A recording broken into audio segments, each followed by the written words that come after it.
I think I should go now. My name is Bijoy Sahu. I think Dr. Johnson and Dr. Hilaire, you are muted, so I'm taking the privilege of addressing our students. Let's give another round of applause to Dr. Williams. What a lovely ambassador. This is who you want to be when you finish school and grow up, and be hold the banner high for Southern University. Thank you, Dr. Williams, and thank to our President Chancellor Dr. Ray Belton, who has led us very ably, and and on his behalf, Dr. Williams brought you greetings. Come on, new Jaguars, welcome to campus. Welcome to a new semester. We are so happy, so excited that you have joined us, and we were looking forward to this. I know the University College faculty and staff have been preparing under the leadership of Dr. Zacchaeus Johnson, preparing for this day to welcome you to our campus. And I, on behalf of our faculty as your Chief Academic Officer, also express my excitement, my commitment to your education. I want you to have fun while you're in college, but while having fun, I want you to also have a good education. Our goal is to help you, prepare you so that you can have productive careers, that in your communities you live a noble life, and that you'll become a global citizen. If you come to the third floor where I am, you will see pictures of 10 army generals or defense services generals who one day were students like you and today have gone on to lead the nation as general officers of the US Defense Forces. You look into the industry and you'll find leaders from Southern University in positions of influence. If you look at people who own companies, you'll find many Southern alum who are in positions of influence and now are giving millions of dollars back to Southern University to be reinvested in your education. I just want to be brief and end by saying we have, doesn't matter where you are in your academic preparation, we have programs that will fit you. We care about you. We want to make sure that nobody in this class would ever feel that you are left out, that we did not do our part to help you stay in school, and also to graduate with with distinction. And we all come with a different level of preparation to college, but we want to meet you where you are. So we have, please take your advising seriously.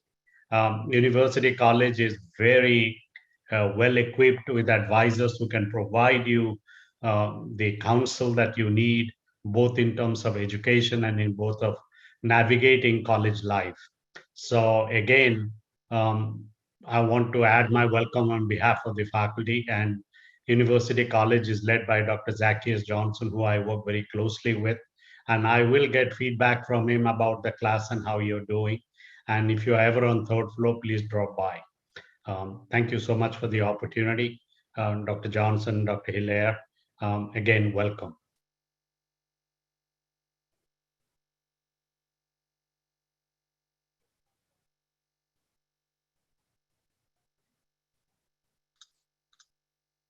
Thank you for those greetings. And we are actually experiencing little technical difficulties with Mr. Jordan Hilaire right now. But good morning, everyone. I am Deonquay Isaac. I serve as the coordinator of the Summer Enrichment Program, as well as second year experience. And at this time, we will hear from the SGA president, Mr. Kevin Taylor Jarrell II. And following him, we'll hear from the 91st Miss Southern, Miss Jaden Johnson.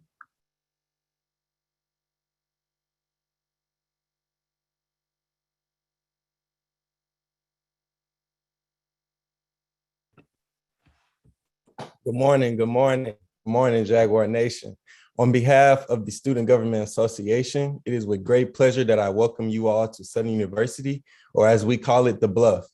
I am Kevin Taylor Jarrell II, a graduating senior majoring in finance with a minor in computer science from Houston, Texas, and I'm blessed to serve as the 78th Student Government Association president, as well as the student board member for the Southern University Board of Supervisors.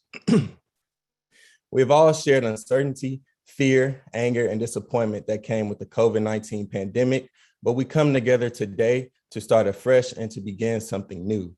As you embark on this journey to Southern, I urge you all to consider several things that will help guide you your time at a prestigious institution. Please make the most of your college experience, meet new friends, join clubs and organizations, and take advantage of all opportunities that are afforded to you.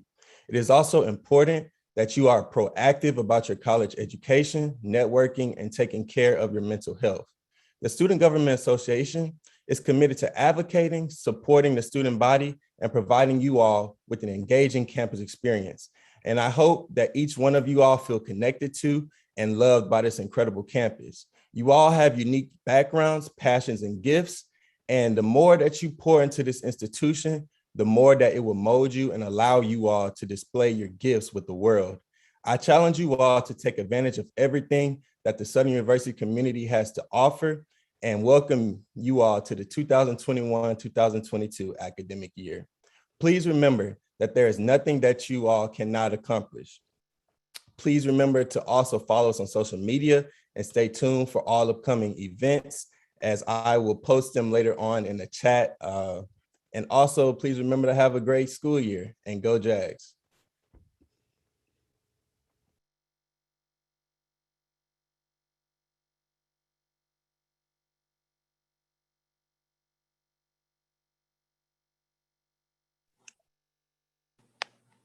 Okay, y'all can hear me?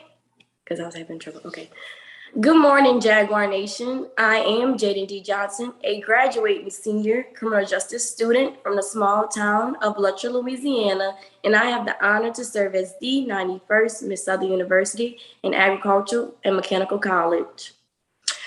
When selected to be Miss Southern, I made it my mission to not only continue a family legacy as being a Jaguar, but to learn and understand the principles of excellent pride and tradition.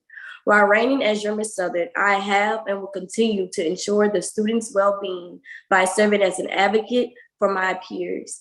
Additionally, I utilize this platform to shed light on Black excellence, financial literacy, as well as mental health. As we transition back into a more traditional campus environment while in this pandemic, I promise to serve as a liaison between the student body and administration to ensure this academic semester is both safe and engaging for all Southern University students. To the class of 2025, welcome to the Bluff. I hope you find Southern University to be your home away from home. I encourage you to push past your perceived limits, try something new every day because you never know what opportunities are on the other side. I am excited to see each and every one of you once we return back to the Bluff. But most importantly, remember to make the best you at Southern U. Go Jags. Go Jags, go Jags. Thank you so much, everyone. I apologize for those technical difficulties. I know I was mute for a while trying to figure some things out, but we are good to go. I'm here in the virtual flesh, and we are ready to go again. All right, thank you again, Dr. Williams, Dr. Sahu, Mr. Taylor, and Miss Jaden. We appreciate you and welcome, and thank you so much. All right, so now for one of our last welcomes for the day, before we're starting to get into some campus partner presentations, I definitely want to make sure I introduce my supervisor, the wonderful Mr. Dr. Zacchaeus Johnson, which serves as the Assistant Vice Chancellor for Academic Affairs.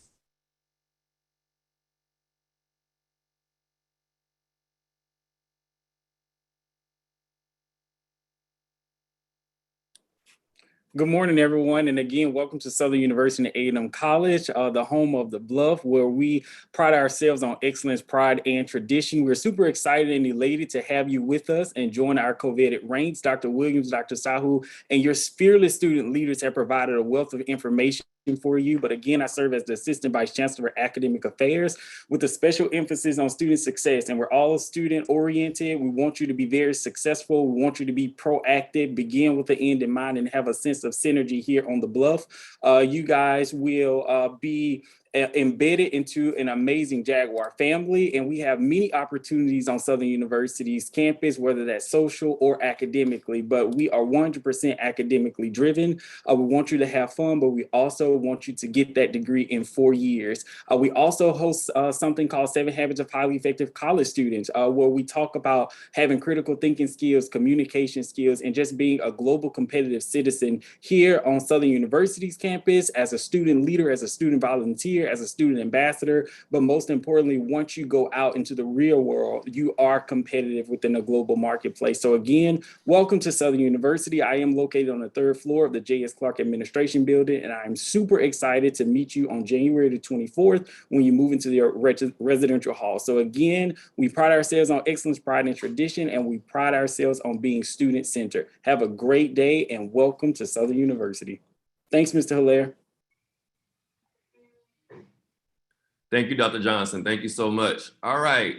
So before I relinquish some speaking duties to Mr. Isaac for him to kind of share some more important things before we get into campus partner presentations, I wanted to definitely share with you all a quick video of our campus.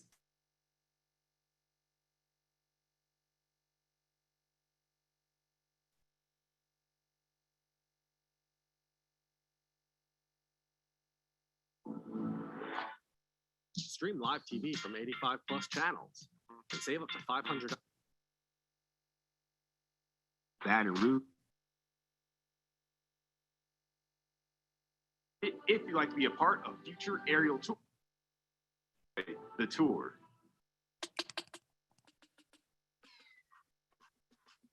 In 1880, the Louisiana General Assembly charted what was then called Southern University for Colored Students, originally located in New Orleans. Southern opened its doors on March 7, 1881, with 12 students. In 1890, the legislature designated Southern as a land-grant college for Blacks in order to continue to satisfy federal requirements under the land-grant program to support higher education for all students in the state.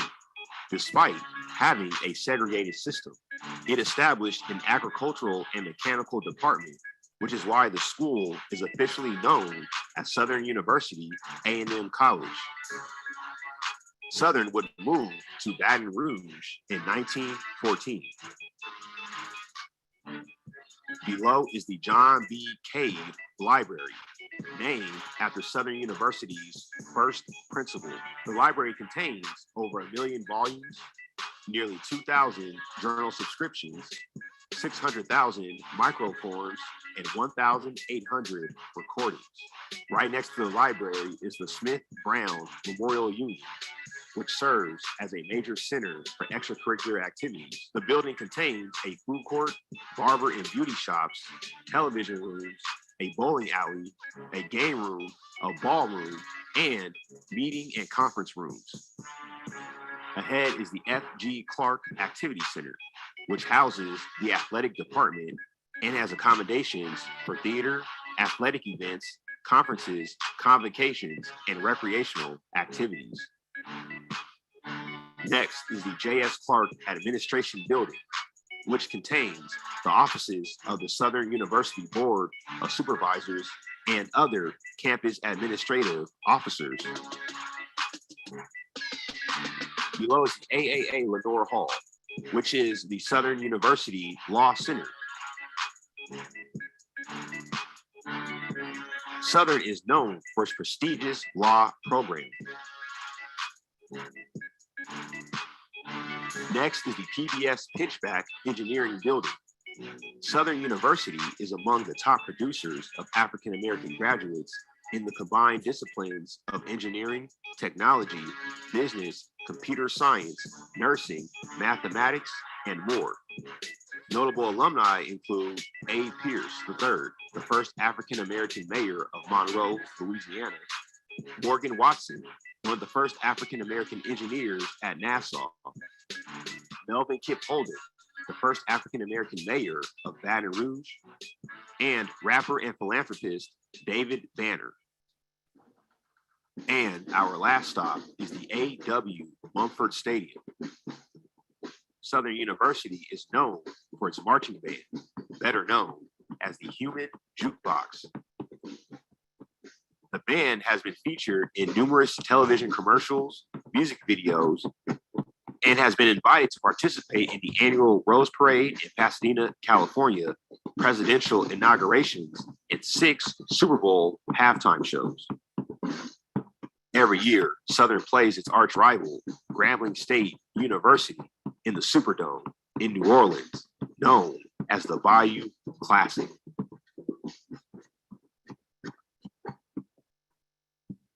If you enjoyed today,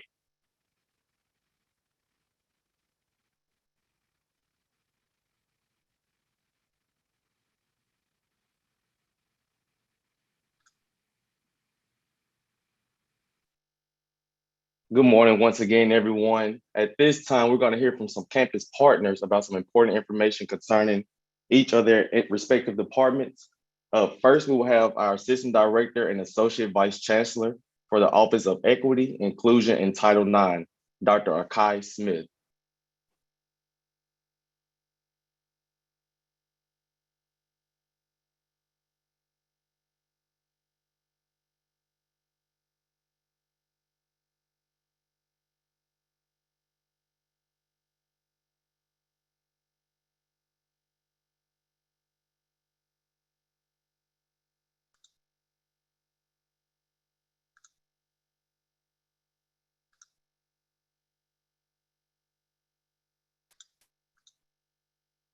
Okay, to give Dr. Smith some time to get on, we're going to go into some giveaways at this time.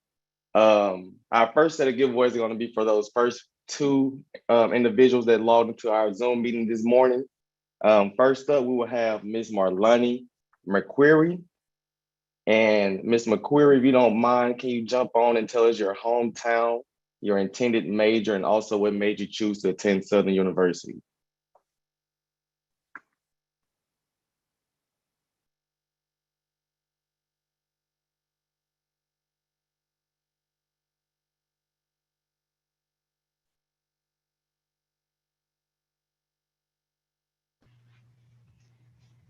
My hometown is Pensacola, Florida, and my major would be business. All right, thank you. And what made you choose to attend Southern University?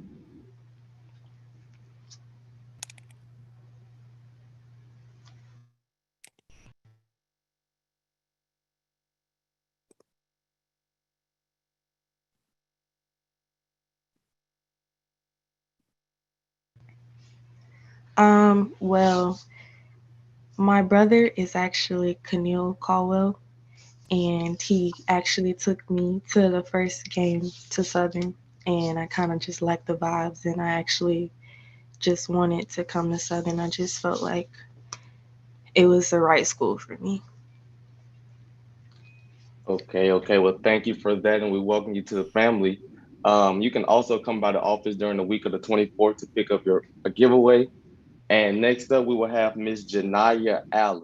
And also at this time, can you come on and tell us your hometown, your intended major, and also what made you choose Southern University?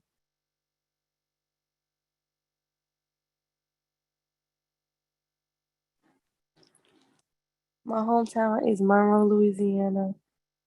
My major is nursing, and a family member told me about Southern. And after I went to orientation last year, I liked how everything went, and I decided that this is my school, the right school for me. Okay, thank you for that as well, and welcome to you as well. And not only to you all, but welcome to everyone to the Jaguar family. And at this time, we're gonna give Dr. Smith a little bit more time to get get logged into the Zoom meeting. But at this time, we will move along to our representatives from the Student Affairs Office. First up, we'll have our Vice Chancellor for Student Affairs, Dr. Carl Walton, and also we'll hear from our Coordinator of Student Conduct, Mr. Cornel Caldwell.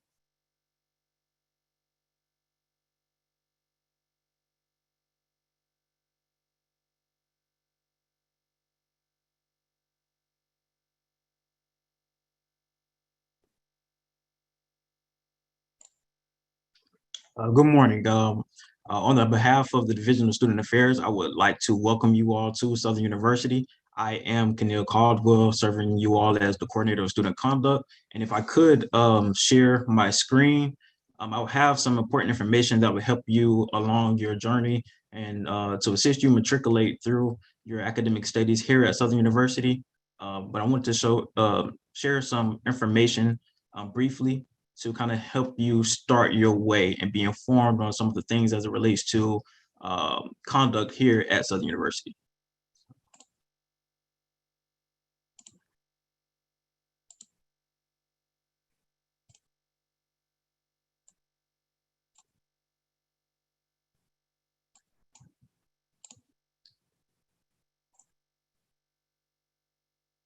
All right, so as mentioned, I am Kenil Caldwell. I am the Coordinator of Student Conduct. The Division of Student Affairs is housed in the Smith and Brown Student Union on the second floor. So if you need anything, any types of services, or you need to stop by my office, you can meet me there. Office number is room 206. And this is also my office number if you ever have to contact me for whatever reasons, as well as my email address. To begin, my role as Coordinator of Student Conduct is to ensure that the students are abiding by Southern University and A&M College's conduct, as well as to provide other support services to students if they're in need, as well as to advocate and help to influence or develop policies that will ensure the safety of the campus and campus students, as well as faculty and staff. One of the things that I do here, and one of the things that you will all be aware of, is the incident reports. So typically what happens is something were to occur on campus. If you witness anything, what we are asking you not to do is to run up, or if anything happens to you, we're not asking you to try to address or resolve this issues by yourself. We want to make sure that you are safe. So we have incident reports, which are digital. You can go online or stop by the Student Affairs office and use a QR code to report an incident. We ask that you be descriptive in that incident and detailed so that we are able to address the incident as swiftly and adequately as possible. Also, as it relates to mental and behavioral health, that is extremely important. College is sometimes a stressful as well as an enjoyable time, but we want to make sure that we offer supports that are going to help you matriculate throughout your academic studies and your journey here. So if you yourself, or if you have a friend, roommate on campus that appears to be having some type of mental or behavioral distress that you are aware of, if there's anything that's mentioned or report that you see online, we ask that you also use the mental and behavioral health incident report to report that to our office. Once we receive that report, we will make contact with appropriate services here on campus, which will be the counseling center. With Dr. Irvin, we will assess the situation, make contact with the student, and provide them best services here at Southern University. Also, with the incident reports, any incidents that occur on campus that you're aware of, please make those reports, as it helps us to keep you all safe while you're here. Again, it's going to be extremely important that you complete these forms. It is to be noted that any false reports will be taken seriously and result in immediate disciplinary action. Okay. Another role here within the Office of Student Conduct that I have the responsibility of is chairing the Community Standards Review Board. The Community Standards Review Board is a group of faculty, staff, and students that review student incidents. So once I receive an incident report, I will review it. Once it's reviewed, I will call persons in to meet with the Community Standards Review Board. We will review the case, and after the case is reviewed, we will come up with a decision. Those decisions will be sanctions. Those sanctions could be anything from a written reprimand, a disciplinary probation, community service, fine, suspension, and expulsion. But we hope that these things do not happen, but we do have to mention these things because it is a possibility that some incidents may occur, but we just want to make you familiar with the process. Now, if there are any parents that are on the Zoom meeting, we want to inform you that if any particular reason you call and try to request any information regarding your children, we are not at liberty to discuss student information due to FERPA law. That prevents us from discussing student information with you. So in my case, in which I've had to deal with certain students, parents have called and tried to make contact me requesting that or demanding that I inform them of what's actually going on. However, I'm not able to, provide much information or any information at all if the student does not give me written consent that I'm able to inform them about what's actually going on. Also, some parents may say, well, they're 17, they have not yet turned 18. However, the law states that any student that is outside of K through 12, so if they're in a collegiate institution or a higher education setting, then they also are protected, or their rights as educational rights are protected under the FERPA law. Mr. Hilaire, he mentioned earlier about the student ID cards. It's going to be extremely important that you get these ID cards and you keep them on you at all times while you're on campus. These ID cards are extremely important because they allow you access to different spaces here on campus. If you are staying on campus, sometimes they may ask to view your ID card before you're allowed to go to the back of campus. Even sometimes coming on campus, you may get stopped to show your ID cards. Do not refuse to show your ID cards if any campus official requests to see your ID card. That is a violation of the student code of conduct. So if you're asked, please show your student ID card. Please do not pass off your student ID card to another student. If that is found to have happened, your ID card will be confiscated and you will be fined financially for that violation, okay? If you lose your student ID card or if it is stolen, you want to immediately contact SUPD or stop by the SUPD office, as they have the capacity to prevent anyone from swiping your card for meals or being that meals and money is on your card. So you want to make sure that no one's using your card or for any reason. So as soon as you find out that you don't have it in your possession or if it's stolen, you want to make sure that you stop by SUPD and inform them of what occurred. If you need to, complete an incident report as well if you're aware of who is in possession of your ID card. But you want to make sure you do that as soon as possible to prevent people from swiping your card, okay?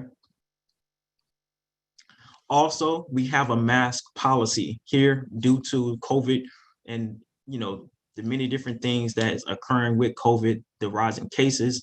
So the mask policy, we're going to ask that when you're in confined spaces or indoor spaces at the university, that you have a mask on at all times. Failure to comply will result in disciplinary actions, okay? As you can read, the first offense will be an official warning on which you will have to watch a educational video about campus safety during the pandemic. The second offense will result in a 3-page COVID-19 related safety report. And the third offense could be an interim suspension from the university as well as a $150 fine. So we take this seriously in terms of your health and safety here during the time of the pandemic. So we ask that you comply with your mask, having a mask, wearing a mask at all times while you're at the institution. All right. Now, in terms of having your vehicles on campus, your vehicles, there's no need to complete a freshman automobile waiver form, being that we have waived this for you all. You are able to bring your cars here on campus due to the uncertainty of COVID and what that could mean in the near future. You know, we don't know if we pray that campus doesn't get shut down. However, if anyone has to vacate campus, you'll be able to have your vehicles to transport or make it back home safely to your families. All right. So there's no need to do that. Also, as it relates to parking on campus, you want to make sure that you register your vehicles. All right. So there would be vehicles that aren't registered here at Southern University will be parked if you're found here parking. We have visiting parking here. However, if you're a student here and you're going to be living on campus or commuting, you want to make sure that you have proper registration and decals. All right. If you are to have a ticket for parking in the area that is not designated to you, you have 7 days to complete the ticket appeal. That appeal process is electronic. All right. So you can go online to complete the ticket appeal process, or stop by my office or somewhere within student affairs to scan the QR code to appeal the ticket if you find that you were given a ticket that was not just. All right. There's online, you want to make sure that you visit parking at SUBR, because they have a layout of the different areas that you are allowed to park on campus. So you want to make sure that you abide by those guidelines to prevent from being towed or ticketed or even booted. All right. Also, you want to make sure that you keep vehicle registrations all updated so that there's no issues as it relates to that as well. If you have any questions, you should contact myself or Mr. Reed, who's the head of parking and traffic and parking here at the university. So I mentioned earlier that as it relates to one of my roles here is to make sure that students adhere to the Southern University Code of Student Conduct. And if students are found to be in violation, that could mean disciplinary action, right? However, under the direction of Dr. Carl Walton, who's the Vice Chancellor of Student Affairs, we want to we implemented a restorative justice program. You know, we do understand that students are trying to matriculate through their academic studies, and that sometimes they have to adjust, and some of those adjustments may mean adjusting behaviorally, right? Or even academically, right? So we want to make sure that we provide you with as much support and tools to help you to adjust, to ensure that you are representing yourself as well as the institution in a great way. So we implemented a restorative justice program, so all the time students will not be suspended or expelled from school. There will be disciplinary action, but those actions will be corrective.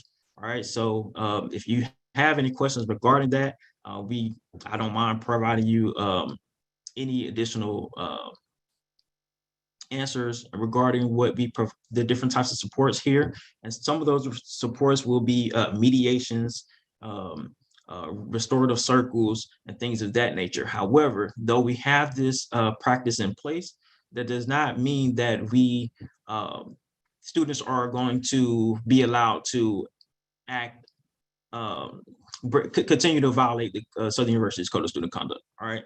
So we want to make sure that you stay within the guidelines of the Code of Student Conduct. These things are important as you are learning to become leaders of the free world. All right. Here are some numbers that are important for you to know. If you do have a chance to stop by the Division of Student Affairs, we ask that you do to kind of figure out or learn about the different supports and services and opportunities that we offer within the department. I will be in the chat. I'll be dropping the Code of Student Conduct link there so that you can become familiar with the Code of Student Conduct to understand what your guidelines are. Again, I am Keneal Caldwell, the coordinator of student conduct. If you have any questions regarding student conduct or any additional support services offered within the office, please stop by or contact me via email or by phone. Thank you, and I welcome you to Southern University. Thank you, Mr. Caldwell, for that presentation. Everyone, I would just like to give you all a quick reminder that we will have campus tours available on January 24th from 12 to 5 p.m. We are asking that you fill out the Google form to register for those campus tours. And I'm actually dropping that registration link in the chat right now. But at this time, we will hear from Dr. Johnson again on behalf of on behalf of the Office of Equity and Inclusion in Title IX. At this time, Dr. Johnson. Absolutely. Thank you so much. You guys have received a lot of information, and sometimes I say information overload. So it's very important that you have a small notebook or a pencil and paper or a pen to jot a few notes down. I am not the Director of Diversity, Inclusion, Equity, or the coordinator of Title IX. However, I do want to ensure that you guys, if you allow me to share my screen, Mr. Isaac or Mr. Hilaire, I want to ensure that you know how to get to their webpage. I want you to ensure that you know how to get to the webpage. Thank you so much. Guys, you should become very familiar with our website, which is www.sus.edu, and information technology will come behind me and provide more information about it. But you are enrolled or admitted or provisionally admitted into the Baton Rouge campus. So in the top left-hand corner, make sure you select Baton Rouge, okay? Students will be your very favorite tab as you matriculate through Southern University. So click on Students, and on the right-hand side here, you will see Office of Equity, Inclusion, and Title IX. Okay, so this office in Southern University is basically committed to fostering an environment of members of our campus and ensuring that you are safe and that you are free from any sexual misconduct or any form. So Mr. Caldwell provided a lot of information from the student affairs side. Dr. Kai Smith and her team ensures that you are safe and that the Southern University community is safe. Any student who may have any accommodations, it's important that you reach out to Jada Netters at subr.edu, and I'll provide that contact information for you. But every semester, it's going to be very important that you apply for your accommodations. And those accommodations, based on what you are approved for, is additional time in the classroom, on tests, etc. So make sure if you do have accommodations or you had accommodations when you're in high school, it's going to be very important that you provide those accommodations and apply here at Southern University every semester to ensure that you are successful in the classroom. So on the left-hand side, there will be some Title IX information, the compliance overview, complainant and respondent information, confidential resource information, training. All faculty and staff members will be trained or have been trained on Title IX, and students will receive a lot of information via the General Info campus webpage and also here on the Title IX webpage. Reporting options, responsible employee, and so much more. We also have confidential advisors that you are able to go to and talk to about your situations, but Dr. Kai Smith and her team will definitely be able to provide more information. Their staff directory, Dr. Kai Smith is the system director and associate vice chancellor for Office of Equity and Inclusion. We have a Title IX coordinator, Dr. Gibbs, deputy Title IX coordinator for athletics, is Felipe Carter, and we have Title IX investigators, and all their contact information is there. Make sure if you feel overwhelmed with the process access, etc., you contact these individuals and everything will definitely be confidential. Again, we have to follow our ADA laws and information to be compliant as a system and also as a university. And also we have discrimination grievances just in case you are not receiving the services that you are supposed to be provided. So make sure, again, you type in www.sus.edu. Make sure you click on Baton Rouge in the top left-hand corner. Click on students for any information that you're trying to find, Office of Equity, Inclusion, and Title IX, and all of the information in the overview of Title IX, ADA compliance, equity, and so much more is provided on this page. Again, Mr. Hilaire and Mr. Isaac, thank you for the opportunity to share this information to our students.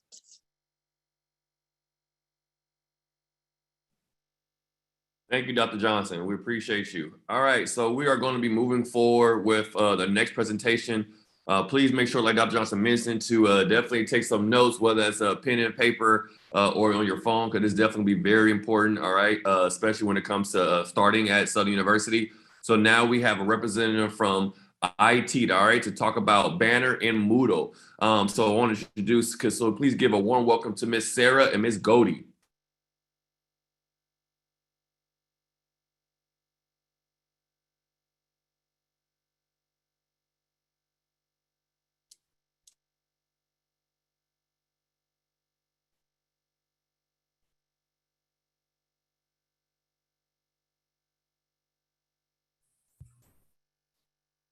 Okay. Good morning. Good morning, Mr. Hilaire. Thank you. My name is Sarah Splann. I'm the liaison for the Office of Technology and Network Services. And we also have Ms. Goldie Jordan on.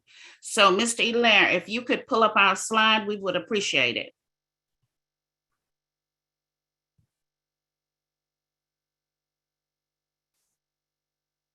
Yes, ma'am. Let me grab that right now. Okay, thank you. Goldie, are you on with us? Yeah, I'm going to unmute her. Okay, thank you. Okay, hello. I was sending a message trying to unmute me, but I couldn't. Hello, everyone. My name is Goldie Jordan.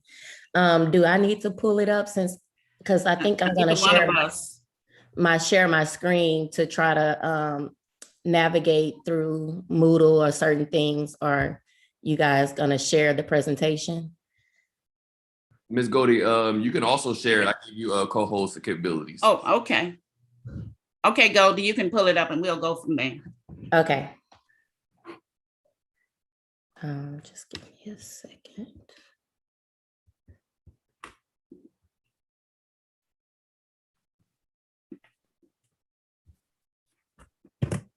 Happy New Year to everyone while we're waiting on Ms. Jordan to pull that up. And welcome, welcome to the Jaguar Nation. Thank you. Okay, Ms. Golden, when you're ready. Okay, can everyone see my screen? Can you see my screen? Yes. Okay. Again, we are the Division of Information Technology, and my name is Goldie Jordan, and I have with me Ms. Sarah Splann.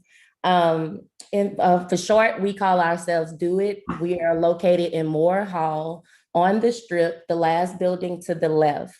Go to the next. Today, we're going to talk about some of the student services that we offer, and we're going to discuss communications, support, and application software. You can find all these links to our IT services by visiting our campus website, which is subr.edu and located on the student tab. So let me go straight to. So again, you visit subr.edu and you see the students tab. And once you click the students tab, you have some quick links on the current students, and you're gonna have all the email access, self-service, Banner, and Moodle access. So let's go back.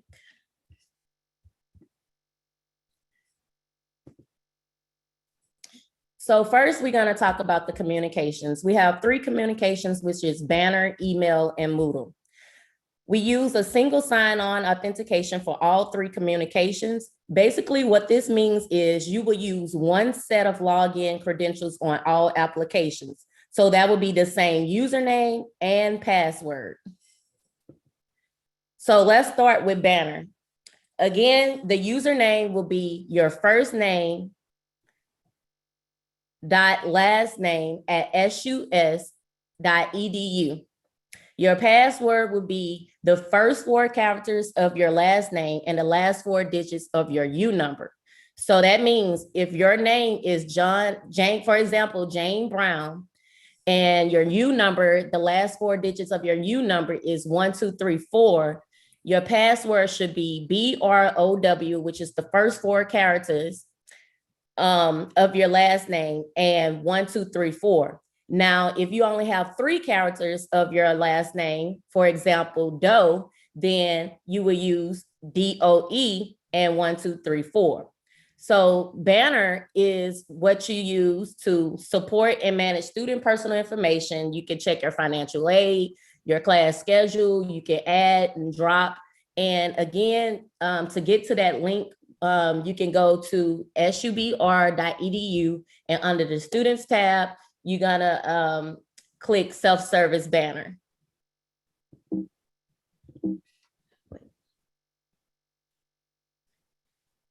The email, again, you will use your first name dot last name. And again, you will use the same login credentials as you use for the Banner.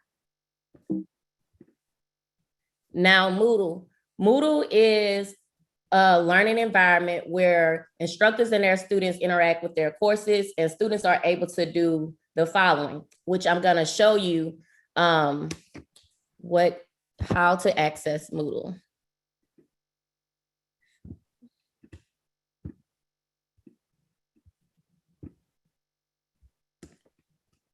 So it would be moodle.sus.edu. And once you access the Moodle site, you will have a few quick links on how to reset your password, how to access your self-service banner,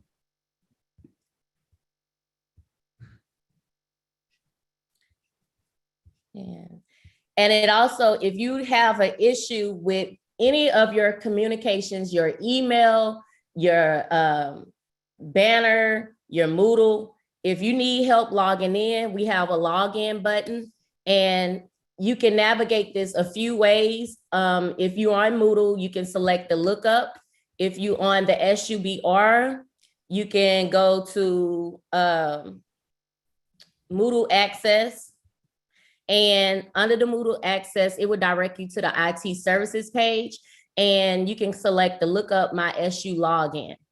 And again, to access these other communications, you see your banner, self-service, Moodle, and the email.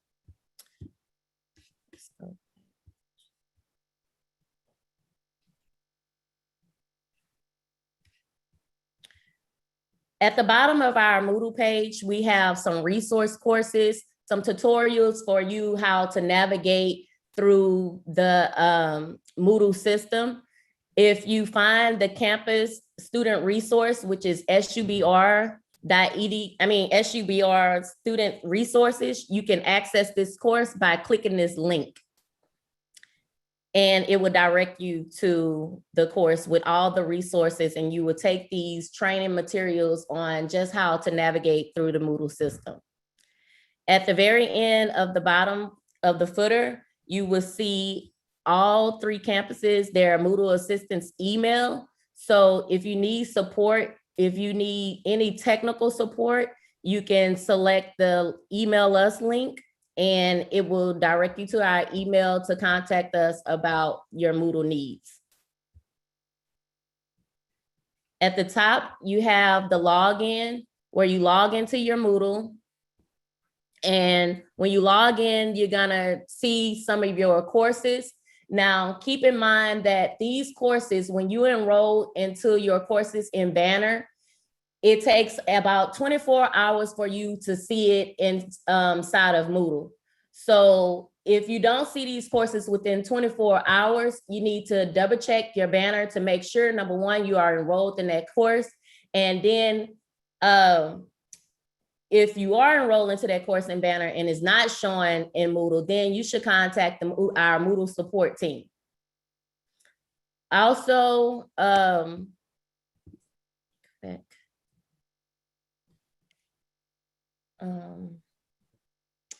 else. I'm sorry.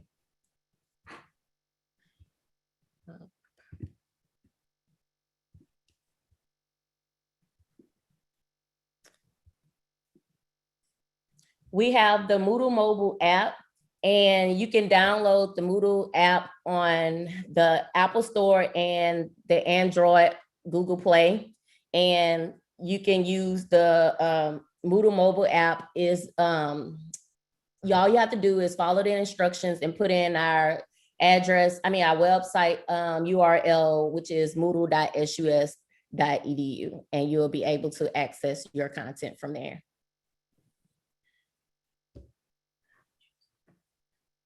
For the support, anything that's not related outside of the things that I mentioned, like Moodle, you can contact our help desk at helpdesk@subr.edu. They are available Monday through Friday from 8 to 5 p.m. And also they assist with, if you can't reset your password from the login lookup screen that I shared with you today, you can give them a call at 771-HELP, or 771-4357, and they can assist you with resetting your passwords for your email, your Moodle, and help you with your banner. They also can assist you with downloading Office 365. If you have any computer issues, cable television issues, campus wireless issues, you can contact them through phone or the email. Okay, good morning. I have a few other things that we need to introduce to you. And I'll start off with the general purpose computer labs we have. We have one in TTL Lane in room 205, and it opens, of course, from 8 to 10. This if you do not have your computer, if maybe you need to use a desktop, okay? And they're in TTL Lane, they have 41 PCs there and 5 Macs. We also have another one located in the Student Union, all right, in room 130, and it opens from 8 to 6 Monday through Thursdays, 8 to 5 on Fridays. We have 23 PCs in there and 4 Macs. We also have another one that's offered to you on the second floor in the library. You're to always bring your student ID cards, okay?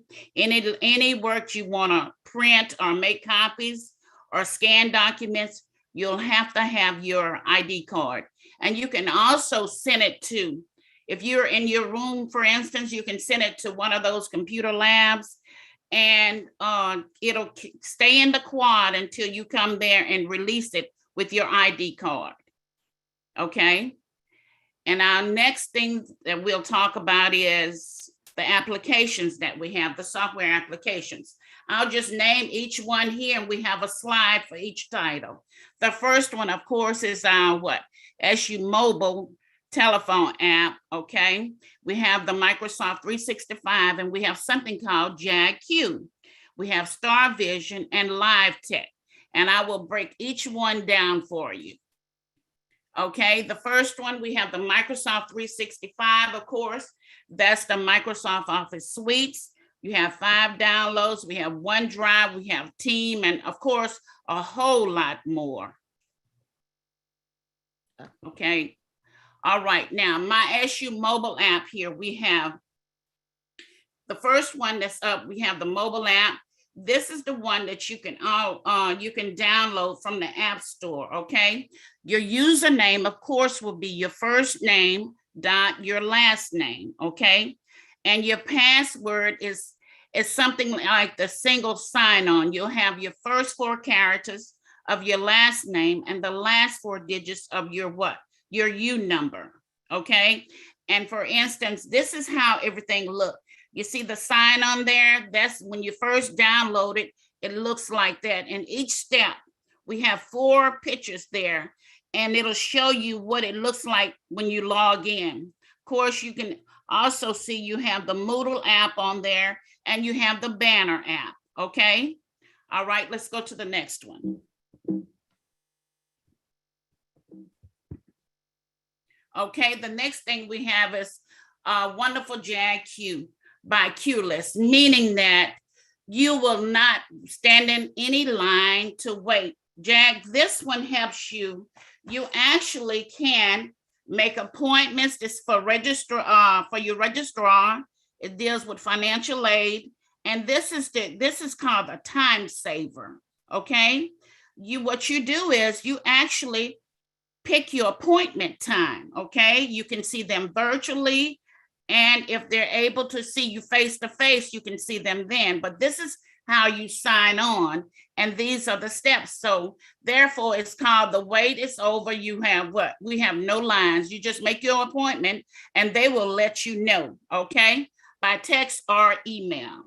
And it's called QList. And of course, that website is below. It's www.subur.edu/JAGQ.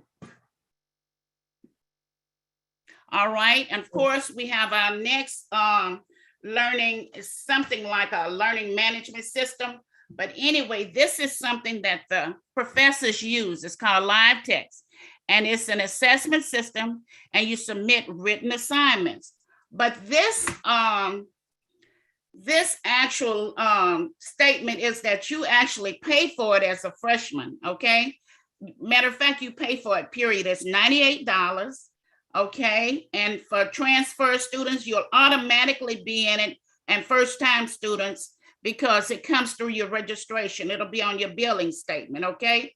And some students who are already in, you have to readmit, okay? So that's $98 to renew your purchase subscription. So if you have any questions about this, the person who's over this is Christina Williams, okay? We have her email address there, christina.williams@sus.edu, and her phone number is 781-2284. This is called LiveText. You will need this for your professors, okay?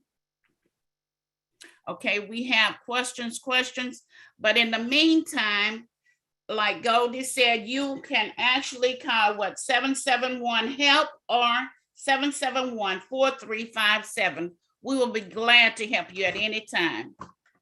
And thank you.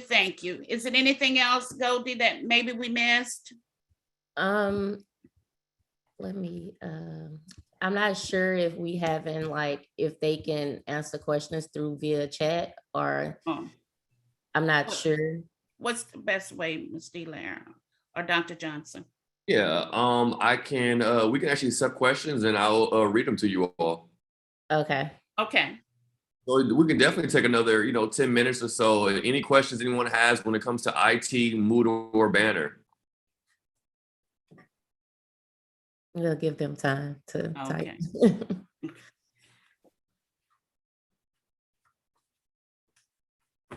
If you can, let's see. Any student that has a question about Moodle, Banner, anything informational technology related, feel free to drop it in the group chat and I will share. So the first question is Moodle just to see class schedules? No, you can go on Banner to see your class schedules. Sorry. To see your class schedules, add or drop or view your class schedule times, teachers, professors, the room number, you will go on Banner. Moodle is just where you find your course material, where you have your assignments, your quizzes. Some teachers may upload their grades on Moodle, but you would check your final grades, midterm grades, everything will be on Banner. So that's why I mentioned, if you don't see your courses in Moodle, please check Banner to make sure that you are enrolled in Banner, not Moodle.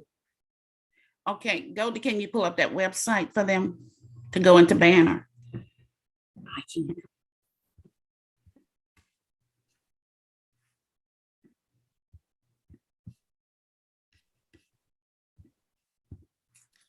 again, you can access Banner by visiting subr.edu and remember the Students tab, and you can select Self-Service Banner. And you can come to your Banner and it would direct you to the login screen at the very top. You click this link and it will send you to the single sign-on page. The single sign-on page, again, you will use your first name, last name at sus.edu and the password. If you have any issues, again, at the bottom, we have your help desk support, and you also can change and reset your password or call the help desk. Go back to the previous screen. One more. Okay.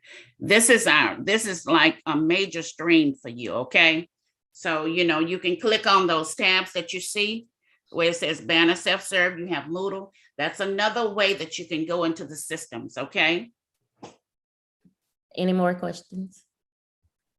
Yes, actually a few more. All right, so let's see. How would I know if an assignment is due on Moodle?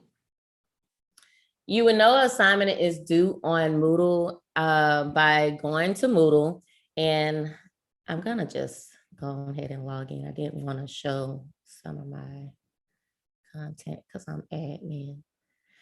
My page, you're gonna have, when you log into Moodle, you're gonna have a timeline. If your teacher, this is only based on your teacher and what they provide for that course. If they have something due, it will show on your timeline to the right. So you would need to go inside of your course and check what the teacher has assignments of. And when you show, and 9 times out of 10, they will have assignment that has a due date. Every teacher do not provide information or content in Moodle. So if you don't see content in Moodle and your the course is blank, don't contact your teacher. Don't call the contact the Moodle help, because that's based on the teacher not providing any content for their course. But again, you will find it on the timeline when it's due. Ms. Goldie, that's really good information. Also, students, if you find that there's no information in your Moodle system from your instructor, please email me and I'll definitely add my email address in there. But also, every instructor should also have a syllabus attached to their Moodle account. And basically, a syllabus or a syllabi will provide a lot of due dates for any type of projects, any assignments, quizzes, etc. So make sure you look at your course syllabus for all of your courses. Know that every instructor is totally different, but the Moodle page definitely stays the same. And what Ms. Goldie and her team has here is what you will see. But again, if you do not have a syllabus attached to your Moodle account, please let me know. I'll drop my contact information there. Additionally, look at your syllabus daily, weekly, monthly, every day, just to see if there are any due dates and things that you can be proactive and start on ahead of time. Thank you, Ms. Hilaire and Ms. Goldie. Mm-hmm. Another question is, I am an SU Connect student. Would I still have access to Banner/Moodle through SUBR? Yes. Yes, they should be able to. Right. How do we get into live text again? And what is the contact information for Christina Williams, please? Okay, Goldie, can you pull it up for me? The slide is next to the last one.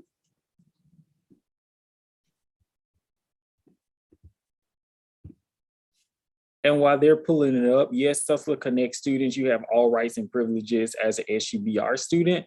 95% of the time, whether it's our wraparound services, tutoring support services, the self-service banner system, Moodle, etc. But you will meet with your Sustler Connect team later on today at 1 o'clock, Ms. Taquintia Parker. Can we get Christina up? Y'all don't see my screen? No, we can't see it. Oh, wait, maybe because I didn't. Sorry. Didn't share full screen. Oh, there you go. Okay, this is Christina Williams' contact information. It's, of course, it's 225-781-2284, or you may email her That's christina.williams@sus.edu. All right, we're gonna take about two to three more questions. Here we go.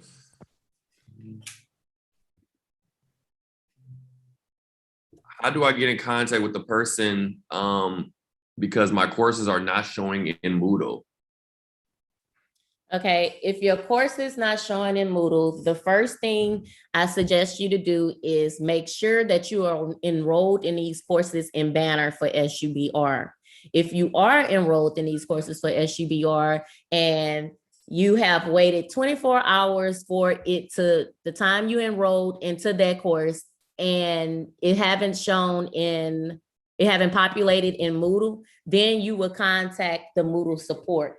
And again, the Moodle support, if you go on our homepage of the Moodle, log out.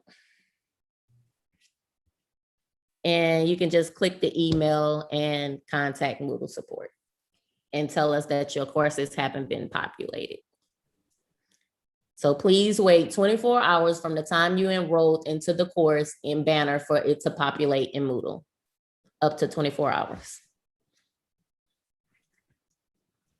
Mr. Hilaire, I had one question in my inbox. It says, do I have to meet with my advisor before I sign up for classes? Absolutely. Before registering for, or after registering for new student orientation, you should have received a contact, a phone number and or an email, or a phone call and or an email regarding your class schedule. Those of you who are first-time transfer students above 31 credit hours, you will meet with the faculty advisor. And I will download and add the faculty advisor list to this to the comment page. So again, if you're a first-time student and you have not earned more than 31 credit hours or transferred in more than 31 credit hours, you will meet with the University College Academic Advisor. But Dr. Thomas and Ms. Richardson will be on the call later on today to provide more academic support for you. So one more time, if you are a first-time student and you have not earned over 31 credit hours, you will meet with the University College Advisor. And that was a really good question. Your Moodle will not populate if you do not have any classes registered in the system. So it's going to be very important that you handle your business this week and next week prior to arriving on the 24th, moving into a residential hall, etc., because you must have a class schedule to move in as well. So make sure you're reaching out to your University College Advisor, Mr. Hilaire, Mr. Isaac, to get in contact with those individuals. Thank you. I want to say this too.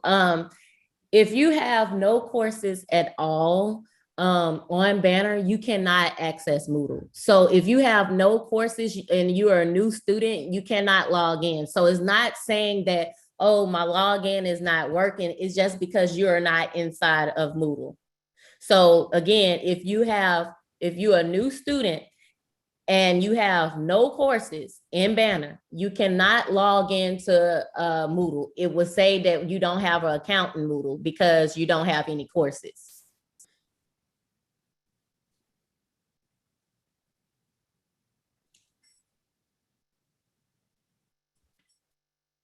All right, take two more questions, last two questions. How can I make sure my transcript was sent in? You can contact Ms. Angela Jones. I'll add her information, Angela_Jones@subr.edu. You should have it in the chat box now. Please allow up to 24 hours for Ms. Jones to articulate those transcripts into the system. Again, Ms. Richardson and Dr. Thomas will be on later, but make sure you have any dual enrollment credits. It's going to be important that you submit that information from that respective institution. If you took them in high school and you took the dual enrollment courses at SUBR, we'll already have it. But if you took it at another institution or you enrolled in another institution, make sure that institution provides the transcript to admissions@subr.edu. That's admissions with an S at subr.edu. Thank you, thank you. And the last question is,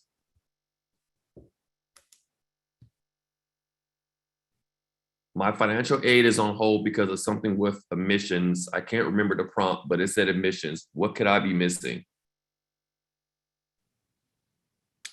Nothing much for financial aid. If you completed the FAFSA, that's the most important thing. You provided the right school information or the school code. You should be able to access your financial aid advisor along with any scholarships or resources that you will receive, along with Pell Grant for admissions. The only thing that you will have a hold on if you do not submit your immunization records and or ACT or SAT scores, or completed the application or submitted your $20 fee. So make sure that you've completed all of that to be provisionally or fully enrolled, and you should have received an admissions letter stating if you were fully or provisionally enrolled, and then completing your financial aid or FAFSA application, including SUBR school code. You should be able to contact your financial aid advisor. So you can be proactive. I'll go ahead and add that link as well. But Mr. Hilaire and Mr. Isaac have those professional staff persons presenting later today. So make sure you're staying on the call.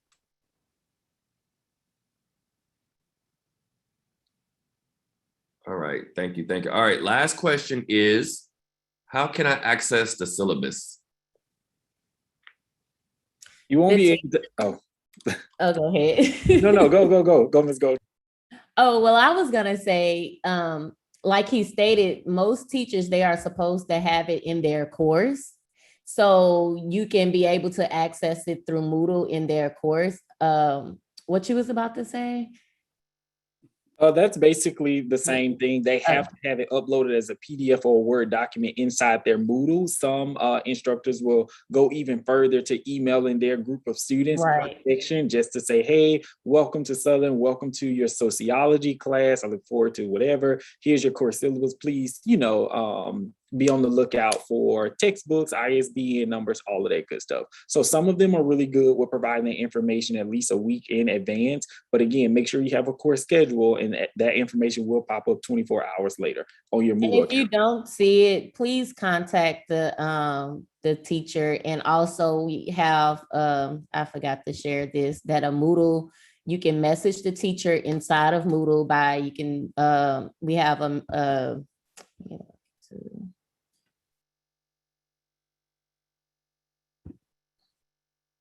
okay, well, my thing.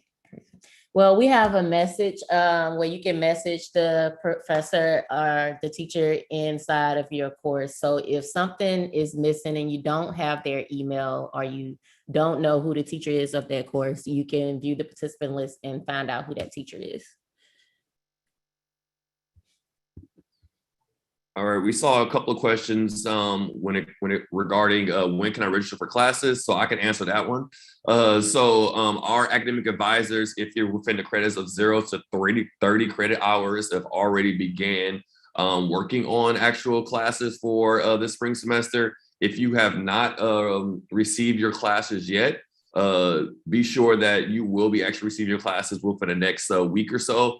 Be mindful that our academic advisors and the rest of the university has been closed for winter break for the last, I would say, month and a half, since around December 20th that week. And we just started actually returning back virtually last week on the 4th. So please be patient while our academic advisors catch up on all of the students that we are identifying that has not received classes. So if you have not received your class, don't worry, you will be receiving your class very soon, all right? And myself and Mr. Isaac will be dropping in the link to share who your academic advisor is. But just know, as long as you register for orientation, I have that list that I send to our academic advisors about 2 to 3 times a week, all right? And if you don't hear anything from your academic advisor by at the latest next Monday, please feel free to send me a direct email. I'll drop my email in here, and I'll make sure to get you connected to your academic advisor.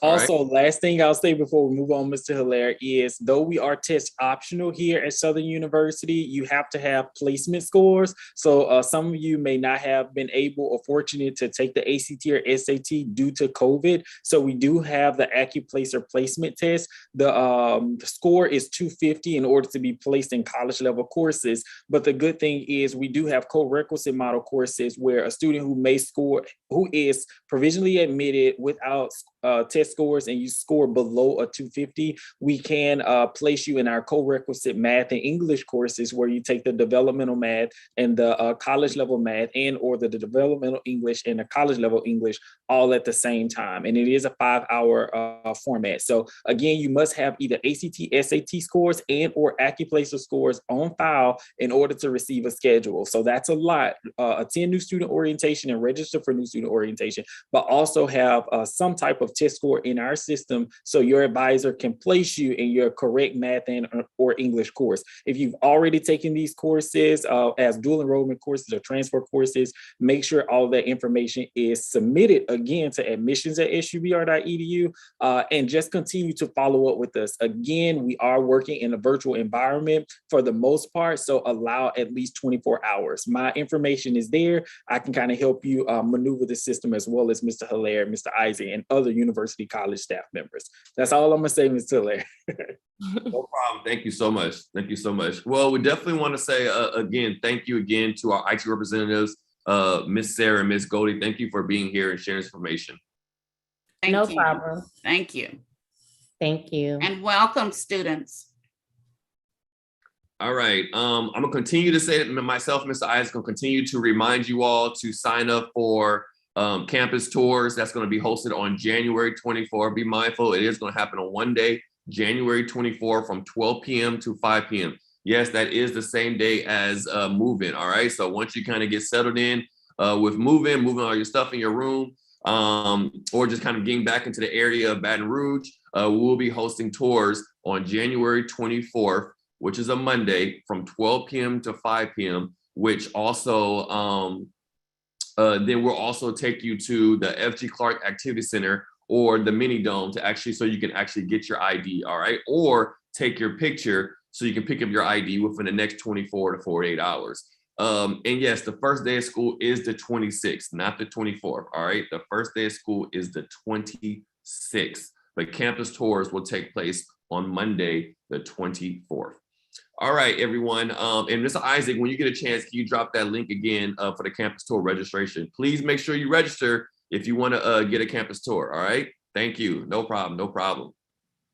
All right. So now I want to introduce the Vice Chancellor for Student Affairs to bring greetings and welcome to you all. So let's definitely welcome Vice Chancellor of Student Affairs, Dr. F. Carl Walton. Good morning. Good morning, everyone. Thank you for the opportunity to address our new members of the Jaguar Nation. As I stated, my name is Carl Walton. I'm the Vice Chancellor for Student Affairs. And so I represent the division that deals with most of what happens outside of the classroom, I'll say. But at the same time, we work very hard to make sure that we complement what goes on in the classroom. I'll just give you a short overview of the areas that come in the Division of Student Affairs. That's Community Outreach and Inclusion Office, the Student Conduct Office, the Office of Student Leadership and Engagement. That office includes SGA, Student Leadership Opportunities, Greek Life. I know lots of times new students are definitely interested in that office, and that is the first point of contact as you begin to want to get involved in activities here at Southern. Student Media is a part of our group. They do the student newspaper, yearbook. They also have weekly podcasts. So for those of you who are interested in communication fields, that's an excellent opportunity to get involved. Intramural sports and recreation, for those of you who want to work out, enter into a wellness plan, which we strongly advise. The counseling center is a part of my portfolio. The health center, we have a full-time physician there. I think you'll hear from counseling probably in the next session, so I won't go into any detail about that. Residence Life, for those of you who are living on campus, you've already been in contact, of course, with them. And then, of course, I also have an associate vice chancellor. And then the student union is also a part of the portfolio for student affairs. This is an exciting time. Always happy to welcome new folk to the Southern family. I'm about 18 months into my Southern University journey. And I can tell you that Southern University is an extremely welcoming place. It is definitely a place where you're able to quickly establish your roots here. And before long, you'll be calling it home, and it'll be a place for you. I always challenge students to take care of your academic part. Your academic responsibility is first of all, but also please do take advantage of opportunities to be involved in organizations and to become a leader on the campus. That is also where your memories start, and that is also where you become a well-rounded individual. Please know that everything that we do is ultimately designed to create the well-rounded Jaguar. We complement what goes on in the classroom as much as possible, and we just want to make sure that you're involved. So please, we're located in the student union for the most part, and then we're in other places about campus. But the student union is certainly our central point. So any information that you need about student affairs, the student affairs division, my office is on the second floor in the student union, along with the associate vice chancellor, as well as student leadership and engagement.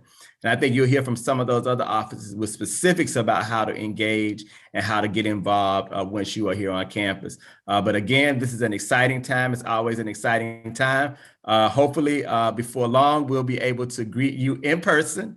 The times have required that we go to this virtual format, but hopefully, before the semester's over, we will be able to interact with you directly. Again, I'm Carl Walton, Vice Chancellor. And welcome, and please feel free to stop by as that becomes as we come back to campus. Thank you so much, and have a great rest of your orientation. Again, thank you, Dr. Johnson and Mr. Hilaire. Yes, okay. Thank you all for the opportunity. All right, thanks. Bye. Thank you so much, Dr. Walton. All right, everyone. Before we go into our next presenter, we have a few things to share. For those who's been receiving my emails these last few months, I wanted to make sure that we really emphasize our new online scheduling programming platform that we've been using actually since last July or June for the last orientation, which is called Guidebook. Did anyone sign up for Guidebook yet? Did y'all download it? Perfect. Good. So yes, thank you. All right. So if you are able to actually download Guidebook with the actual app version, you are able to see all the different, scheduling for all programming that we have scheduled going until next year. We're still working on adding more programs. You probably could have actually went back to like last semester to see the different types of workshops we did, the different speakers that we brought on campus. So I definitely want to just share just a couple of things when it comes to navigating. This is the web version. Unfortunately, I can't share the actual phone app version, but the web version, it doesn't share everything, but it shares enough so you can still see what else is in store. So if you notice on my screen, it talks about for the rest of the academic year, we'll be using this online platform to share really important information when it comes to engagement through university college and academic affairs, all right? So if you went to the web version and you clicked on University College Programs, it gives you a full calendar view of the different events, right? So clearly it goes straight directly to orientation, which we're actually in right now, all right? So you can click on these orientation tabs, I should say these topics, and it kind of gives you, somebody's going to give you a little bit more information when it comes to what does the sessions entail, all right? And we do the same thing for programs as well. So it's a very neat feature that we really pride ourselves on, making sure that our students are very aware and knowledgeable about the resources and also programmatic initiatives that we actually offer to all students that any student can attend. Of course, some of these programs going until the spring semester will be virtual. Some of the programs will be in person. And of course, we're definitely going to be, requiring all students that come into attendance to register for the programs and also to wear their mask at all times. But it's going to be really fun. And sometimes we do giveaways too, right? So you definitely want to make sure that you are, doing your best to be available when, if able, to attend some of these programs, because there's going to be some pretty cool events going on for the rest of the spring semester and beyond, because we're going to be using this platform for a very long time. So we definitely look forward to seeing you as well to some of our programs. All right, everyone. So the next thing before we go into our next presenter and then we're gonna have a little break, all right? Because I know it's a lot of information that's being shared with you all recently, all right? So what I want to do now is share another campus tour video, kind of give a little bit more in depth and also a different kind of view of Southern University student life. All right, here we go.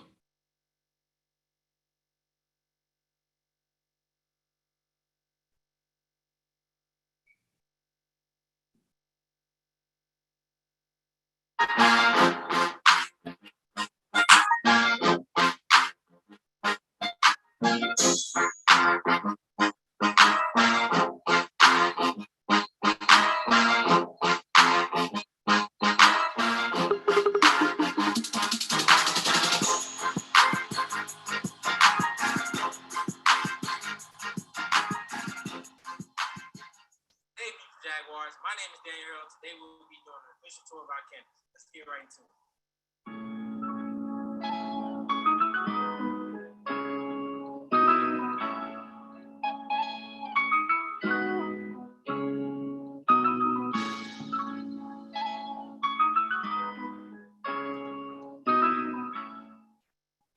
This is our student wing, where most student activities take place.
Now what you've all been waiting for, the athletic facility tour. Here we pride ourselves with academic achievement and athletic excellence.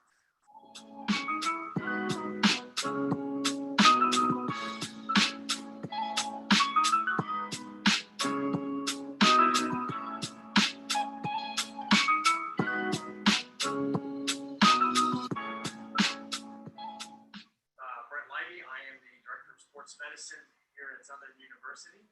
This is Dr. Shaw, who's our team physician here at Southern University. Southern University grad, ran track here. The training room is designed, we have two training rooms here on campus. We have this training room, which is in the field house, which takes care of football, track and field, and the other sport that need be. And then we have a training room in the dome, the mini dome, which takes care of mainly basketball and the other sports that we possibly work out of there. We take care of all the injuries that occur here at sports here at school. And if we need be, we send them to Dr. Shaw or Dr. Ravelay, who's our team orthopedic.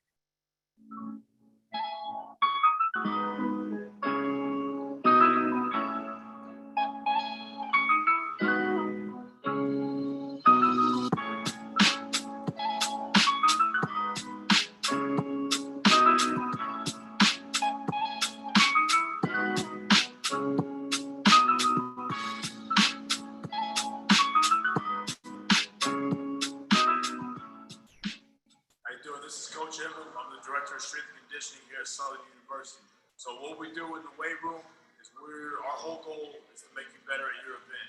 So we're going to do things that are going to enhance your abilities to perform on the track or whatever event that you're going to be doing. So we're going to work on things like your strength, your power, your endurance, your mobility, just a holistic view so you can run higher, or run faster, jump higher, throw further.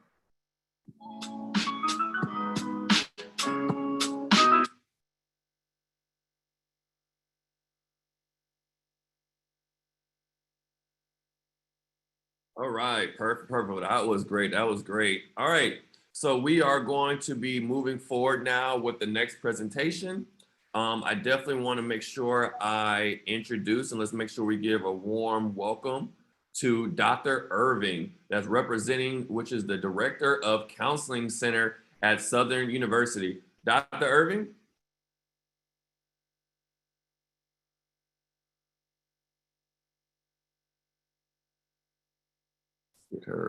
Let's get her unmuted first.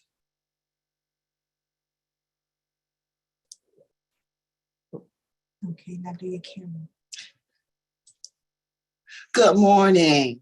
Thank you again for having me and to share with our new students services of the University Counseling Center. So welcome all of you to the Jaguar Nation, as we refer to it.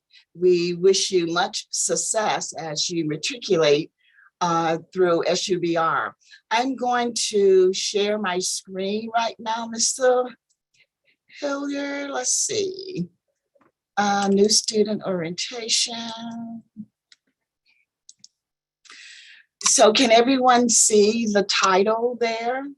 Like a thumbs up, and I know I can proceed. Okay, got you, very good.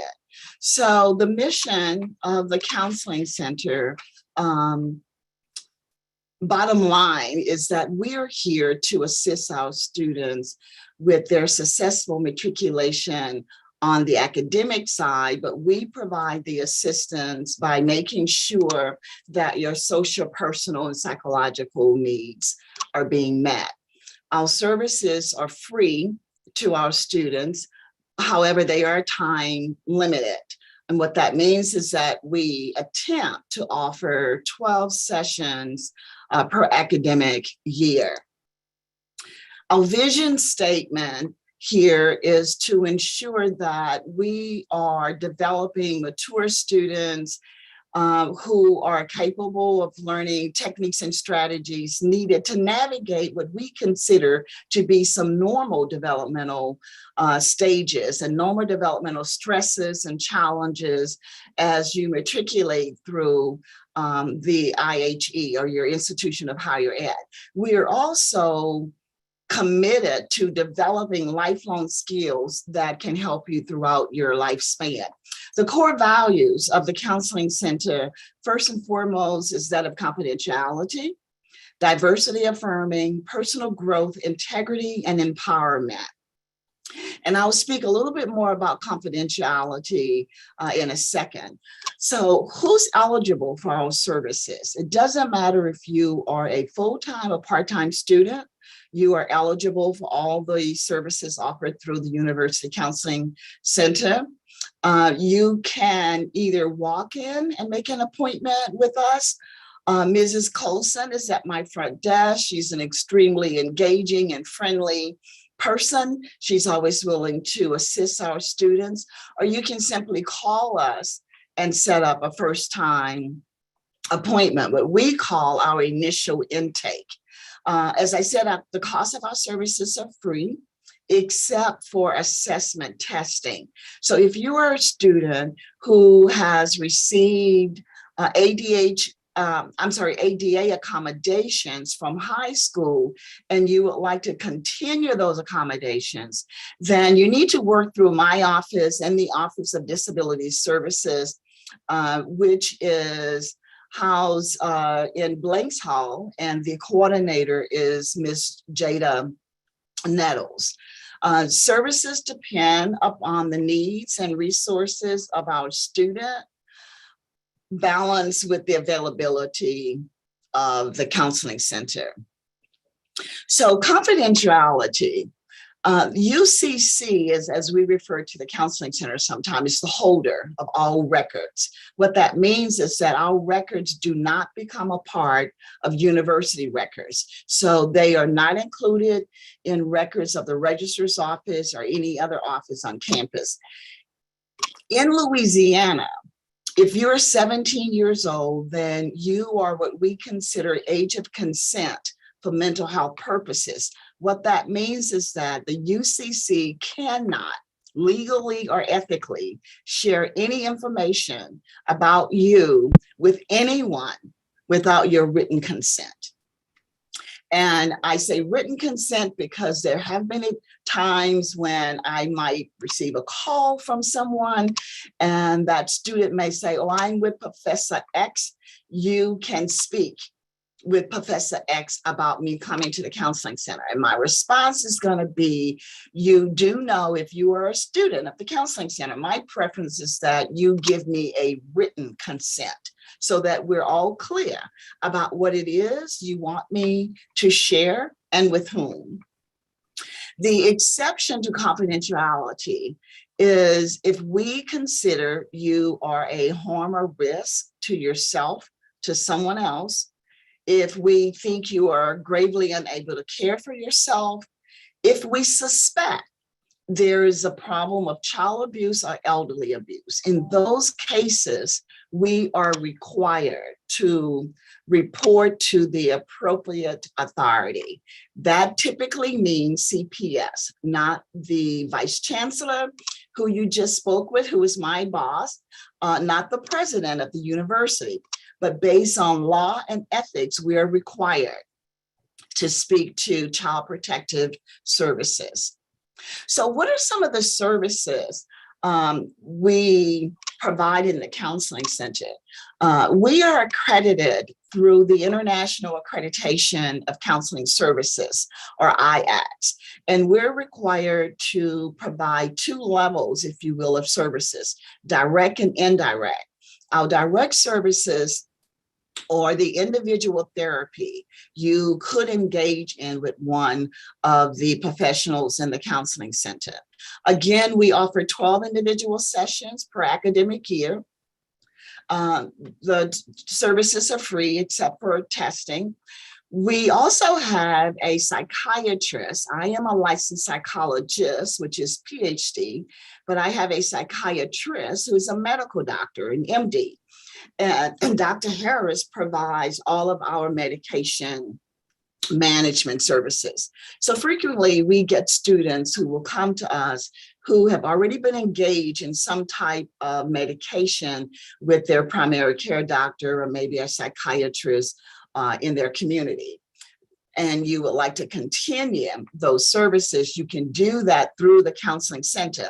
However, there are some stipulations of receiving those services, and you should speak with one of the therapists in the office. We also provide consultation with faculty and staff, with students, with students about faculty. Periodically, we will also engage in couples therapy. And that can happen if both students are an SUBR student, or if one is a registered SUBR student and the other person is not. As long as one person is, and we think that couples work might be beneficial, we can offer those services to you. Another service that I find extremely important, and one that Dr. Johnson's office, University College, has been working with us for many years now, is our online interactive career development program. It's called SIGI 3. And SIGI stands for System of Interactive Guidance Information. SIGI 3 is a career development program that can assist students who have not made decisions about what they want to major in. The program allows you to go through 8 different modules where you will be given assessment around your skills, your interests, your values, your aptitude, and matching all of those with hundreds of thousands of career choices. The intent with SIGI is to try to match you as closely as possible with a career selection, starting with your major, that will result in high satisfaction. And again, Dr. Johnson utilizes SIGI in all of his freshman orientation classes. So you will be introduced to SIGI at some point later as you begin your coursework here. Our indirect services are those that we consider workshop presentation, doing these types of orientations. We participate in lots of training with our School of Nursing. We also will aid our resident assistant and resident directors sometimes with putting on workshops and presentation for various dorms. And so those are considered indirect services, but in terms of our accreditation, they are just as important as the direct services of therapy or counseling is concerned. And so you may be wondering, what are some of the common reasons students seek out counseling or therapy? One of the things we have monitored in our field for years now is the number of students entering college who have already had some contact with a therapist. And what I know from one of my major professional organizations is that on average, 25% of the students who enter college have already had some contact with a professional mental health person. And so we continue those services for students. And what you see on this screen are the various reasons individuals might seek therapy. You might imagine for the last nearly 2 years now, we have been existing in a lot of uncertainties around COVID. We have seen since March 2020 an increase of students who are coming to therapy because of anxiety and depression. And that was predicted in the field because uncertainty simply create anxiety in most people. So even individuals who were not dealing with anxiety pre-pandemic might have experienced some level of anxiety. So we have seen we've seen that number increase a lot, anxiety, depression. You also see here losses as the first one. And losses can be anything from a physical loss, a death, to the loss of a relationship. That is a loss. And so losses can sort of expand the spectrum from one end to the other end. If, as a freshman student, this may be the first time some of you are leaving home. And that can be somewhat transitional for a lot of folks. And so, we consider that a normal developmental transition, but nonetheless, it can feel isolating and lonely, and we can and do address those issues. We also spend a significant amount of time dealing with past traumas. And again, trauma can range from early childhood abuse, whether that's physical or sexual abuse, to other forms of trauma. And so we do a lot of work along the lines of normal developmental concerns, extending to what we would consider true mental health illnesses. And so there we might be talking about someone who has major depressive disorder versus someone who has normal depression. For example, if there is a significant loss, it makes sense that you're going to feel depressed for some time, but that we would consider that normal versus someone who is dealing with depression on the other end of the spectrum, and you're unable to get up and go to class, you're unable to take care of basic maintenance types of things. Those issues are of more concern, and we might very well refer you to our psychiatrist to get a medication evaluation there. So those are just some of the concerns we have seen over the years in the counseling center. This slide rather shows you the staff of the counseling center. So there are 2 mental health therapists. One is fully licensed, which is an LPC. The other individual is close to becoming licensed. And in Louisiana, we consider that a provisional LPC. I also have an assessment specialist. This is the person who does all of the testing for me. The majority of the testing we do fall along the line of ADHD. That is when I will work with Ms. Nettles' office. We do the assessment if it is needed, and then we would, with the consent of the student, share information with Ms. Nettles, and she will work with you to take care of the accommodations that you might require if you are confirmed as having ADHD or ADD. I have also added, as of last semester, I think we started extending our testing to look at other types of learning disabilities outside of ADHD. And again, the assessment specialist, Ms. Haley, takes care of that. Here are the ways you can contact the counseling center. You can find us at our email address is counselingcenter@subr.edu, or you could opt to go to subr.edu/counseling center on the web. The direct contact number is 225, for those of you outside of Louisiana, 771-2480.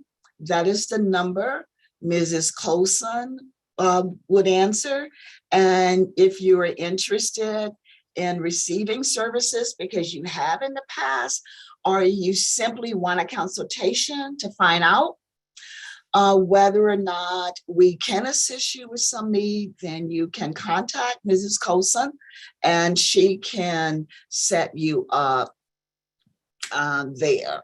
So here is something I would just like to leave with you as you sort of move through the next several weeks, getting your mind and your head prepared for classes.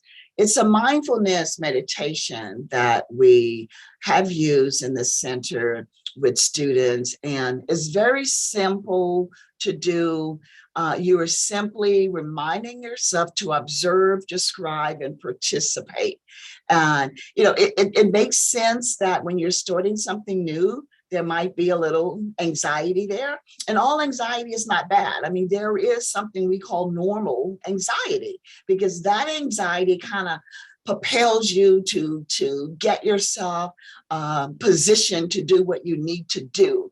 And that's okay, but it is important to monitor how high your anxiety goes and how much it begins to affect you negatively. And when that happens, then it may be appropriate to reach out to us. And so the observe part of this small meditation is simply to be alert to your thoughts and your feelings and the actions that you demonstrate behind thoughts and feelings. And then you want to put into word what that feels like for you. And so try calling a thing what it is. So if you feel sad, then acknowledge that it is sadness and call it that.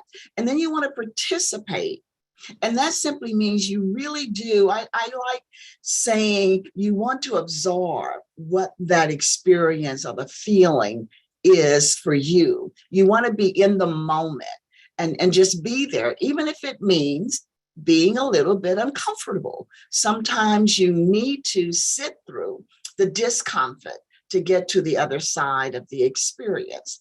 But when you allow yourself to do those simple things, it can assist you in moving through your day, your week, a lot better. So those are the primary services of the center.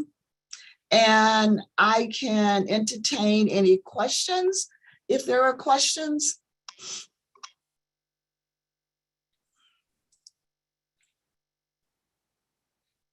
Any questions for Dr. Irvin? We'll definitely take 5-10 minutes to answer any questions.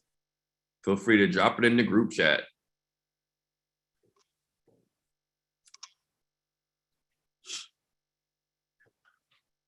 Any questions for Dr. Irvin? Anything she talked about today?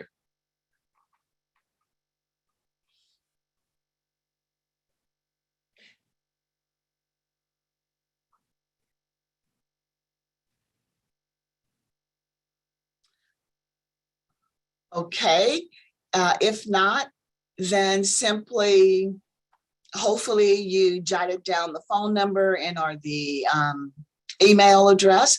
And if in the future you need to reach out to us, then you should feel free to do that. Also know, even if Dr. Johnson is referring you to the center, if Mr. Jordan is referring you to the center, we will always ask if you want us to let them know that you have made it to the counseling center. And if your agreement is yay, then we will say, so-and-so got to the counseling center and that is it. Information about why and what happened once you got here will not be shared unless, again, you sign that release of information. So welcome to the Bluff and the Jaguar Nation. Either one, we use both of them. We certainly wish you well in your matriculation, and I'm sure I will see some of you round and about the campus. So good luck, guys, and thank you, Mr. Hilliard. No problem, thank you. Actually, Dr. Irvin, we have one question. Is the health center open 24 hours? Is what now? The health center open 24 hours. Okay, I'm glad someone brought that up because the counseling center and the health center are not one and the same. But we look like we are the same building because we are so close together, and that was intentional.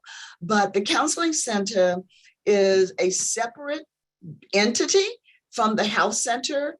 The director of the health center is Dr. Wilkes, and I suppose you're going to meet either Dr. Wilkes or her assistant director, Mrs. Ellis, at some point. But the counseling center and the health center are separate. Neither of our buildings are open 24 hours. The counseling center does not provide 24-hour access. We do have emergency numbers on our webpage that you can utilize if you need information or you need a person after 5 o'clock. We're open Monday to Friday, 8 to 5. Now, I've been here 22 years, and what does happen, if Mr. Johnson or someone in his office receives a phone call from a student who is in need, and if Dr. Johnson thinks he needs to contact me, he will call me, and then we will consult and coordinate whatever needs to be done. But the office itself is not open after 5 p.m. And the typical holidays and breaks that students have, we generally have those same breaks. So thanks for bringing that up, someone. All right. Thank you so much, Dr. Erb, for being with us. You're quite welcome. All right. Have a great day. All right, we are moving through this. We have one more presentation before we take a break. All right, so I definitely want to introduce to you all our scholarship coordinator, Mr. Christopher Levy. What's up, Christopher Levy? Are you there?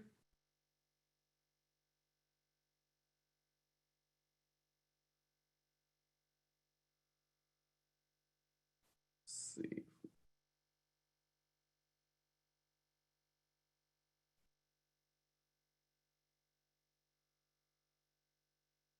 Mr. Levy, can you hear us? Yes, I can hear. I was having trouble unmuting. Can you hear me? Yes, perfect. Perfect, thank you. And can you see my screen? Yes, we can. Perfect. Again, I am Mr. Christopher Levy here with the Office of Student Financial Aid. I do bring greetings from our Executive Director, Ms. Tashika Davis, and our illustrious financial aid staff here in the office. I want to start off by letting you know that excellence defines us, pride sustains us, and tradition guides us. But to live by that, first, we want to make sure that you have everything that you need financially to be successful here at Southern University. So we're going to go into our financial aid checklist, our toolkit. So the first step, students, you want to make sure that you have completed your FAFSA. The FAFSA is available annually starting October 1st. So if you're coming in the spring, which this semester, you want to ensure that you do have your FAFSA for the 2021-2022 school year on file, and that you also have included our SUBR school code 002025. If there are students who are on the line and will be attending the SUSLA Connect program, you do want to also ensure that you have SUSLA's school code on your FAFSA rather than SUBR's, okay? So again, if you are a student at SUBR, you're going to use our 002025 school code, and then SUSLA, you're going to have their school code for SUSLA Connect. Once you have completed your FAFSA, you will receive your SARS report, which is your student aid report. And on your student aid report, it will give you your EFC, or your expected family contribution.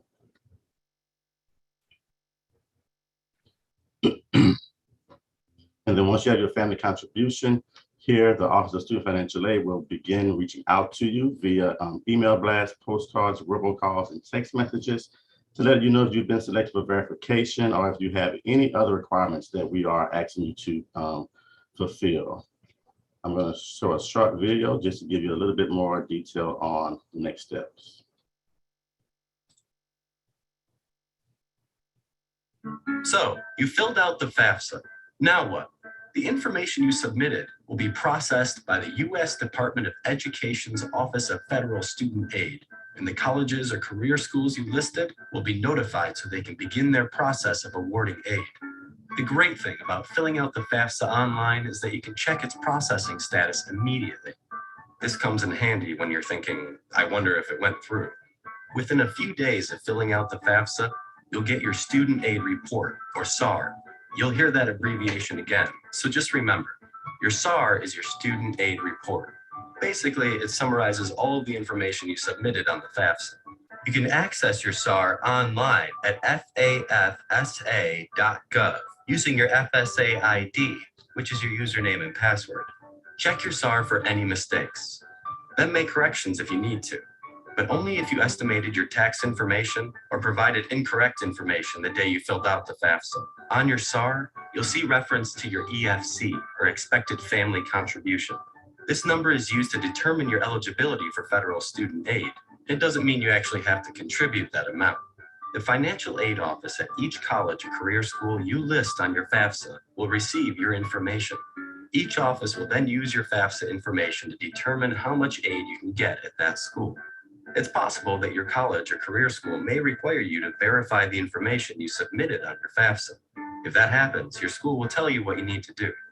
Once you're accepted into a college or career school, you'll get an award letter from the school's financial aid office that explains the aid being offered to you. We'd recommend comparing award letters from multiple schools. That way you can make the best decision for your situation. If you have any questions about your financial aid offer, contact the school's financial aid office. If your aid offer includes a federal loan and you're a first-time borrower, there are a few more steps before you get your loan. You'll need to complete entrance counseling and sign the Master Promissory Note, or MPN, which is your agreement to pay back the loan. Your school will provide you with the necessary information. So how do you get your money? Well, usually your grants and loans will be applied to tuition, fees, and other charges on your student account first. Then any leftover money is paid to you. Work-study funds are earned throughout the term. Remember, filling out the FAFSA is not a one-time thing. You must complete it every year you attend school. If you have questions or need more information, please visit studentaid.gov. Great. So with that, as stated, you have to fill out the FAFSA each year. So coming in the spring, of course, like I stated, you will have your 2021, 2022 FAFSA completed, but it is still now time for you to complete your FAFSA for fall 22-23. So I definitely encourage you all to go out right now this weekend to also complete your FAFSA for fall 22-23. And if you were selected for this semester spring verification, be sure to get us all the information that we're requesting as timely as possible. That way we can process your aid and get you paid for the semester.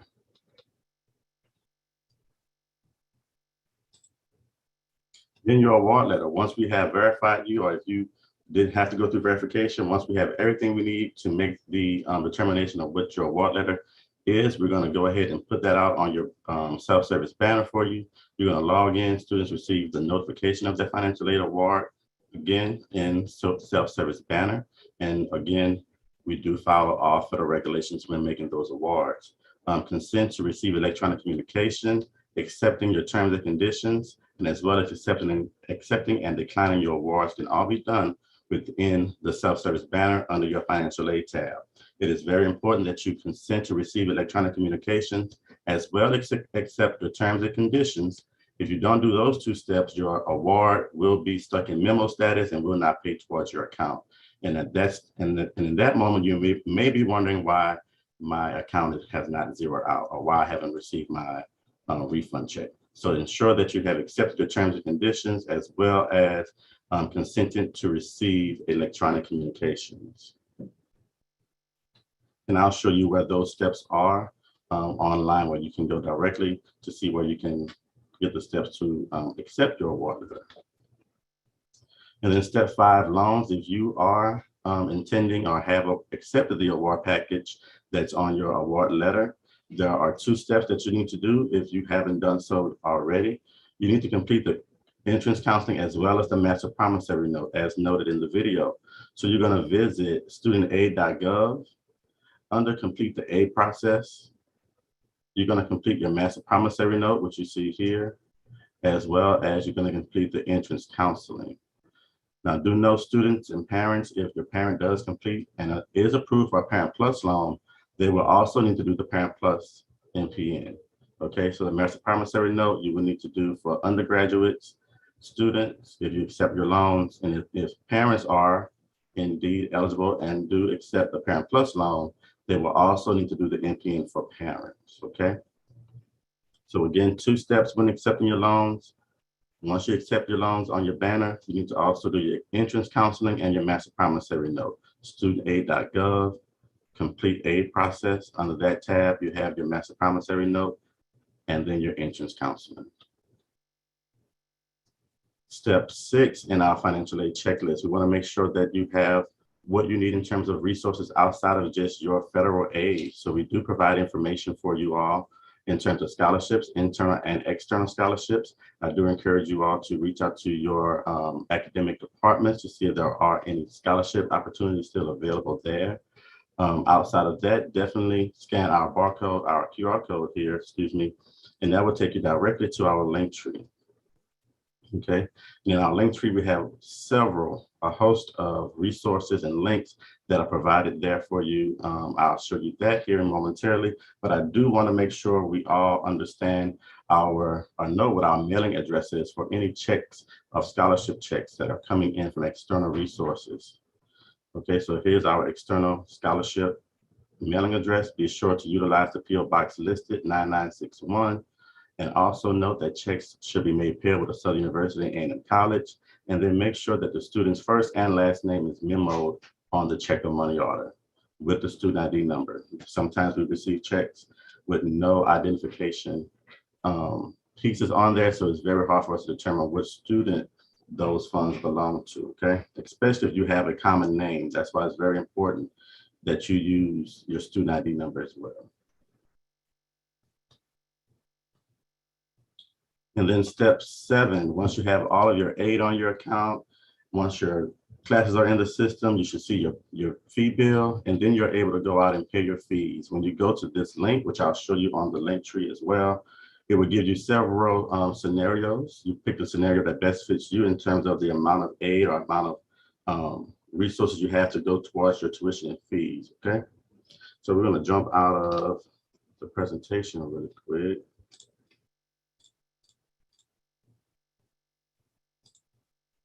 And I want to show you our Instagram page here. It is SUBR_find_aid. Once you have followed us on Instagram, if you go into our bio, you see our link tree that I spoke of earlier. And once you're on our link tree page, the very first link is the financial aid staff contact info page. When you select that link, it will take you directly to our webpage here at Southern University for the financial aid and then our contact information. As you see here, everyone is listed from our executive director to all of the coordinators as well as our counselors. Please reach out to your counselor via email if you have any questions regarding information that we may be requesting or just next steps or where you are in your aid process. Outside of that, you still see where you can go directly and select to complete your FAFSA for 2021 as well as 2022-23. The financial aid webpage link is here as well. And then you have how to accept your SUBR financial aid award. Now, all these SUBR links are derived straight from the SUBR webpage. So once you click that link, it tells you exactly how you can walk through the steps on Banner to accept your award package. Again, be sure to accept the terms and conditions as well as consent for electronic communication. Then at the very bottom, under congratulations, it says pay fees online. Yes, you can pay your fees online.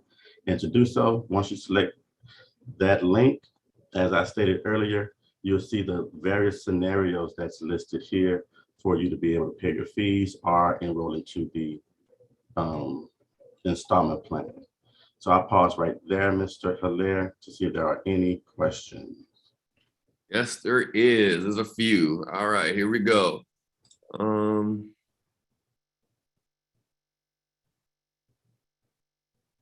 Who do I get in contact with if we have questions about financial aid? Yes, so the person you would contact is your financial aid counselor. If you have any general questions or next steps for you, your counselor will be able to tell you your financial aid status and if you're ready to go in terms of all aid being processed. Again, if you have questions, definitely reach out to your financial aid counselor.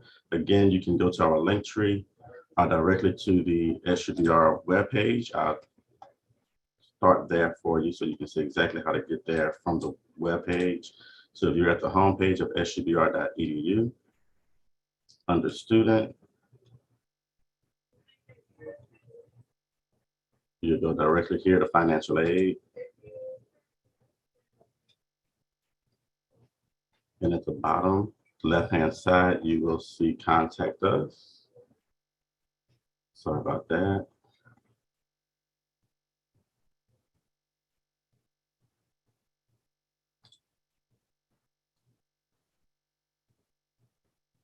And there is our contact information. All counselors are listed with their email. That is the best way to contact your counselor. That way the email has a timestamp when you send the email and when you receive your communication back. That way we are all holding each other accountable to ensure that your aid is processed successfully. Next question, Mr. Hilaire. Thank you. All right. I completed my entrance counseling twice and notification of my financial aid banner will not go away, but my MP note and everything else has been approved. But the notification is still there. I would say please send an email to our loan coordinator, Ms. Gwendolyn Perkins. You can also CC me on that email to ensure that we get that cleared for you.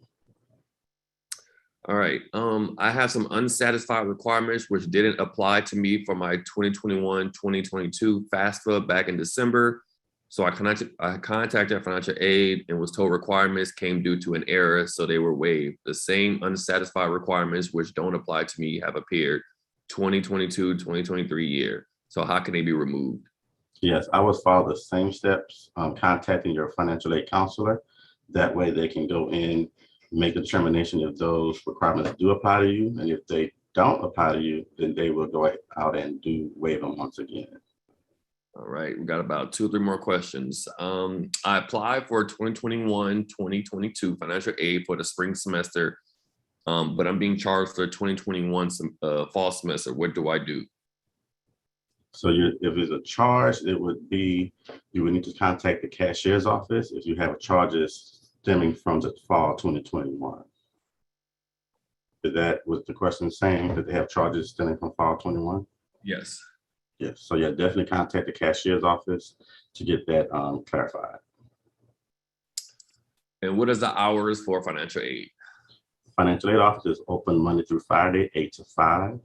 And we'll be in the office every day. Right now, we are working staggered schedules based on the counselors, but as someone will be in the office every day, and you should definitely be able to reach your counselor by email. All right. Can you show me again how to fill out any missing forms? So if you have anything that's missing, it will be in your banner under your financial aid tab. You can go under eligibility.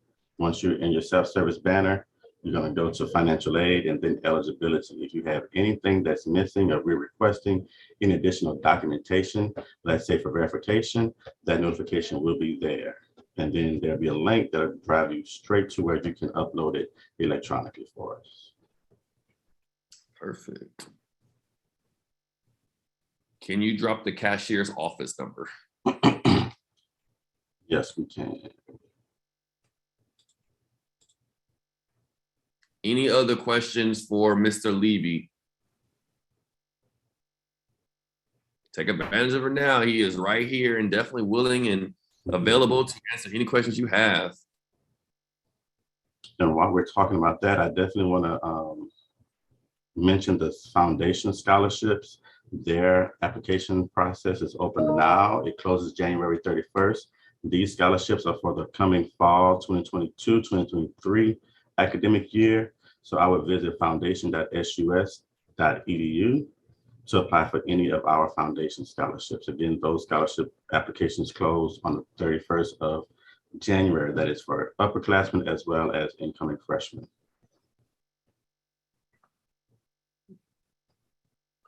Any other questions?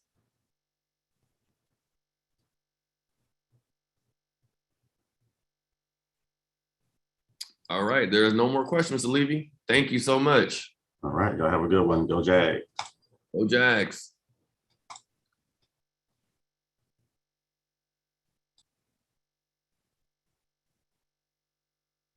All right, everyone.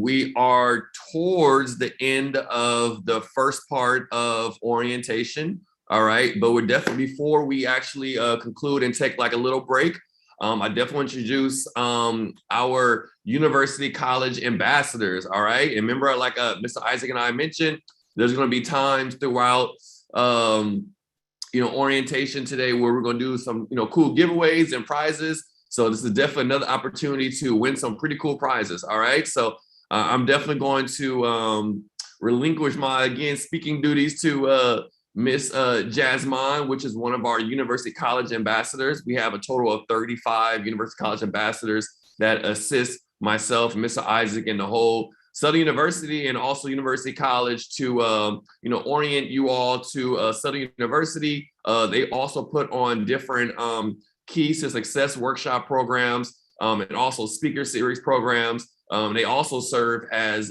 mentors as well for you all when you all transition into the university. All right, so without further ado, Jasmine, what you got?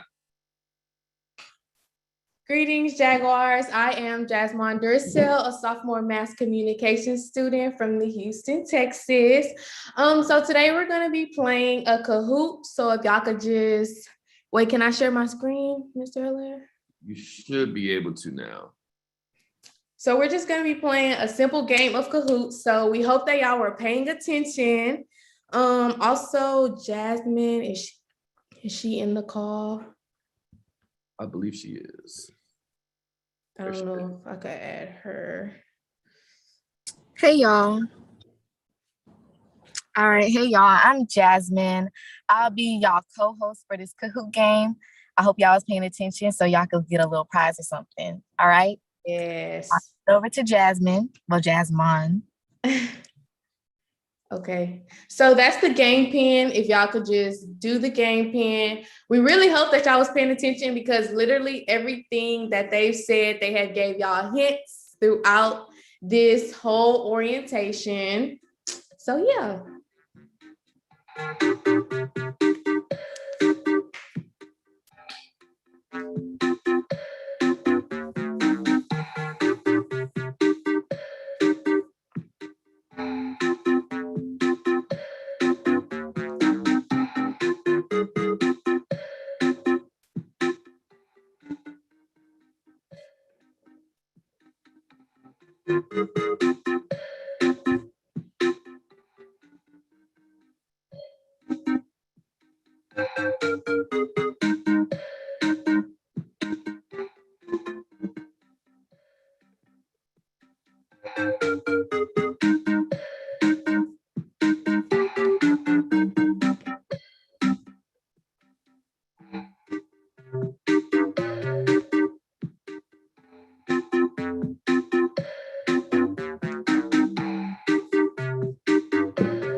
Keep on coming in.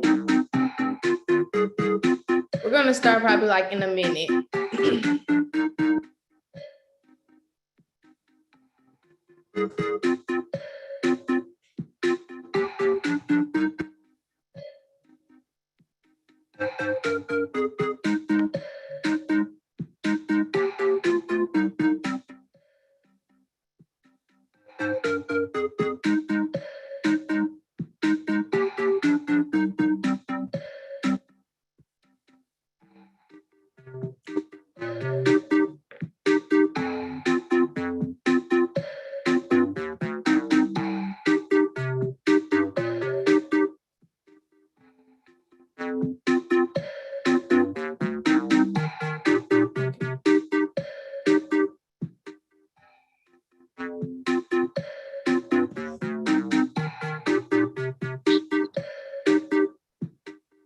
Okay, we're gonna be starting in a little minute.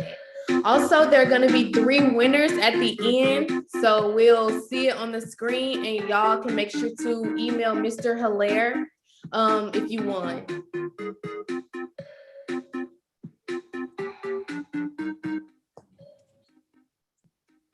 Okay, I see a few still coming in.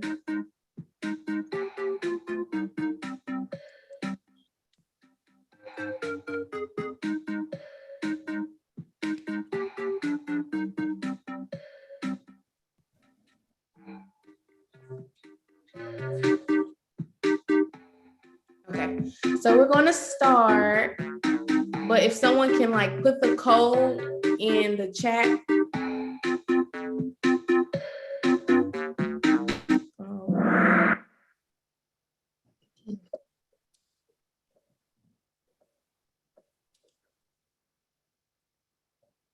So what is one thing that helped you make your decision at Southern? Why did you want to attend Southern University? I mean, the best HBCU, I guess you could say that too. But what made y'all want to attend Southern University? I know mine was because I was on a full ride. So yes, y'all okay, anything.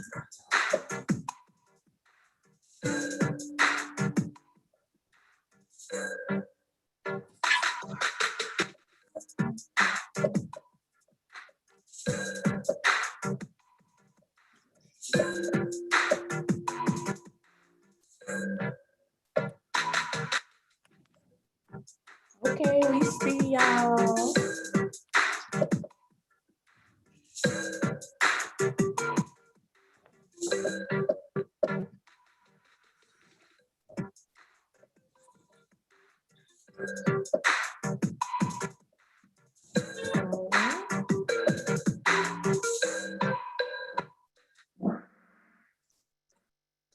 Okay, social work programs, scholarships, the band, yes, the human jukebox, the best HBCU, period. It's the best. That's what I'm talking about. Hospitality, the vibe is great. My parents work here, the opportunities, the traditions, family legacy.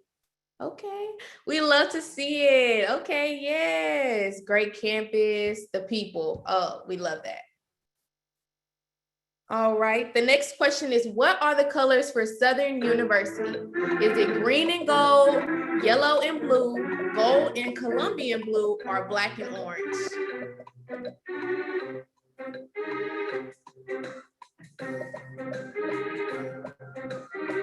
gonna see if y'all really know y'all HBCU, how y'all supposed to know y'all HBCU.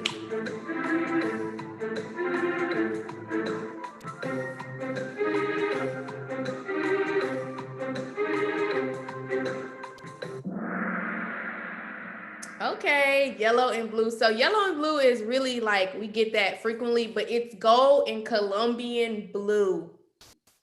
All right, next question. So Purple Boa, you in the lead right now. We have our top three, but let's see who's gonna catch up. Let's see if somebody gonna get knocked down. Let's see. What year was Southern University and Agricultural Mechanical College founded?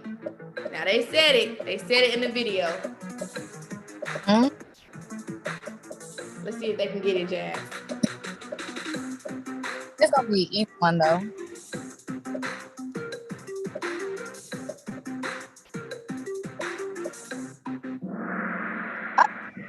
What?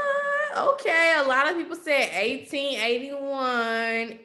So it's 1880. So now y'all know. If y'all didn't know, now y'all know. Okay, we see some people coming up. Fearless Otters, the highest climber. All right, true or false? Southern University is the only historically Black university system in America. So, oh, they must know this. They must know this. They answering fast. Yes, I love it though.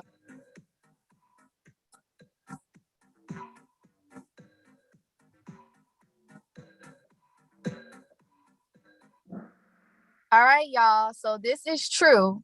It's true. Only university system in America. So yes, this is true. So if y'all didn't know, now y'all know that it's true. Okay, coming to the top. I see you. All right, the president chancellor of Southern University is Ray L. Belton. Y'all might know this one, y'all might not, and I don't blame y'all. But I mean, they said it a whole bunch of times, so we're gonna see if they was really paying attention. And who introduced themselves this morning online. So was y'all really asleep, or was y'all just logged on a Zoom call? I ain't paying no money for nothing. Look at it. True. Okay. Okay, we see y'all. We see y'all. Oh, look. Some people coming up, some people going down. All right. What does A&M stand for in Southern University and A&M College? I just said it. Come on now. Agriculture and math, athletics and mentorship, Apple and mechanical, agriculture and mechanical.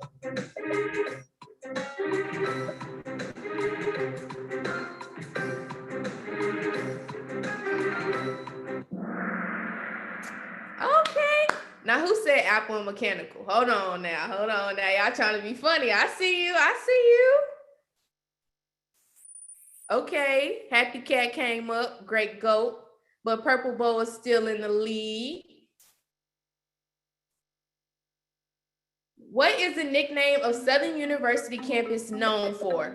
Jaguars Den, The Bluff, the Nursing School, or the Human Jukebox? Let me see what y'all working with.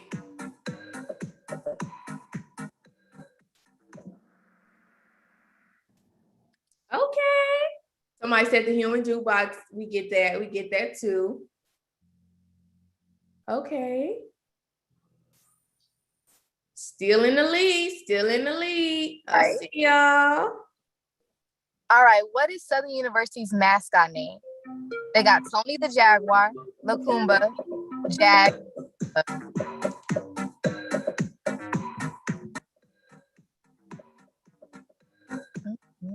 They must know. Because they must know. Okay, they must know.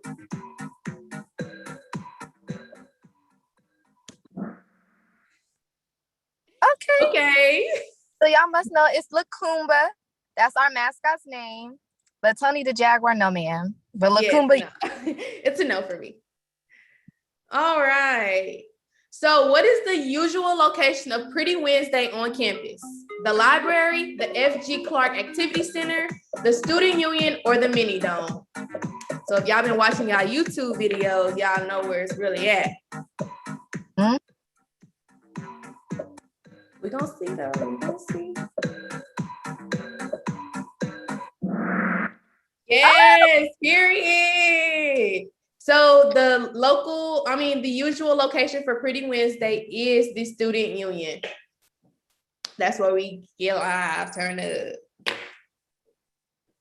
But make sure y'all go to class on Pretty Wednesday. Don't skip class to come to Pretty Wednesday. Where is the Office of Academic Advisors for University College located? Mayberry, Stewart Hall, F.G. Clark Activity Center, or Harris Hall Annex? Y'all gonna need one for sure.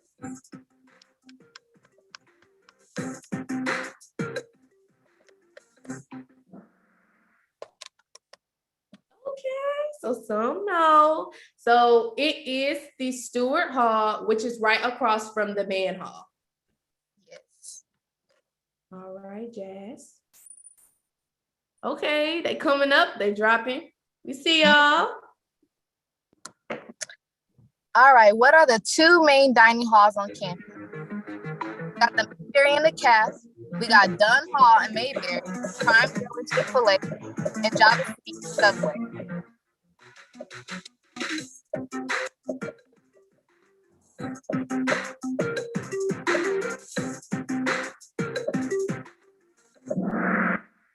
Okay, so the correct answer is Dunn Hall and Mayberry. Mayberry is located in the front of the school, and Dunn Hall is located by the dorms. We see, okay, some people said Mayberry and the Calf. Okay, coming up. All right, name two activities you can participate in while in the student union. So we got the table tennis, bowling, the pool table, all the. Oh, they know this one. I know they gonna. Yeah.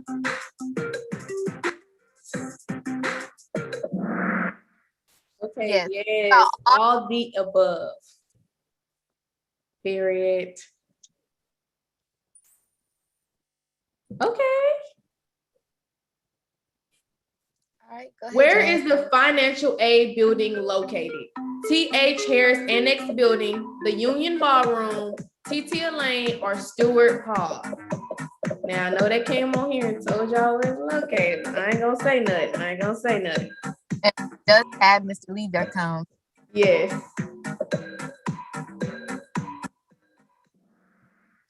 Yes. Okay, so for those that chose other answers, it is at the T.H. Harris Annex Building, and we will let y'all know when we give y'all the campus tours as well. Okay, some dropped, some came up. We see you. Where is the hot spot food place on Wednesdays? Chick-fil-A, Prime Grill, Louisiana Home Zone, or Mayberry? I don't know if they're gonna get this one. They might. I'm gonna get faith, so I got faith in them. Oh, okay. A lot of people said Mayberry, but it's actually the Louisiana Home Zone. That's where we have our Wing Wednesday. That's where all the wings, the line be super long. So make sure y'all go early to get y'all wings. I'm not gonna front though. Mayberry be popping on Monday. Red Bean Monday is Mayberry. Mm-hmm. Oh, and Fridays too. Fried Fish Fridays. Is. All right, what is the address of Southern University? Got 801 Hardin Boulevard, 925 Scenic Highway, 123 and Southern University Way. This is an easy one, y'all. Yeah, it is.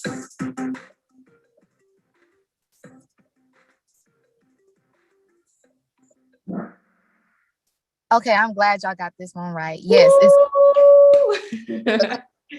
y'all know y'all school address. I'm glad. Exactly. Still taking the lead. All right. Where can you find the fitness equipment and machines available for all students on campus? At Stone Hall, FG Clark Activity Center.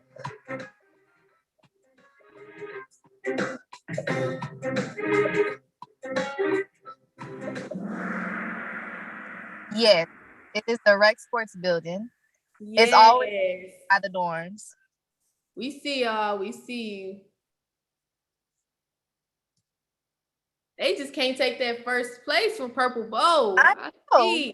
Whoever Purple Bowl is, they doing their thing. Okay. Where are the football games played at Southern University? FG Clark Activity Center, the Southern University Football Stadium, Smith and Brown Memorial Union, or A.W. Mumford Stadium? Let's see if y'all know this. I got faith in y'all though.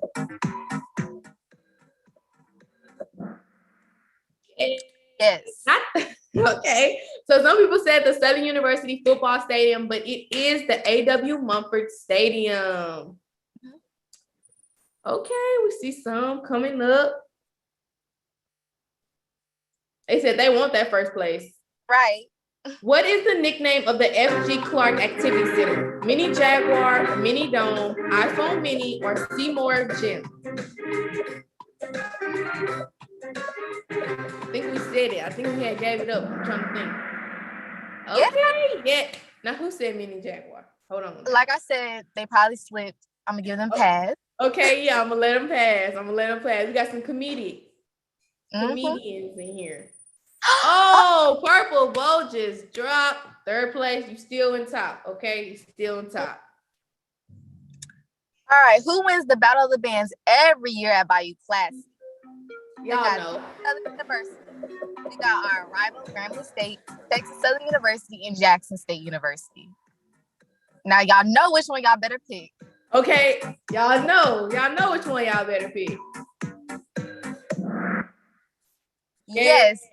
Now who said Texas Southern University? Hold on now.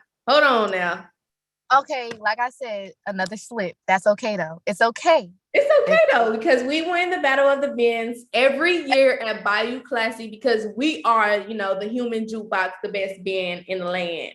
Yes, ma'am. Often imitated and duplicated, like they say. Now, what is the SU Shuffle song? Got No One in the World by Miss Anita Baker. Duck if you butt, cue the shuffle and Before I Let Go. Now, I'm gonna be honest. As y'all come on campus, y'all will learn to dance. It's okay if you don't get on the first time, because I still don't have rhythm, but it's okay. Exactly. And if y'all want to learn to dance, we got y'all. Oh yeah, some of y'all know it. So yes, there's No One in the World by Anita Baker, but of course the bounce mix. We also do have a dance to Before I Let Go, but the signature dance that we play at every function is No One in the World. You hear that beat, you get it. Okay, so Mighty Tiger is in third place. Wing Gliders is second. In the first place, Joyful Raccoon. Woo! And the runners up are Purple Bow and it fell. So if the first, second, and third place winners can just unmute yourselves if y'all can and let us know where y'all from, y'all major, and why. Yeah. I don't know if I can see it. Or they probably won't be able to unmute themselves, but they can text in the chat and then you can unmute them, you know. Oh yeah, let me see. Let me stop sharing my screen.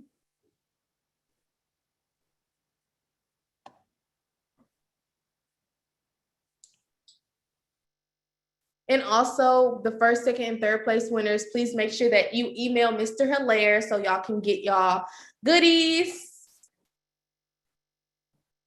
Let me see. But while we wait.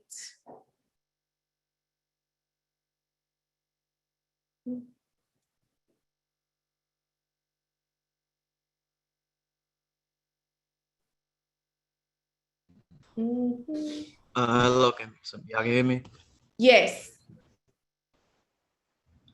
Yeah, my name is Ryland Rowe. I'm from Woodville, Mississippi. My major is political science, and I chose Southern University because I heard they have a good political science and law program, and that's what I wanted to do. Okay, yes, thank you.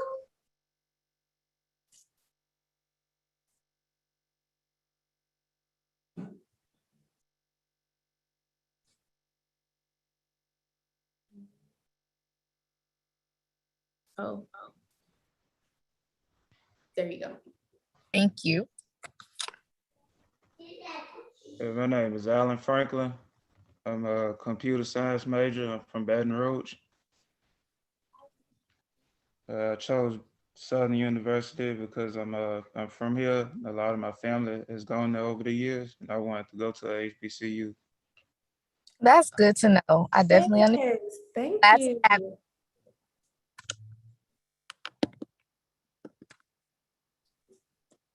In the third place or whatever order y'all went in. Waiting on one more person.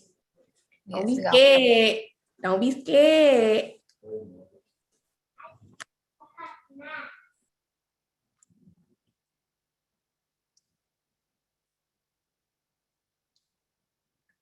Third place was Mighty Tiger.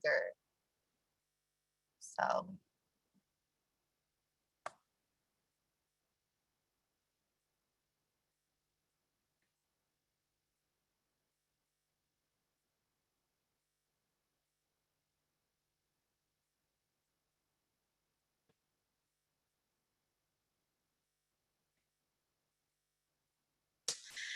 All right. I don't know if they're coming or not, but thank you guys so much for interacting with the Kahoot. We hope that y'all enjoyed it. We hope that y'all learned something about the Southern University Agriculture and Mechanical College.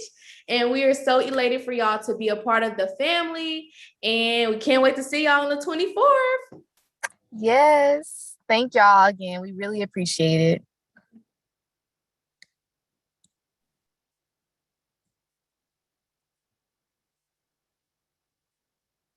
All right, everyone, let's give our ambassadors a hand for their help with that Kahoots game and hope everyone learned something about Southern University.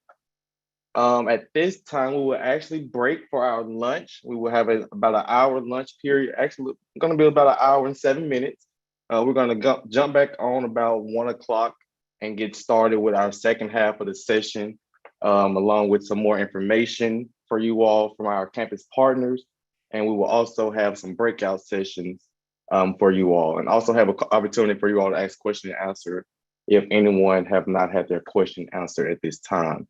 But thank you all for that, joining us this morning. I hope to see you all back at 1 o'clock after the lunch break.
Oh, beg your pardon. Suddenly I just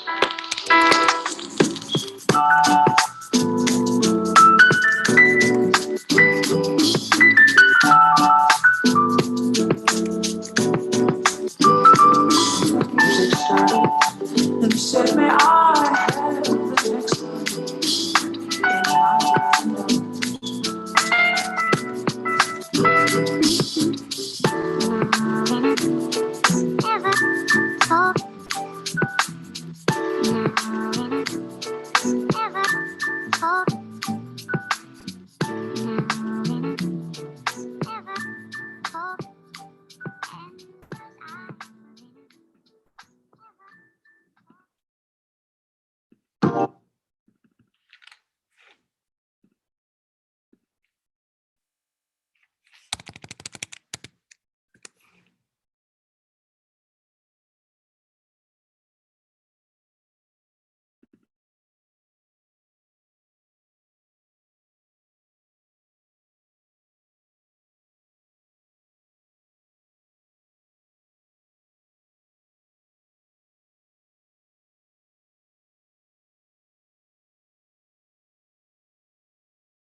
The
All right, everyone, welcome back. Welcome back. Did everyone enjoy their little break? Thumbs up. Yes, yes. All right, all right. All right, so are we ready for part 2 of orientation? Yes, I love it. I love it. All right, I love the energy. Thank you. Thank you. Continue to use that good energy. Give that to me. I love it. All right, everyone. So I want to make sure I reiterate and also update you all on a few important things when it comes to orientation, and also, getting ready for, coming onto campus on January 24th. All right. January 24th. All right. So as a reminder, like I mentioned to most of you all when we started this call this morning, you can pick up your student IDs beginning on January 24th. All right. So on January 24th, myself, University College, and our University College ambassadors will be meeting up with you all to host campus tours. All right. From 12 p.m. to 5 p.m. And during those times, our UC ambassadors will be actually escorting you to the Mini Dome, aka the FG Clark Activity Center, to actually pick up your student IDs if you already submitted it, or take a picture so you can actually pick up your student ID within the next 24 to 48 hours after you take your picture. All right.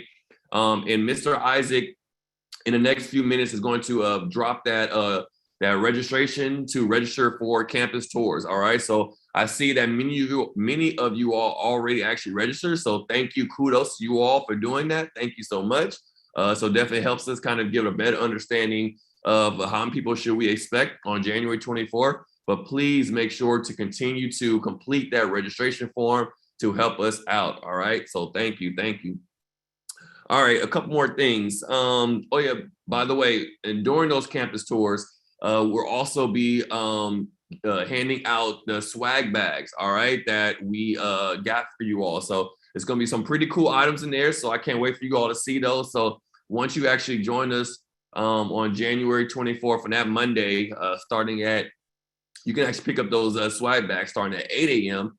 Downstairs in the first floor of the Stewart Hall. We'll be there with the swag bags, all right? But we also will be there during the campus tour from 12 to 5. All right, so you can pick it up at any time starting on Monday, January 24th, from 8 a.m. to 5 p.m. All right. Like I mentioned earlier as well, when it comes to the guidebook, all right, I know a few of you all already mentioned that you already have downloaded the app. Make sure after this orientation is done, do not delete the guidebook app, all right? Even though it has some really good information about orientation today, but there's still going to be good information when it comes to attending different social and educational programs that University College we're hosting. Okay, so it's gonna be some really cool information, different speakers that's coming to campus, come speak to you all. You never know who we may actually have coming to speak, but we also have some cool keys to success workshops that our University College ambassadors will be actually hosting and presenting to you all right, throughout the semester. So please make sure that you keep that that guidebook on your phone, on your app. You have the website, the web version, so you are up to date on the upcoming programs. All right. A couple more things. I did add the booklet as well on the link, but I'll make sure to add that as well in the next few minutes. The new student orientation booklet that shares some really important information when it comes to orientation today, but also some a couple welcome letters from our president, Chancellor, Dr. Ray L. Belton, but also from our Assistant Vice Chancellor, Dr. Zacchaeus Johnson. All right, so this, and also from our SGA president, and also our 91st Miss Southern welcome letter. So please make sure to look at that. We'll also make sure, like I said, to drop that in the group chat so you can actually review that booklet. All right. Just give you a heads up. This is actually being streamed live right now. So just give you a heads up. So if anyone else wants to maybe go back to this, you have a friend that also attending Southern University, and maybe they weren't able to actually attend the call today, it's totally okay, because this is actually being streamed live. And once this orientation is over, within the next 24 hours, I'm going to send an email out to everyone with that link that actually registered for orientation. All right. So as long as you register for orientation and I have your email, your personal email, or your SUS email, but I definitely I'm going to start actually using your SUS email. All right. You will actually be able to actually go back and look at this to see other campus partners, or kind of like be reminded of some important things that you should be aware of prior to you actually joining us on January 24th. All right. And speaking of registering for orientation, be mindful, if you have not received your classes yet, one of the reasons is because you have not registered for orientation. All right. There's multiple reasons how you maybe got this link to actually sign on today, but you will need to register for orientation. So we're also going to drop that link as well in the group chat. All right. So if you do not remember registering actually for orientation and you got this link from maybe a friend, that's okay, just because we're glad that you're still here, right? And you get information, but in order for our advisors to reach out to you, you're going to need to register for orientation, all right? Because there's going to be some important information on that orientation registration, so our advisors can use to contact you to actually make your classes before school begins, all right, on January 26th, all right? Move-in is January 24th, and spring classes begin on January 26th. All right, I think that is about it. So now I am going to hand it over to Mr. Isaac for the next part of orientation. Thank you so much, and welcome back, everyone. At this time, we would like to give away our last little giveaway that we have for you all. This giveaway will actually be given to the first student that actually registered to attend the orientation, the spring new student orientation. And at this time, I will ask for Mr. Elgin Hodges to unmute his mic and come on and let us know where you're from, your intended major, and also what made you choose Southern University.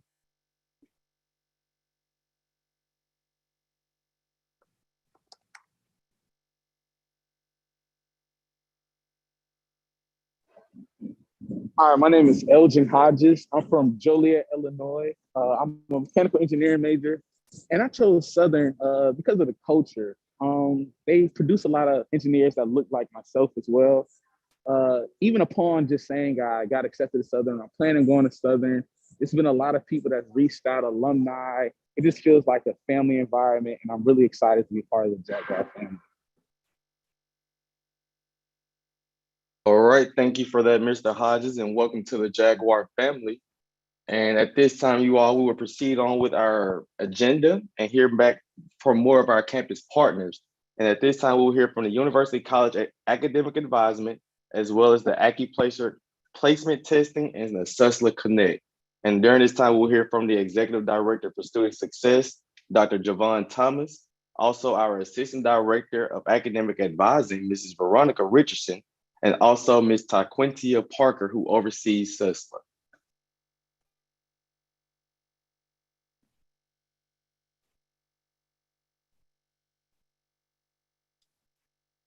Hey, good afternoon, everyone. Thank you, Mr. Hilaire and Mr. Isaac, and welcome new Jaguars. My name is Dr. Javon Thomas, and I serve as the Executive Director for Student Success. Today, I'll be going over some key things that you need to know regarding academic advising. Can I share my screen, Mr. Isaac? You should have access now, Dr. Thomas. Okay.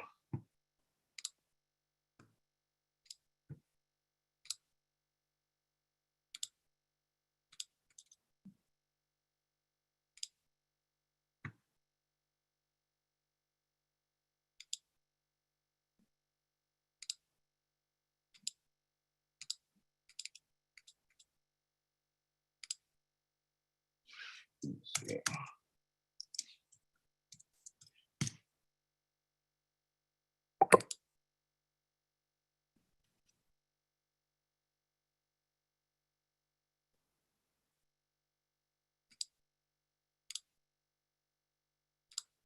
All right, let's see if it's gonna let me do it.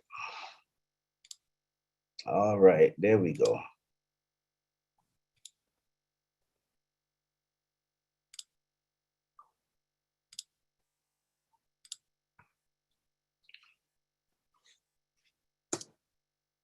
All right, so what is academic advising?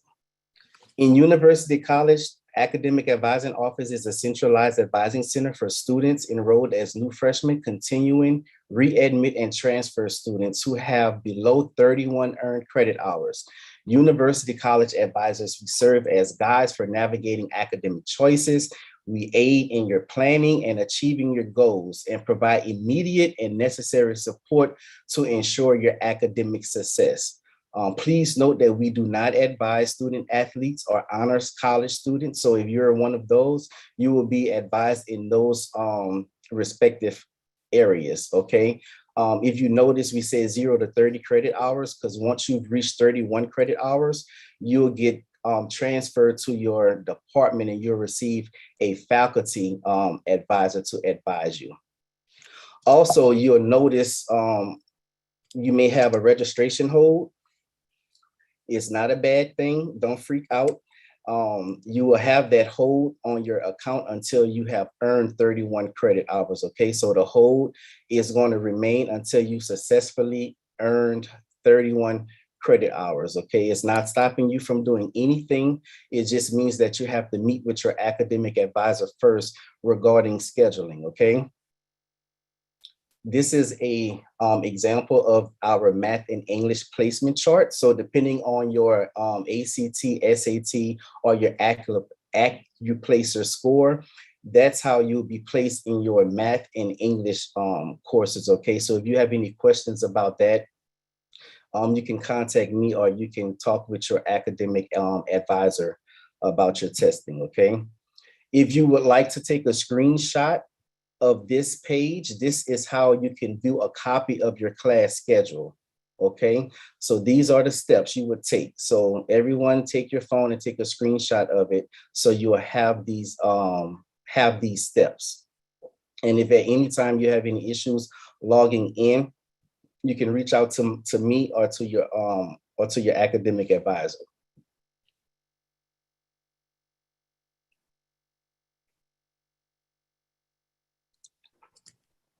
All righty, this is a copy of our change of major form.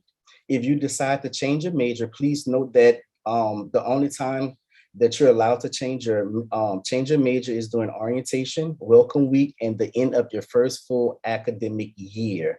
Okay, so be mindful when you're coming in. Try to make sure you choose a major that you're really sure about. I know sometimes we change our mind, which is fine, because I know myself, I changed my major 3 times in school. So it happens. So just make sure that you complete this change of major form in order for your major to change in Banner. Okay, if this form is not completed entirely and signed properly, your major will not reflect in Banner. These are some key items that you would need to know. Previously, I discussed about the CUSA CTLE registration hold on your account. It will be removed once you reach 31 credit hours. Course withdrawals. You are allowed 7 course withdrawals during your time here at Southern University, okay? That means if you are enrolled into a course, you get to the midterm section and you see you're not doing well, you talk to your professor and a professor encourages you to withdraw from the course because there's nothing you can do to successfully pass the course, then you would withdraw from the course and your academic advisor will help you and walk you through that process, okay? Course overrides. Sometimes courses close, which will call for you to reach out to the professor to get a course override, okay? Schedule terminology. So when you get your schedule, you're going to see all your courses that you have for the semester, all right? They're going to be labeled with these, with MTW, R, or F. That's the days of the week that you have the class. So for instance, if you have English on your schedule, you may see a M, W, and an F. That means you will attend that course on Monday, Wednesdays, and Fridays. You may have a class that says T and R. That means you will go to that class on Tuesdays and Thursdays. Okay, so the M is for Monday, the T is for Tuesday, W is for Wednesday, R is for Thursday, and F is for Friday. If you have any questions about anything regarding that, please reach out to myself are your academic advisors. Want to make sure that you understand when you're viewing your schedule, because you don't want to miss any of your courses for not understanding the days of the week. And some classes may just have one alphabet by. Mostly labs are like that, or some of the later afternoon classes you may have to go to, say for instance, general psychology, maybe one day a week. So you may see a M there for Monday. That means you'll only go to that class on Mondays. All right, so dual enrollment transfer credits. Make sure if you took any dual enrollment hours in high school, or if you attended any university before coming to Southern, that you submit those documents to the admissions office so they can be properly articulated to prevent you from taking courses that you've successfully passed at other institutions, okay? Repeat and delete. That means if you fail a course, you are required to retake the course. And we are pushing campaign 15 to finish in 4, which means that we are encouraging all students to schedule at least 15 credit hours each semester, which will total 30 credit hours for the full academic year, which will keep you on track to graduate in 4 years, okay?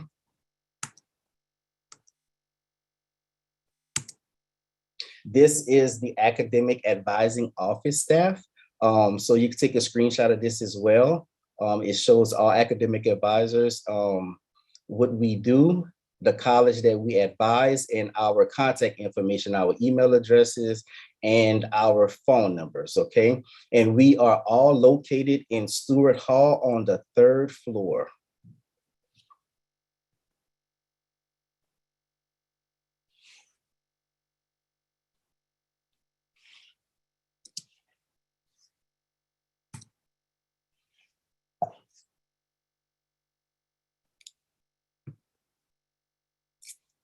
Ms. Veronica Richardson is also on the call, the Associate Director. Ms. Richardson, if you would like to say anything or if you would like to add anything, you're welcome to do so at this time.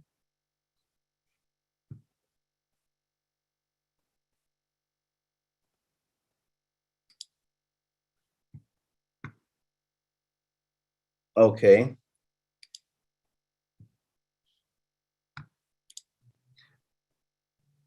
Does anyone have any questions?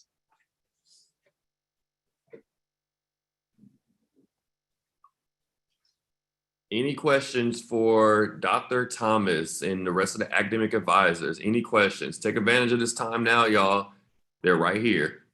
Like Mr. Hilaire said, if you haven't received a schedule yet, it's because you didn't register for orientation. So the advisor doesn't have your information to reach out to you. So please register for orientation. Once you have registered for orientation, Mr. Hilaire will send us your contact information to reach out to you so we can get you scheduled in your courses as soon as possible. So it's very, very important that you make sure that you register for orientation. If you haven't done so, you need to do so today. All right, Dr. Thomas, we have a few questions. Okay. All right, the first one is, I'd like to know who my academic advisor is. My major is business. Okay, it's Miss Michelle Goree. Let me share the screen again. That way, I don't have to repeat their contact information. They could just take a screenshot of it. Let me see, share it. Okay. So your business is going to be Miss Michelle Goree, and this is her contact information right here.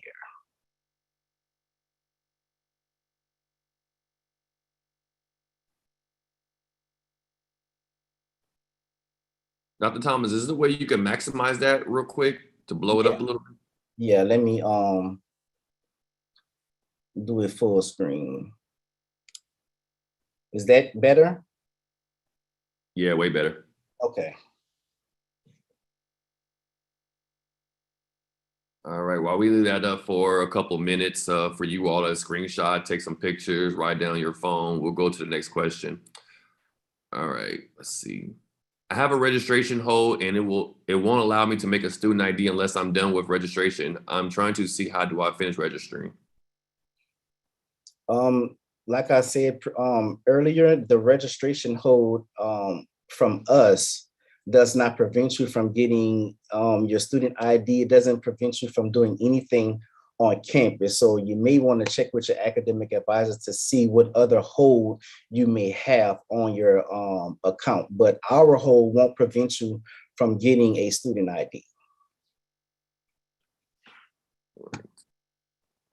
Can you explain the repeat delete portion? Yes. So if you fail a course, say you take in English this upcoming semester, you didn't do as well as you expected, and you have to retake the class, you just talk with your advisor, and they'll reschedule you for the course for the following semester.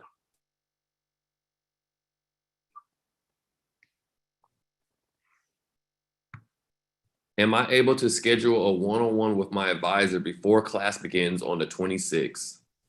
Absolutely. So reach out to your advisor via email, or you can give them a call and schedule an appointment with them. Okay, we go by bookings. That's the tool that we use to schedule our appointments with our students, and they'll be more than happy to schedule a appointment with you so you can talk to them one-on-one and ask any questions that you may have regarding specifically to yourself or to your major.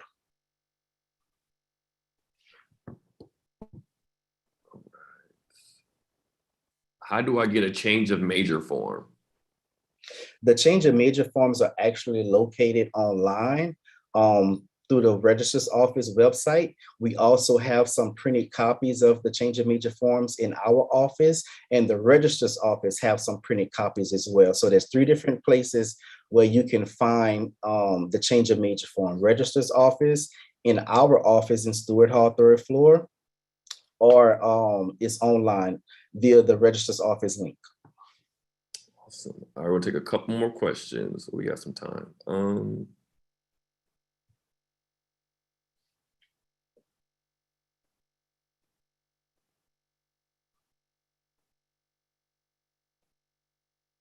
I already scheduled a meeting, but it gave me a building to go to. So would I meet with them on Zoom?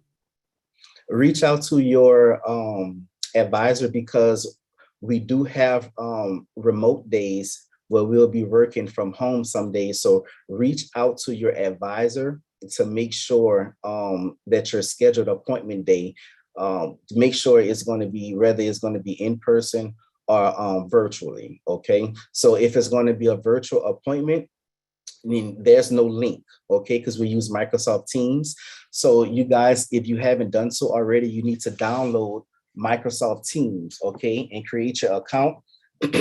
And the advisor will call you from Microsoft Teams. So there's no link to click. They will call you during your appointment time. So you have to be logged on in order to receive the call. Thank you. All right. Is there any documents that allows me to see a list of courses and its equivalent to make sure I'm taking the same courses I've already received credit for?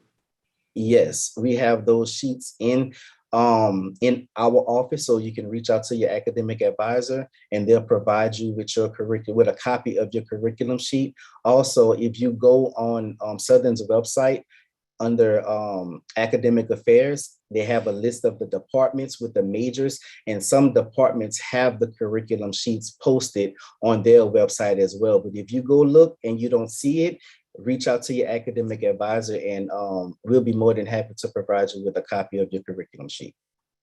Awesome. Sometimes I think you mentioned this before, but if you can answer this one more time. It says I have a hold from University College. Who do I contact to get the hold off? The hold will remain on your account until you've earned 31 credit hours. All right, let's see. We got a couple more. Will my credit still transfer if they still have XXXX in front of them on my transcript? Okay, so if you have XXX, that means that course has not been articulated yet. So you would have to fill out a transfer course evaluation form where you would have to print out a copy of the course description from the university that you attended. So for instance, if it's an English course, that you wish to get articulated, and you took that course, say for instance, at Texas Southern University, you will go to Texas Southern University's website, you would print out a course description of that English course, and you would take it to our English department here and let the dean or the department chair of the English department review the course description to see if it's equivalent to ours, and they'll sign off on it if it is, and the XXX will go away. Okay, so if you have multiple courses with the XXX, you may have to fill out more than one transfer course evaluation form because you have to go to each department depending on the subject. But your advisor can definitely help you with that process. All right. I think the last question is SU offering any online courses? Yes, we do have some online courses. Check with your academic advisor to see the availability of those courses, because some courses are closed due to school beginning. So you may have to, reach out for overrides if need be. But yes, we do offer online courses this semester.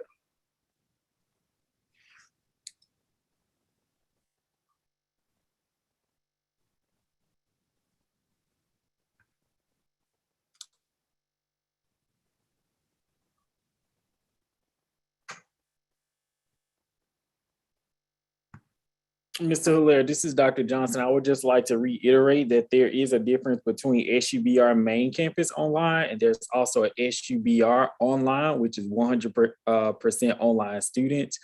So make sure you are enrolled and admitted into the SUBR main campus system. If you are not enrolled in the SUBR main campus system, but you are SUBR 100% online, you will definitely have a different academic advisor. So make sure you're going through the links that are being posted, and or just ask Dr. Thomas and Ms. Richardson, and they'll be able to provide additional information for you. So again, there's a SUBR main campus, which hosts online courses.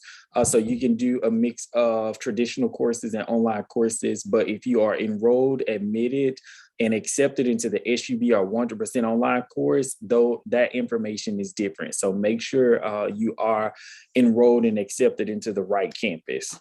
Thanks, Mr. Hilaire. Awesome job, Dr. Thomas. Thank you.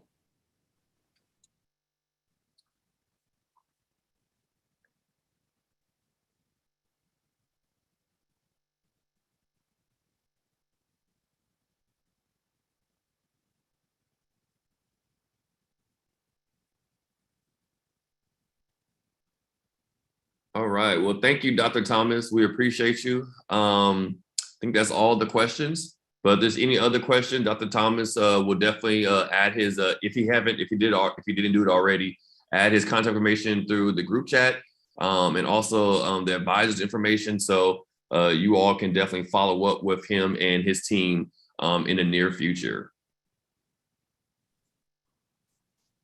Thank you for that, Mr. Hilaire. At this time, we will hear from Ms. Taquencia Parker, who oversees SUSLA. If you would like to speak at this time, you have the floor.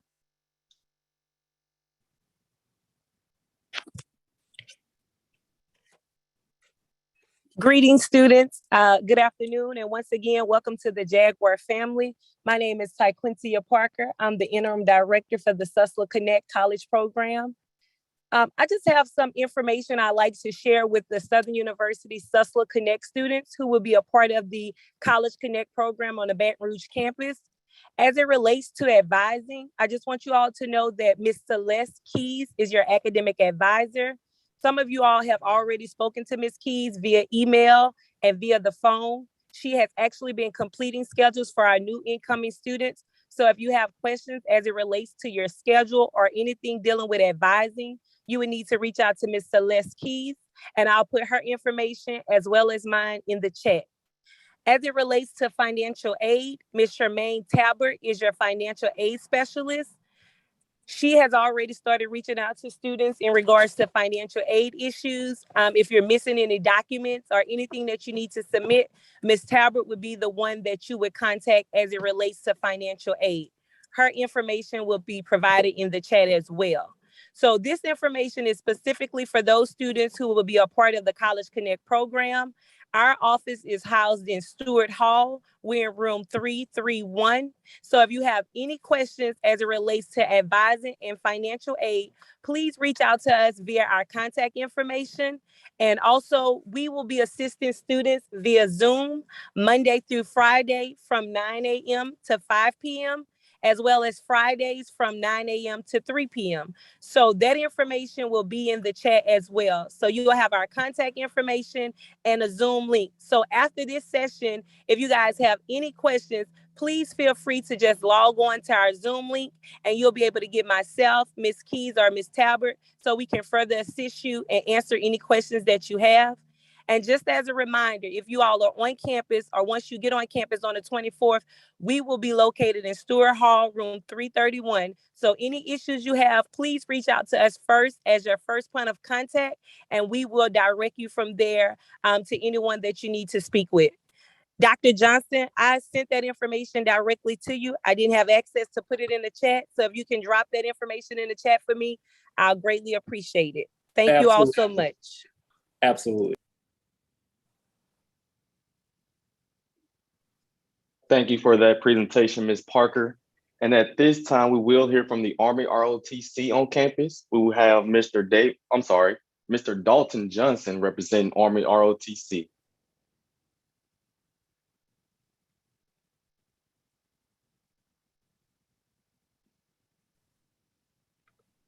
Hello, I believe you meant Lieutenant Colonel Marshall.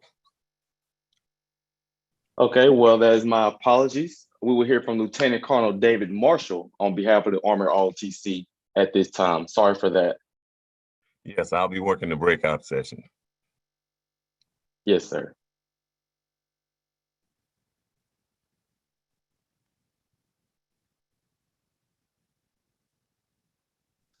Lieutenant Colonel Marshall, you have the floor.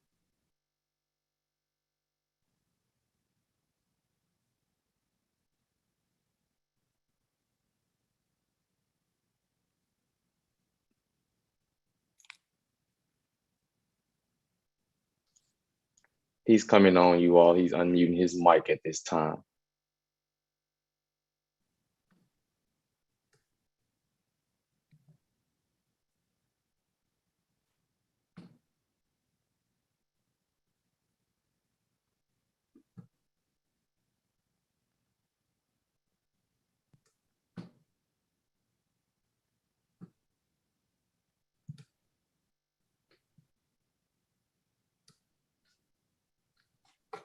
All right, good afternoon. Can everybody hear me? Yes, we can. Yes, sir, we can hear you. Okay, my name is Lieutenant Colonel David Marshall. I am the professor of military science here at Southern University and A&M College. I am also a graduate of Southern University, so it is my pleasure to give this presentation and brief overview on Army ROTC. Also joining me will be Sergeant First Class Thompson, who is with the Louisiana Army National Guard, and also Sergeant Varnado, who is also a recruiter with the Army National Guard. Mr. Dalton Johnson, who you just spoke to briefly, he is my recruiter. So he'll be working the chat room and providing information from that perspective. Looks like I have a little technical difficulty, so I'm gonna go ahead and advance the slide here from this end. Just give me 1 second. Okay, Army ROTC. So basically what this presentation is going to do is just provide information about Army ROTC, what it is, what it means to be a student and a cadet here at Southern University, and then what we look for in students here at Southern University. So Army ROTC is a 4-year program. You enroll in the program just like you would do any other class. You go through the entire program, and then you become a commissioned officer at the end of your academic stint here at Southern University. ROTC contracting is also a part of our program. This is basically your obligation to do time with the military once you graduate from Southern University. So you get 2 things. You receive your academic diploma here at Southern University once you're done, and whatever prospective department that you're in. And you also get your commission into the United States Army active duty. United States Army Reserves, or Louisiana Army National Guard. So we'll talk a little bit about that. I'll go over some scholarships. I'll hit you with what I call the ground truth, and then we'll take some final thoughts and comments. So Army ROTC, there's only a couple of ways that you can become a commissioned officer in the United States Army.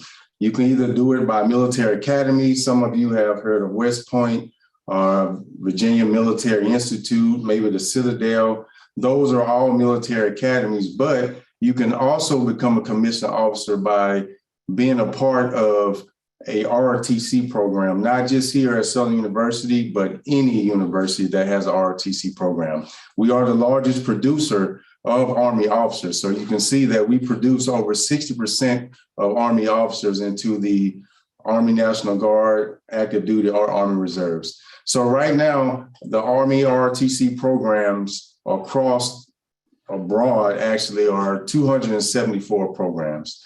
We have those programs positioned at all of our HBCUs and most of the non-HBCUs across the globe. Southern University right now has about 130 cadets.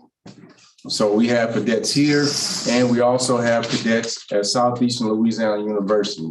We have cadets cross-enrolled from Baton Rouge Community College. So we have several ways that you can become a cadet here at Southern University and A&M College. It is a student organization. So a lot of people don't really understand what Army ROTC is. I know some of you may have been a part of JROTC at the high school level. So this is basically JROTC at the collegiate level. It's ROTC on steroids. So what we do is we make sure that we get you in good physical condition. We make sure that we are part of our local community by way of charity. We also make sure that we support all of our school functions. So we participate in all of our football games. We participate in our basketball games, baseball. We have some of the track team members that train with us. Some of the football players train with us. It's a physical program. So we want to make sure that you're in shape and you're ready to give your best to our United States. We also assist with JROTC programs. So we have a number of JROTC programs that we partner with across the community, and we provide assistance to those cadets who are at the high school level that wish to come to Southern University and be a part of our program as well. A couple of things that we require from you. As I said, you must be in good physical condition. There is an advanced training that takes place over the summer, but that is only your third year. It doesn't take place your first or second year. It generally happens when you become a junior. So you become a junior, classified as a junior at the university. That essentially means you're a junior here at the ROTC program. You go to Fort Knox, Kentucky for 38 days, and then you come back and you start getting prepared for your commissioning to the United States Army.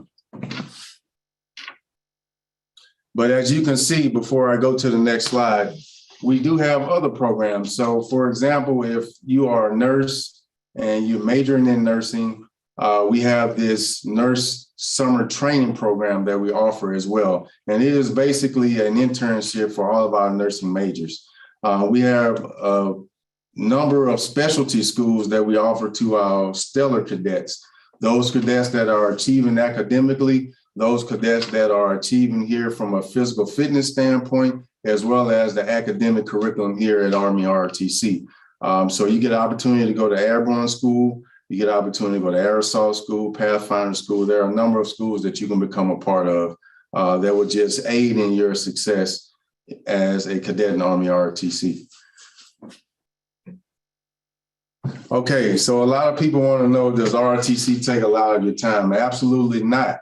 It is a program that involves college students. We understand that you are college students, so we don't want to take that experience away from you. We want to give you the flexibility to give us some of your time, but also participate in some of the activities that go on at the university campus, such as pledging for fraternities or sororities, or becoming members of other honor programs, becoming members of other sports clubs. we give you that opportunity to do that as well. But we do need some of your time as a cadet here at Southern University. Okay, so what do we look for? As I said earlier, we look for smart people. We want smart people in our United States Army. So we want to make sure that you can achieve academically from your departmental curriculum as well as the Army ROTC curriculum. We want people in shape. So if you're a member of your athletic clubs at the high school level, if you're a member of sports here at the collegiate level, then chances are you are already physically fit, which is half the battle of this program. We want leaders. We want people that are able to lead, take initiative, be compassionate about what you're doing. Those are the type of individuals that we want in our program. So we have about 17 branches in the United States Army. Actually, some of these branches are in the Guard and Army Reserves as well. I only listed a few. So if you're in law school, for example, and you would like to be an attorney in the civilian sector, you can be an attorney in the United States Army as well. If you are in the band, we have a lot of band members that are currently in Army ROTC, and you really are achieving in the band field, then you can become a band officer in the Army ROTC program as well as the United States Army or Reserves as well. Financial managers. So if you like numbers, if you're a math major, if you're some type of business major and you like dealing with numbers on a day-to-day basis, we have finance managers in the Army as well as engineer officers. So we have several mechanical and electrical engineer majors here in Army ROTC that are going to go forth and do great things for our United States Army.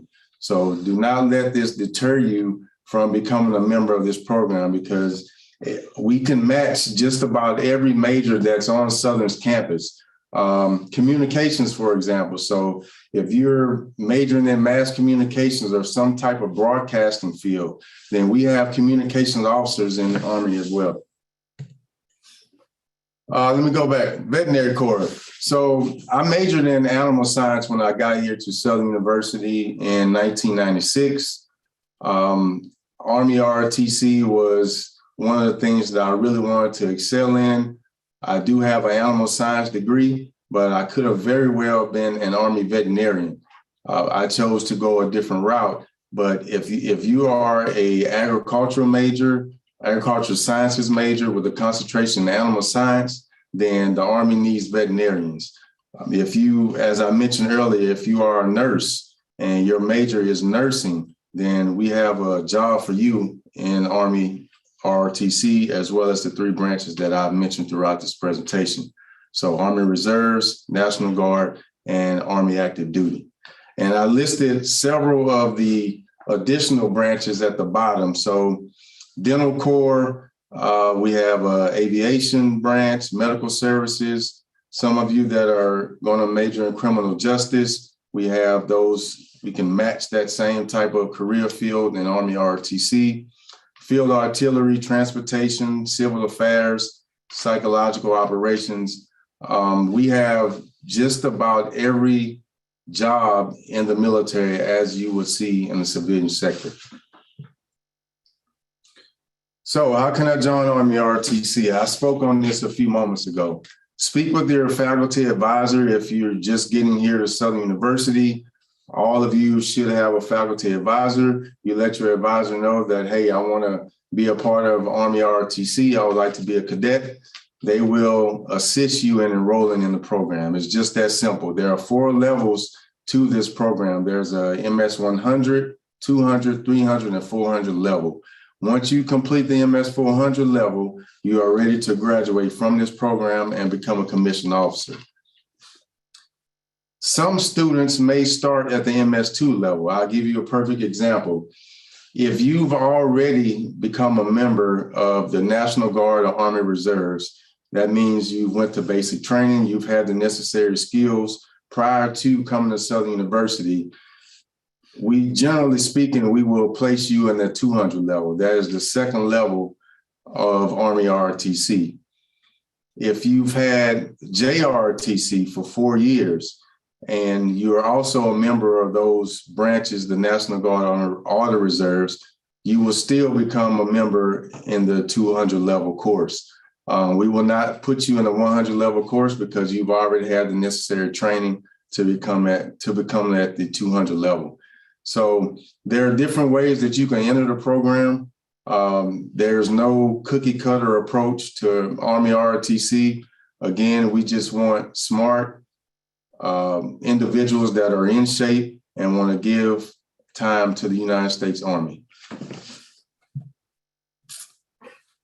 So scholarships, I'll let Mr. Johnson jump in on this if need be, but basically we have scholarships available for all students, all walks of life that want to be a part of the United States Army. In addition to the National Guard scholarships, and Sergeant Thompson is going to talk about that, we have our on-campus scholarships that we call campus-based scholarships, and we also have scholarships that are provided to us by the United States Army Cadet Command, which is our headquarters. We also have ambassador scholarships that we offer for students who go out and encourage and inspire individuals to become a part of our program. In addition, and in some cases, you will receive a book stipend of $600 per semester. You also receive $5,000 per semester, which is about $10,000 every academic year.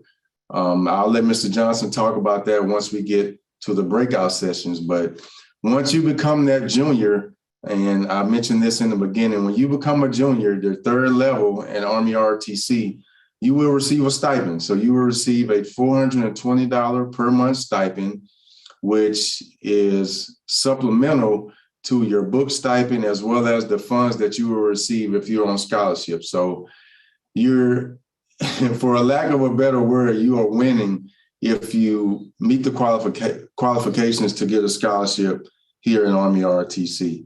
I can give, a personal note. I was in the program. I completed the program in 4 years. I was on scholarship. I did get the contract money of $420 per month. I also received the book stipend as well as the $5,000 per semester. And I was a member of the National Guard. So if you want to be self-sufficient, you want to not have a financial burden on your parents, then Army ROTC is really the way to go. And you don't have to do 20 years in the military in order to be a part of this program. You can do your initial obligation, which is 3 or 4 years. And if you decide to get out and pursue your dreams and goals with whatever academic curriculum that you were under here at Southern, you can do that. Some individuals do their initial obligation and then they stay in the Army for 20 years. I am an example of that. So I did my initial obligation of 3 years as a captain in as a lieutenant in the United States Army. I really enjoyed the travel. I enjoyed the camaraderie and friendship. So I'm back here at Southern University, and I've done 22 years in the military. But so you have several options that you can do. Army ROTC is just a stepping stone and another avenue in your success while you're here at Southern University. So I'm not going to go over this slide in detail, but you can look and see all of the military installations that are across the globe and that are outside the continental United States. So we have a number of installations in Europe. We have a number of installations in the Pacific. And as I mentioned, we have a number of installations within the continental United States. And you can take advantage of all of these locations. You can take advantage of the travel, the free travel that we offer in this program, as well as the United States Army as a whole.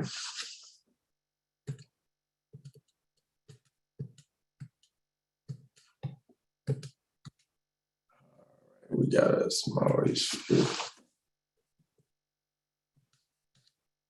Okay, the ground truth. I know most of you may not know who this individual is, but this is Lieutenant General retired Russell Honore. He was commissioned from Southern University in 1971. He is a very, very, very, very picture and idea of a success story here at Southern University. So General Honore is one of 9 general officers who received their degree from here, graduated from the program, and is also a native of Louisiana. So I like to use General Honore as an example of success because he was one of the few individuals that had the ability to achieve the rank of general officer. Now, everything costs something. So as I mentioned in the previous slides, we need a little bit of your time. We need a little bit of your effort. We want to make sure that you remain in good academic standing. We want to make sure that you remain in that same standing here as you go through the 4 years of the program. We want to make sure that you physically fit. However, we do not want individuals that are going to be troublemakers. So just like any other big corporation out in the civilian sector, we want the best of the best in the United States Army. We represent our country. We have lives in our hands. We have a huge responsibility of protecting this nation, and we do not need individuals that are troublemakers. So if you have any felony convictions, if you're involved with drugs, or if you're doing anything that will put on a negative light wearing this uniform, then you can drive on to your next door because you won't make it here in the program. And I like to be upfront about that because we have individuals that would love to be a part of the program, but they also have a record, and we cannot tolerate that in the United States Army. Okay, I'll breeze through this slide real quick, but this is just a pay chart that's pretty much updated. But what it shows is it shows the amount of annual pay that you'll receive from second lieutenant all the way to lieutenant colonel. So if you remember, I mentioned your obligation. Most of you, if you decide to join or if you wish to join the program, you would do at least 3 to 4 years of service. If you do that, then you will make at least $70,000 just based off of your commissioning in the United States Army here from Southern University Army ROTC.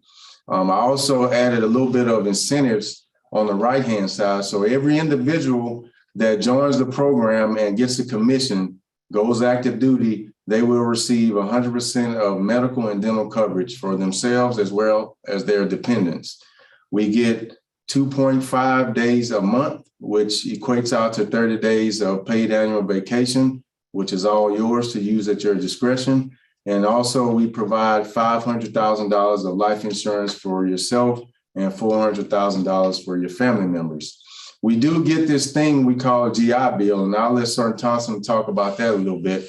But we have a GI Bill, which is really education benefits for you, or it can be transferred to your family members. So if you have a son, a daughter, or maybe even a wife that would like to go to school and they need to have their education paid for, then the Montgomery GI Bill is one way that they can get their education paid for. As far as retirement, this fluctuates. Right now, it's 40% of your base pay. It was 50% when I came in, but now it has reduced to 40%, but you still have the opportunity to buy into your 401k. And you'll be a member, what we call veterans for the rest of their life, in addition to a retirement check, if you so choose to do 20 years. So this is just a snapshot of some of the things from a monetary perspective that I'd like to show, because I know, generally speaking, everyone that wants to go to college is going to college to better themselves, be able to provide for their families. So I like to show this chart of what it means to be an officer and the type of incentives that you'll receive once you become that commissioned officer. Okay, some final thoughts real quick. You don't have to let ROTC be your only avenue of approach. So you can allow our Army ROTC to just be your pathway to success. If you have other ideas that you wish to do in the civilian sector, you know, some of you want to be lawyers, some of you want to be state troopers, some of you want to be attorneys, some of you want to be nurses.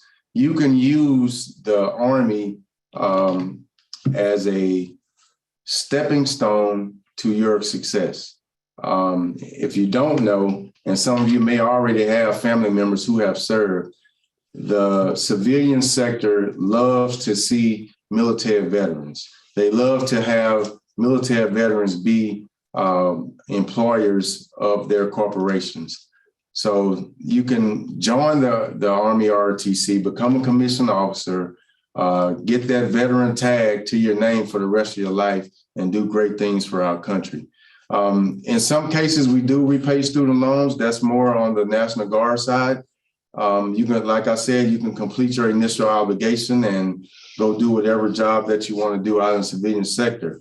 Be a part of the 1%. So if you didn't know, there's only 1% of the world that is a part of the United States Armed Forces. That's not a lot of people, but it shows that we only want the best of the best. And the question that I ask all of my cadets, and I'll ask you the same thing, is where do you see yourself in 5 years?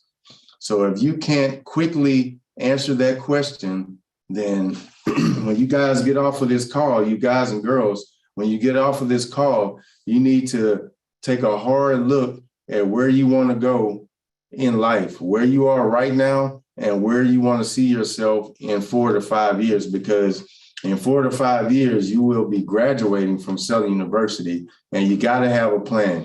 The time to start creating and making that path for your plan is right now. This is our QR code. If you have your phones out right now and you can see my slides, go ahead and stick your phone to this QR code. It'll take you to our website. It'll give you a little bit more information about Army ROTC. As you can see, our other social media platforms, we're up on Instagram, LinkedIn, Facebook, Twitter, and we have a number of photos on Flickr. Mr. Dalton Johnson is our recruiter. He's also going to be working the breakout session, but just for situational awareness, his phone number is 225-771-4161. 4161, and my phone number is 225-771-5466. We are also located at 8401 Gulf Leon Netterville Drive. So we're all the way in the back of campus.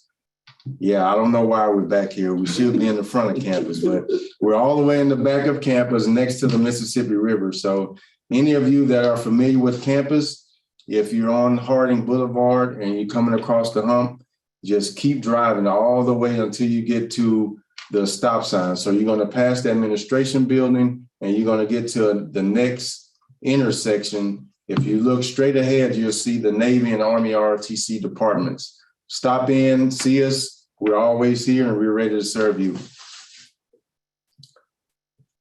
Okay, what I want to do, Dr. Johnson and Mr. Jordan, is I want to go ahead and roll into the second portion of our presentation, which is going to be Sergeant First Class Thompson. He's going to talk about the Louisiana Army National Guard. Sergeant Thompson.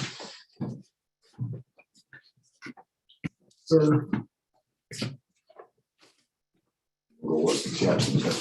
All right, I'm Sergeant First Class Thompson. I am the recruiter up here on campus, as well as Sergeant First Class Lopez. She couldn't be with us today. She was out, so I'm covering down for her. Here to talk to you about the Louisiana Army National Guard and how we could more so immediately benefit you all. So if you've ever thought about joining the military, as well as wanting to go to college, the Louisiana Army National Guard is a very, very good option for you. Number one, we serve part-time. So we do the 1 weekend a month, 2 weeks in the summertime. We have an obligation to the state as well as the federal government. During that obligation to the state, that is when we'll do what's called emergency service. We'll provide that food, water, shelter, security, whatever it is that the state needs at the time of emergency. For the federal government, there is a potential for deployment overseas or any type of operation to support the active duty component. So why is this a good option for you oncoming freshmen? Because you can actually attend school full-time while serving in this part-time position and holding that part-time job. All right, so here's how it will benefit you. The Louisiana Army National Guard offers 100% college tuition exemption to any public school in the state of Louisiana. So yes, you can attend Southern 100% tuition exempt, no tuition comes out of your pocket. On top of that, we'll pay you up to $864 for being a full-time student, as well as a member of the National Guard. All right, so you earn that monthly paycheck. You get money for the GI Bill, which Colonel Marshall mentioned the GI Bill earlier. We operate under the Montgomery GI Bill, which is $407 that comes to you. It's tax-free. It's every month that you're a full-time student. So during those summer months where you don't attend college, then don't expect that payment. But every month that you're a full-time student, that money comes to you for being here pretty much and being a member of the Guard. On top of that, we have an additional $250 in what's called the Montgomery GI Bill Kicker. And that is offered to you if you score that 50 or above on the ASVAB. I know some of you coming in will already have a good score, but that's just extra money. It's extra money. This doesn't affect any of your scholarships. So if you have from academic all the way to athletic scholarships, whatever it is, this won't affect any of your scholarships or grants or your tuition assistance either. So it's a good option to add money to you without taking anything away. And like Colonel Marshall said, this is not something that's going to take up a whole lot of your time. It's just a 1 weekend a month, 2 weeks in the summertime. All right, now the difference between us and the active component, we do offer a healthcare. It is affordable, but since we are part-time, we do have to pay. It's $49 for single individuals and $200 for families, no matter how many dependents. We'll still offer retirement after 20 years. Life insurance is $29 for $400,000 worth of life insurance. That'll cover you anywhere, whether you're in uniform, out of uniform, anywhere. All right, so we talked a little bit about jobs earlier. Well, Colonel Marshall mentioned branches. We have MOSs. So we have over 150 jobs. They depend on your score on the ASVAB, but we do have some jobs that relate to your majors. And we do have stuff that'll just be interesting in general, different trades and crafts that you might want to pick up. There's an example. All right, so eligibility requirements. We are taking people from age 17 up to 34. Your 35th birthday is the cutoff. We do accept certain law violations. So if you have certain charges, that's something that would have to be discussed. We have waivers for certain things. You have to be a high school graduate. And tattoos are something that we can get waived depending on what it is, but we tend to stay away from tattoos on the hands, neck, face, or head. All right, so like I was saying earlier, this is something that you can do now, all right? You can join now, secure your payment for college all 4 years, 100% of your college tuition will be exempt for all 4 years. On top of that, we'll pay you and what's called the Montgomery GI Bill and the GI Bill Kicker. The GI Bill comes out to an extra $4,000 for the school year, on top of you being tuition exempt, and the GI Bill Kicker comes out to an additional $2,000 or so on top of that. So we'll pay for you to go, and we'll pay you to go. And All you're doing is that 1 weekend a month. If you have any questions, comments, concerns, this is how Sergeant First Class Lopez can be reached. She does have a QR code on that last slide. If you take that information down. On the last slide, you can take her QR code down, and if you're wanting to start your process to potentially join the National Guard, then once you scan that QR code, it'll bring you to a website. You fill out the pre-qualification questions, and that goes directly to her. Okay, so the QR code.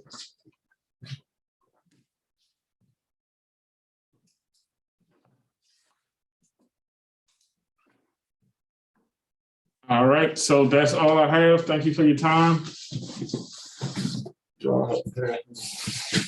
Thanks, sir. Okay. Hey, one thing that I want to do, I have those individuals in here that I mentioned earlier, Sergeant Thompson, who just briefed, and Sergeant Varnado, but for some reason I couldn't show my camera and the slides at the same time. So if you guys can see us, I want you to know what our faces look like. This is Colonel Marshall right here. Again, I'm the PMS here at Southern University. Sergeant Varnado, who works in the same building, as well as Sergeant First Class Thompson. Just a couple of more things before we go, and I throw it back over to Mr. Hilaire, is a lot of individuals have this misconception about the military. You know, I always hear, hey, I don't want to go out and, you know, take somebody's life, or I don't want to go out and be on the front lines and have to carry a weapon all the time. Well, that's a misconception. You don't have to do that in the military. You have that choice. Don't get me wrong. You do have that choice because we have combat fighters in the military. We call them war fighters. We call them infantrymen. We have those individuals in the military, but that does not mean that you have to do that. So don't let that be a deterrent from you coming to Army ROTC and Louisiana National Guard and seeing what we're all about. Internships. I didn't mention a whole lot about internships, but we have a plethora of internships that are available to you as a student. I just had a couple of students that had internships this past summer with NASA. So they are already back getting ready to finish up their last semester here at Southern. They're going to go do great things for NASA. So we have opportunities available here. The only way that you're going to know what fits you is if you come back here and talk to us. And then the last thing is, why not? Why not join Army ROTC? It's a couple of things. You get paid, you have an opportunity to serve your country, and you're getting physically fit all in the same time. It's a good deal. I am a perfect example of what a Southern Jaguar looks like, a graduate of Army ROTC. As I said, I started here in '96. I graduated in 2000. I went off and I did my military career, and I'm back here at Southern University talking to young kids just like you. So come back here, check us out. As I said, we have a lot of scholarships. We have campus scholarships. We have Department of the Army scholarships, Louisiana Army National Guard scholarships that are available to you that will aid in getting your education paid for here at Southern University. So again, thanks for your time, Mr. Hilaire, always, Dr. Johnson. Thanks for giving us the opportunity to talk about our military, and I really appreciate it. Thank you so much. Thank you so much. Well, let's get real quick, excuse me. Real quick, Mr. Marshall, we have actually a couple of questions for you. Okay. All right, the first one is, how many years do you have to serve to be in the National Guard, or is it the same?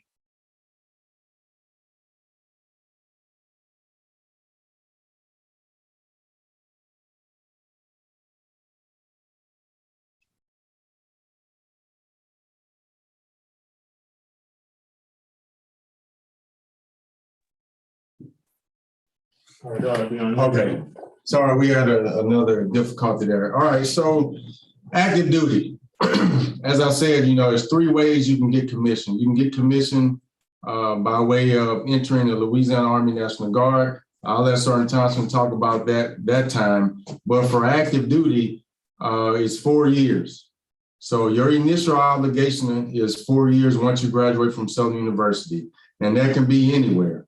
You know, you can be in Texas, you can be in Germany, you can be in Georgia. It really just depends on the needs of the Army and where you fall in on the Order of Merit list. So if you remember, and I talked about, we need scholars. So the Army is also based on how well you achieve at Southern University, you know, by way of your curriculum, your academic curriculum, your department. So if you finish at the top of your class in your academics, both whether you're in engineering or whatever department you may be in, as well as Southern University, then you're probably going to get your top choice.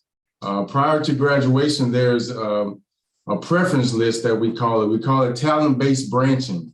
And what happens is you get an opportunity to pick the branch that you want. So, for example, I'll just use animal science as an example. So if you're an agricultural sciences major with a concentration in animal science, and you would like to be a veterinarian in the Army, then that would obviously be your top choice. So if you're in mass communications, and that's the department that you're graduating from, then your top choice will probably be Signal, which is basically communications in the military. All that is based on how well you did in your curriculum, how well you did in Army ROTC, and then what's available to you for that particular job at the time that you graduate. If not, then you can very well get what's based on the needs of the Army. Again, I'll use myself. So I graduated in animal science, and I wanted to be a tanker. So I wanted to drive tanks. Well, at the time, tanks was not what the Army needed. They needed ordnance officers, which mostly dealt with maintenance and ammunition. That is the job that was given to me. And I did that job for 20 years until I came back here to Southern University to be the professor of military science. So really, it just depends on how well you achieve with your academics. But to go back to the beginning of your question, 4 years for active duty. Sergeant Thompson, how many for the Guard? 6 years. 6 years for the Guard. So if you join it, that's with the scholarship? Right, yes, sir. Okay, so with the scholarship, that's 6 years for the National Guard. And you can do that, I don't know if Sergeant Thompson covered it, but you can do that in the state of Louisiana, or if you need to transfer to another state, then you can do that as well. So if you graduate from Southern and you're from Louisiana, but you have a job in Houston, Texas, then you can transfer your membership, or you can transfer your unit in Louisiana to your unit in Houston, Texas. That way you can still continue to do your drill in Houston as well as go to your civilian job.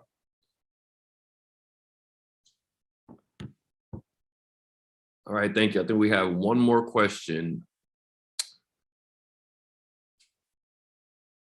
Is it true that you get paid while being in ROTC? Yes, it is very true. And I can't say very true enough. You will get paid very well in Army ROTC. I always like to use myself as an example, but I'll give it to you as per my slide. So once you become a contract cadet, you'll get your $420 a month. If you're on scholarship, you're going to get that $5,000 per semester, as you saw on the one slide, which is $10,000 per academic year. So you get $5,000 in the spring, $5,000 in the fall. Or if you start in the fall, you get your $5,000 in the fall, $5,000 in the spring. Your book stipend, that's $600 a month. You get that as well. So yes, you can definitely make money while you're in Army ROTC. I didn't have a job, so I lived on campus. I rode a bike to class. I had a meal card, and I got paid from Army ROTC. So that did a couple of things for me. It allowed me to be self-sufficient. I didn't have to run back home and ask my parents for money. And I had money in my pocket when it was time for me to go to these Southern Jaguar football games and Bayou Classic and all that stuff. So you're able to grow into adulthood and not have to still run back home and ask your parents for money.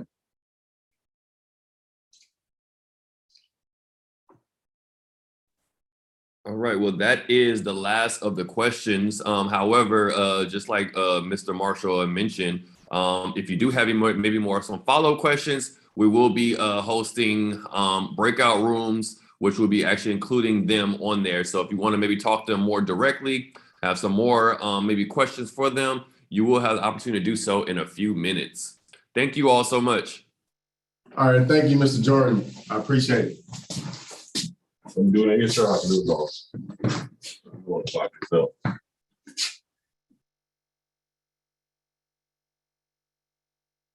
All right, let's see.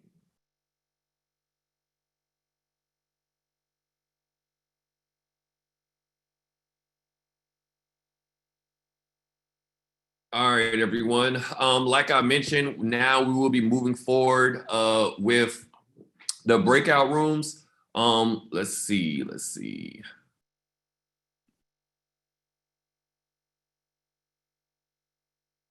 By the way, before we go into the breakout rooms, I want to make sure, not remind everyone, but let everyone know that I will be adding a kind of like an orientation satisfaction survey link to this group chat actually in another minute or so. Please, definitely, please complete this at your earliest convenience right after orientation is over, so you can let us know how we can maybe improve on our orientation processes and see how we can actually make sure that we're improving the experience that we give you all, whether that's virtually or in person. All right. So I will be adding this survey in the group chat very soon. Please make sure you complete it. It's going to take you probably no more than a minute or 2 minutes. All right. Thank you so much. I have just added it to the group chat. All right. Now we have 2 more things and then we are done with spring 2022 new student orientation. All right. We're going to have breakout rooms with some key campus partners that's going to be able to really present to you all about their offices, but also, get an opportunity to kind of like talk to you all a little bit more, intentionally asking, being able to answer some more questions that you all have. All right. So the campus partners that we have to present is just confirm campus partners. Can you all say something in the group chat? Just confirm that you are here. Office of Student Leadership and Involvement. Are you there? All right, perfect. Mr. Winston. All right, campus dining. Are you there? Yes, I'm here. Perfect. Mr. Brandon. Let's see. Office of Student Media.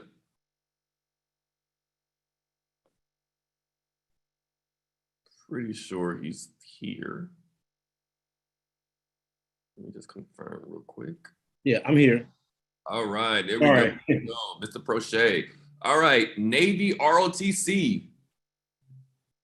There we go, love it. Army ROTC's here, Mr. Johnson. Perfect. Navy ROTC, there we go. All right, Intramural and Rec Sports. He wrote in the group chat that he was here. I'm here. Oh, there you go. Yep, I see it. Thank you, Mr. Dale. All right, is the library here?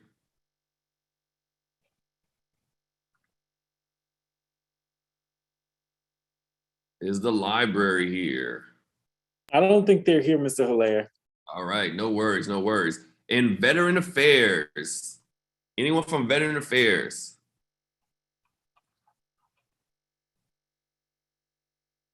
Ms. Watson is not on the line as well, but I'll put her information in the chat box. All right, perfect. Thank you so much, Dr. Johnson. All right, everyone. So like I mentioned, we have the Office of Student Leadership and Involvement. We have campus dining. We have Office of Student Media. We also have Navy ROTC, Intramural and Rec Sports. Oh, and we're going to add as well ROTC. All right. I'm sorry, Army ROTC.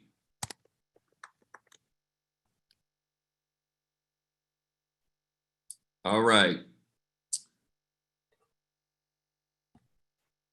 So And what we're going to do now is, so these are the breakout rooms. So there's going to be the full hour of 20-minute sessions per breakout room. That's going to be able to actually honestly answer any questions and present to you all right? So every 20 minutes. So the first 20 minutes, you're going to be able to have the opportunity to choose any of the rooms that you may have some interest with, or you maybe want to ask some more maybe clarification questions based off of things that you notice on their website, or just want to maybe learn more about what they offer, all right? So again, there's going to be 3 opportunities. Every 20 minutes, you're going to be able to actually come back into the main room. And then after that, we're going to actually just do it all over again. You can pick your room, all right? I do see we have I believe a library representative just signed on to the call. Library, are you here?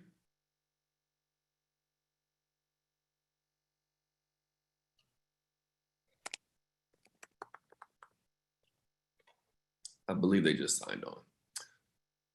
Let's see. All right. So I just want to make sure everyone understands that, all right?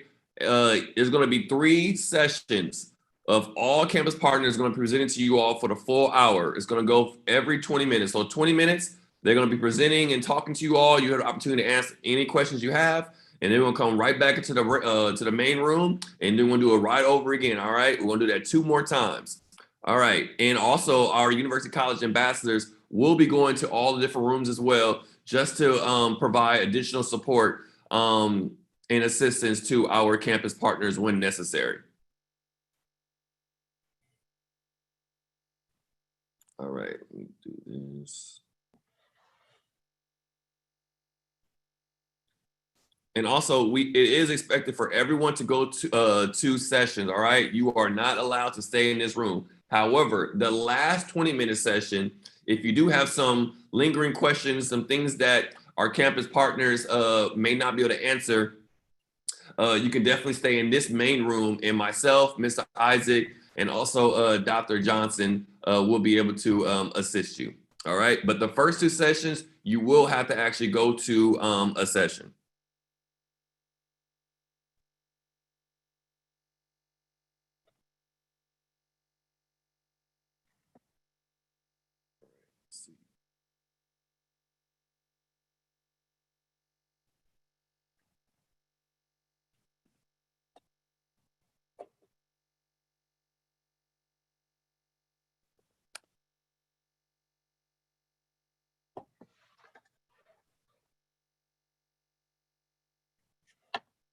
All right, here we go. Campus partners, you do have co-host capabilities, so you will be able to share your screen if you do have any presentations that you wanted to share. All right, everyone, I did open your room, so please go to your rooms now that you're interested in, and we will see you all in 20 minutes.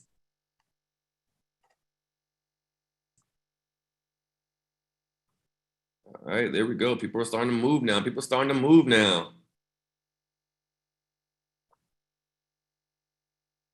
I believe there's various locations where you can actually find your find the breakout rooms on the bottom of your screen, on the top. There we go. There we go. Remember, everyone must go to a breakout room, or I'll just assign you to a room.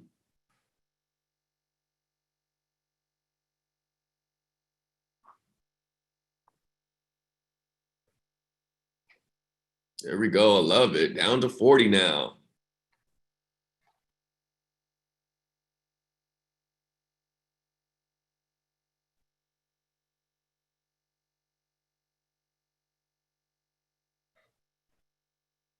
All right, we're down to 33.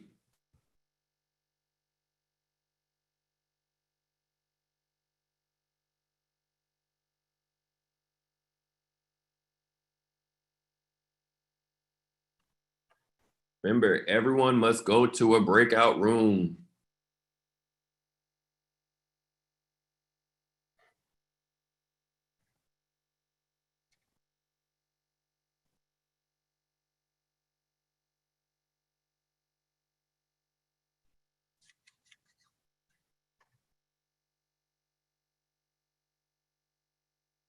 Down to 21.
I see campus dining has a lot of questions they had to answer.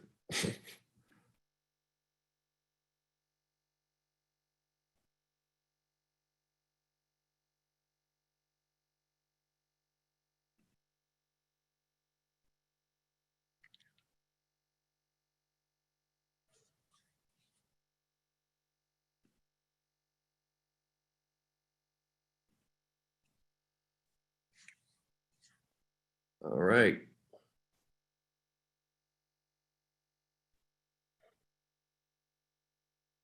Let's see who else is missing.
Hey, Mr. Zalaire, Yes, sir. you want us to join our session and then start asking questions, or? Yes, I can assign you to your room again. Yeah. Okay. I know we can start. Oh yeah, you can start. All right. Thanks. Put me back in the Army.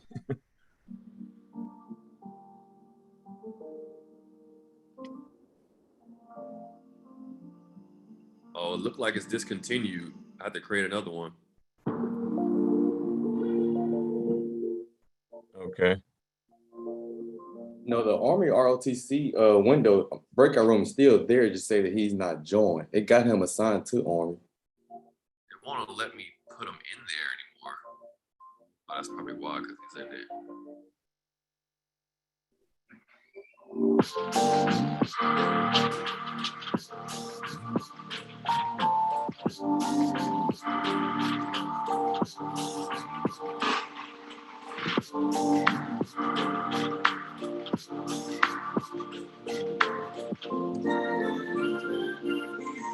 Dr. Johnson.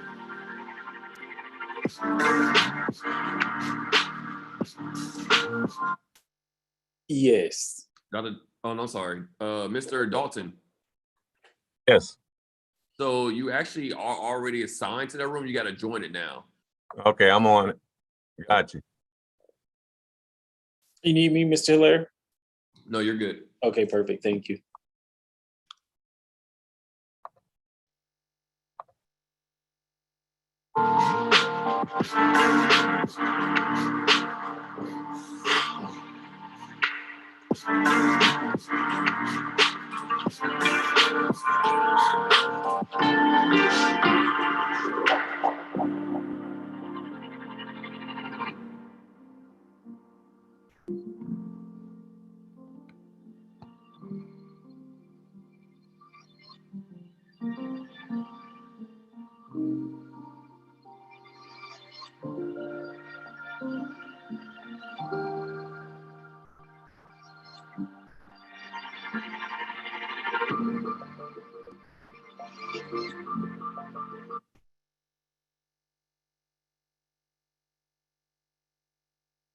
For those that's currently on this call, you will need to actually join a breakout room. All right. There are a few people on this call that are not in a breakout room. You have been assigned already. You need to just join it. Please join it.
All right, folks are trickling back in now. People are coming back in.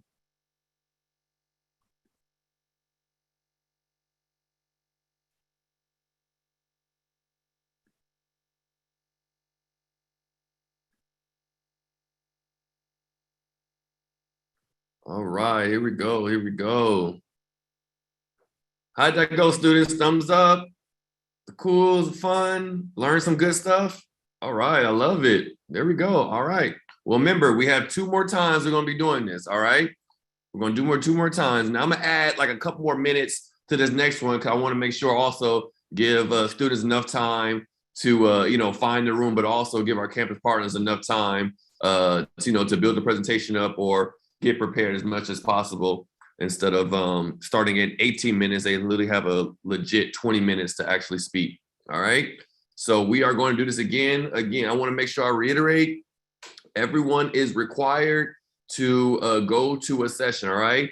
I would say about 90% of people, 90% of students did go to a session, but we had a couple that was in here. All right. So we really want to make sure that you're being educated and also, share the important resources that many of these campus partners have to offer in their offices, all right, in departments. So please make sure you are going to their rooms, all right? And also campus partners, I noticed that a couple of you all, your Zoom was on mute, all right? So just be mindful that when you actually are starting, that everyone can actually hear you.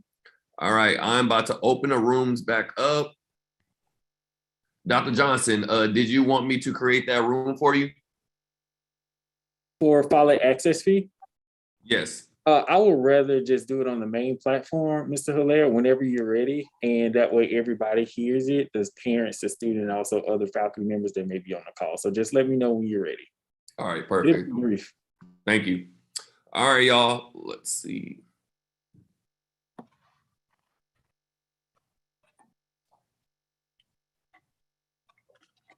All right, there you go. You're good to go.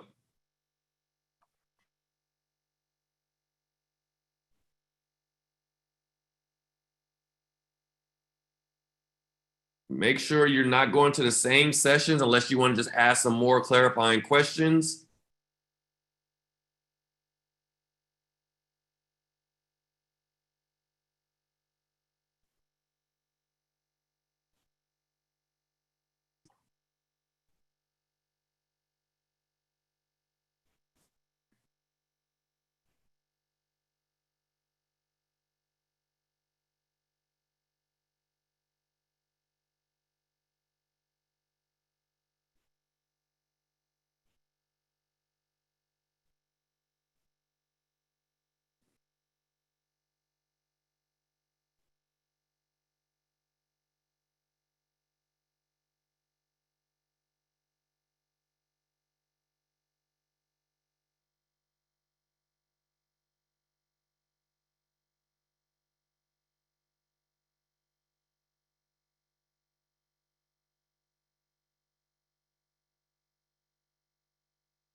Quick reminder for those that's currently in the main session, you will need to go to one of the breakout rooms, all right? For the next 20-minute session, we'll allow folks to be here to answer any questions possible that you all have, all right? But for this session, please go to a breakout room. Thank you.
All right, everyone's trickling back in now.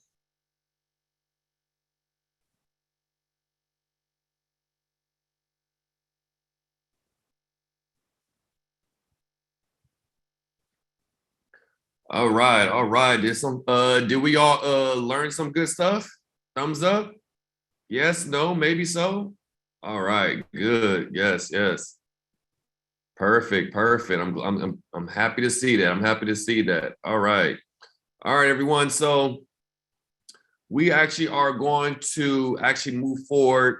We're not gonna move forward with the third session. We are actually going to stay right here actually in the main room. So we can actually hear from Dr. Zacchaeus Johnson. He is going to speak to us on the Follett access fee in the bookstore. Dr. Johnson?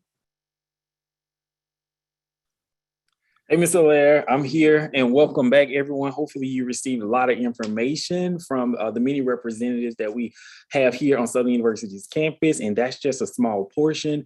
Again, as I stated earlier, that we want you guys to be academically and socially engaged here on the campus of SUBR, all while being safe. So it's very important that students have their books on the very first day of school, and we have implemented a program called a Follett access fee. If you guys allow me to share my screen, if you go to www.subr.edu/registration, it will provide a registration, a lot of registration information regarding your courses, saving the dates, new students, current students, etc. So we'll just go to current students, and it's a lot of hyperlinks to talk about instructions for paying fees, tuition and fees, academic calendar, and so much more. But if you click on Follett access information, it gives you information about saving money, how you can electronically have your books on the very first day of class, how you can opt out and opt in into the program, and a lot of frequently asked questions. So what's the benefit of participating in the program? What is the Follett access fee textbook program? How do I access my material, and so much more. So we talked about IT and having access to your SUS email account. When you opt into the program, which every student is, until you opt out, you will receive communication from Redshelf and also Brightwave as it pertains to the classes that you are currently enrolled in. So again, the Follett access fee basically ensures every student on the Southern University Baton Rouge campus has their books, their textbooks on the very first day of class. So whether that's a 3 credit hour course, a 2 credit hour course, or a 1 credit hour course. It is based on a credit hour. So if you're registered in 12 credit hours, you may have a $275 fee. If you're registered in 18 credit hours, you may have a $475 fee, etc. So you have the option to opt out and participate in Amazon or Etsy or other means of receiving your textbooks, and or you can remain opt into the program, which I think is very good because you have readily available access to all of your textbooks. You're not waiting for Amazon Prime, you're not waiting for shipments, you're not waiting 2 and 3 weeks later. So it's very important that you stay opt into the access fee. Any questions about it? There's a lot of contact information here. If you go to eFollett, it will show you, sorry, I have all these pop-up blocks, the textbook sale back if you want to sell your textbooks back, but that's only if you purchase the textbooks from the Follett access bookstore or the Follett bookstore here on Southern University's campus. So again, it is a charge on every student's account. It will state Follett access charge or Follett access textbook fee. If you do not want it, here are the links to opt in and also opt out. Here's a lot of contact information for you as well as frequently asked questions. Again, students, this is a great opportunity to have your textbooks on the very first day of class. You can start looking at your course syllabus, seeing if you are able to complete any assignments ahead of time, okay? Important dates, spring 2022. You have until February 4th, 2022 to opt out of the Follett Access program for the spring semester. You have until February the 5th, 2022 to opt back into the program. you can opt back in by clicking here. So again, everything has a hyperlink. Know that you cannot opt out of your math class, but keep the majority of your other classes, and or opt out of all of your majority classes, your sciences, your math, your college success skills course, and you only want to keep your biology course. Once you opt in, you're 100% opt in to the program. Once you opt out of the program, you're 100% opt out of the program. So fees will be refunded on your SUBR account, and you are opting out or back in for your entire semester schedule. You cannot opt out and opt in for individual courses, as I explained earlier. You can email issue@bkstr.com or call the store directly at 225-771-4330. Hopefully that gives you a better outlook on the Brightwave, the Follett Access Fee, and also the Redshift. If you have additional questions, again, contact the Follett Bookstore directly. You can email me at zacchaeus.johnson@sus.edu, and or you can email the bookstore with the helpful information here. Again, all you have to do is go to www.subr.edu/registration. I'll take any questions at this time regarding anything that has been delivered on the academic side and or the Follett Access Fee.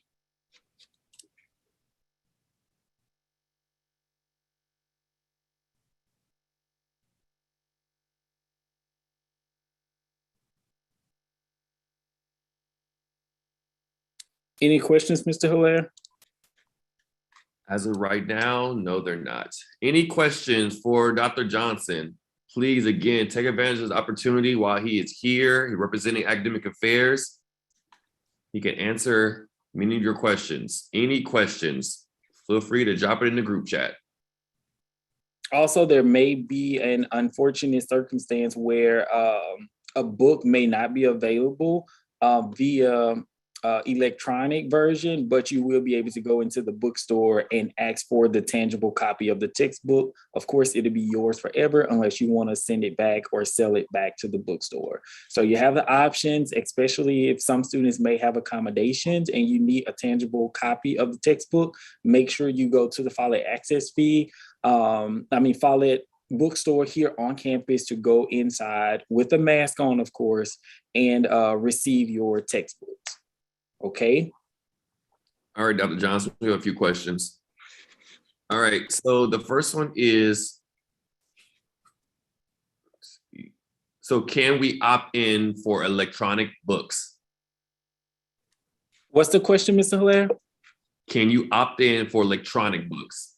Oh, it's all, the Follett Access Fee is electronic. It's 100% electronic unless you have an accommodation and you have a special note from a doctor, et cetera, to say, hey, you need a tangible copy for whatever reason, okay? So you can receive it 100% electronic. And if a textbook is not adopted by that faculty member or that academic college, then you will communicate with the Follett Access Bookstore or the Follett Bookstore and let them know, hey, I'm coming to pick up a chemistry book that's not on my Brightwave or my Redshift. So it is 100% electronic, and that's because of COVID as well. We started the program in fall 2020 because we had to be away from campus and or in the event we're going to be away from campus this semester. We just never know the circumstance that we may go through, so we want to make sure that you guys have as many resources as possible on campus and off campus. All right, another question is, one of the books in my shelf asks for a code to access the book. How do I get it? It should have it should have information below. Read the email in full. If you have questions, just email me. I drop my email in the chat again, but it gives you specific directions. Make sure you log in. When you log into your SUS account, go to Focus and Other, because some courses are on Redshift and some textbooks are on Brightwave. So make sure you're looking at the correct Redshift or Brightwave. And if you have additional questions, just let me know. We'll work through those processes. But read the email until its entirety. It will provide like a default password and default information until you go in and change it. I highly encourage you to change all information to your SUS email address and your SUS password. How do we know if we have our e-textbooks? It will be once you get an academic schedule, once you get a class schedule from your academic advisor, all information will be uploaded via Moodle, and that's when your Brightwave and Redshift information will be placed in your email address. Again, check for junk mail, spam mail, your focus inbox, as well as your other inbox, and all that information should be there. For additional questions, be sure to contact the bookstore. And what about the book vouchers? So the book vouchers is only for students who will receive an additional refund, or not an additional refund, but a refund. For the most part, the Follett access fee is 100% taken out of your account. And if you are to receive a refund, you can utilize that in the bookstore. But we are gearing away from book vouchers because it's already including your tuition and fees. So moving forward, it will only be the Follett access fee added to your account, and everything else will come into refund instead of a book voucher and then refund. Does that make sense?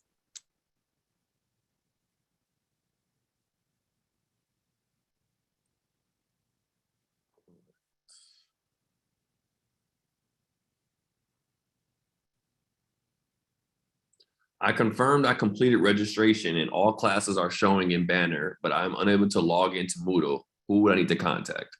So give your not your academic advisor, give your teachers a few more days to upload all of the information. If you recently received your class schedule, it takes, again, 24 hours for all of the information to process and trigger.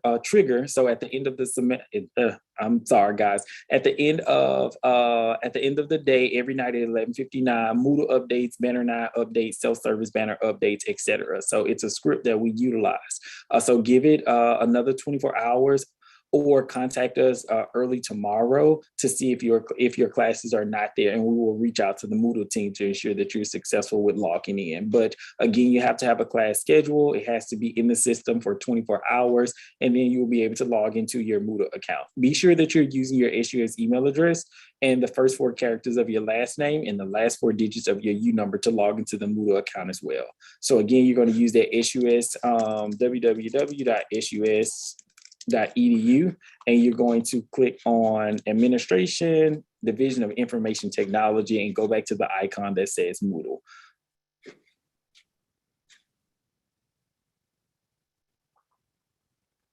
All right, take a couple more questions. All right, who do we contact to verify financial aid approval?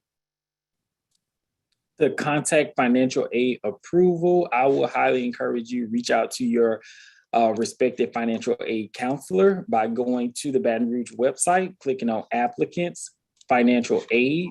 There's always the tabs on the left-hand side. Find something that says connect with us or contact us, and contact your financial aid advisor by last name, okay? Allow them at least 24 hours to respond. We are working staggered schedules. Some professional representatives are inside their office physically, and some of them are still working remotely. So be sure to connect with them.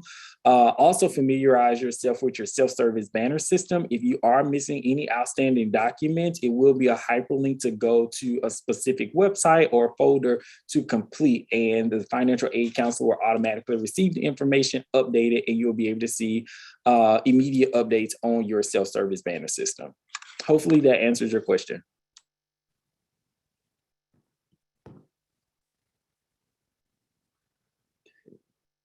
Any other questions, everyone? Any other questions?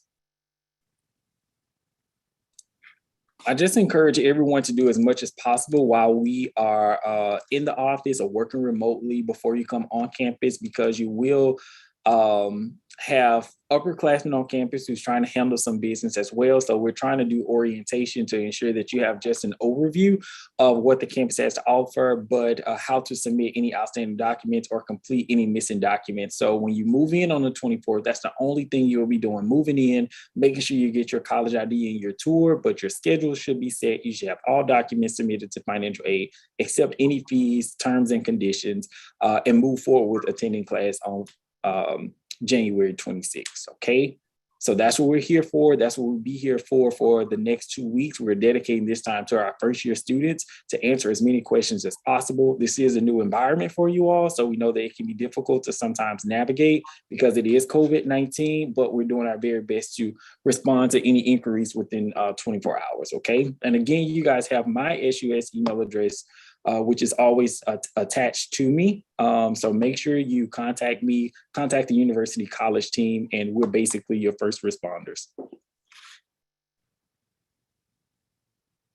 I'm a transfer student. Who would I speak with in order to have a double major? So in order to have a double major, you would do that with your academic advisor, your university, college, or faculty advisor if you're above 31 credit hours, and just inform them that you're doing a double major. Once you go into that department, there's a sheet that you fill out, whether you want to do a minor or a major, a double major, you will provide that to the registrar's office and it will reflect in the self-service banner system. So when you log in and you go to your academic transcript or student information, it will have both majors there and or your major and your minor.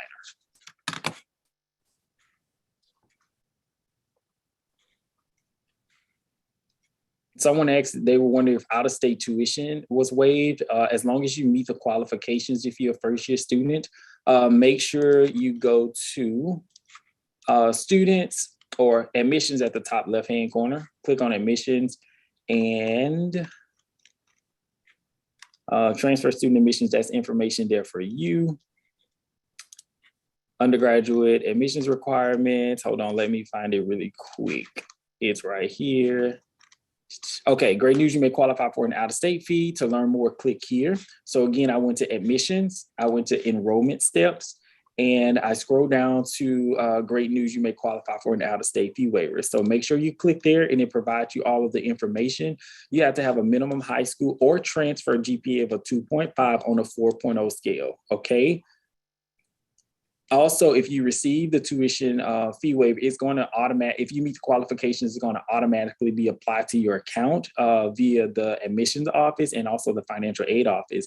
But it's important that you keep that minimum GPA every academic year because you can lose it if you are on academic probation, suspension, probation warning, continued probation, etc. So if this is money that's being waived, which is really good, it's important for you guys to maintain your GPA, your grades, in order for you to be a scholar here on campus and receive those reduced dollars every year.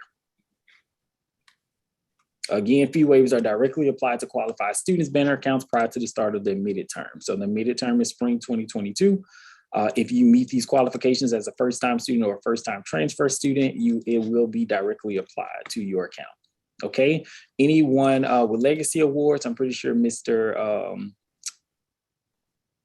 What's his name? Christopher Levy have went over this information, but here's information regarding legacy award if your parent or parents graduated from Southern University. Any additional?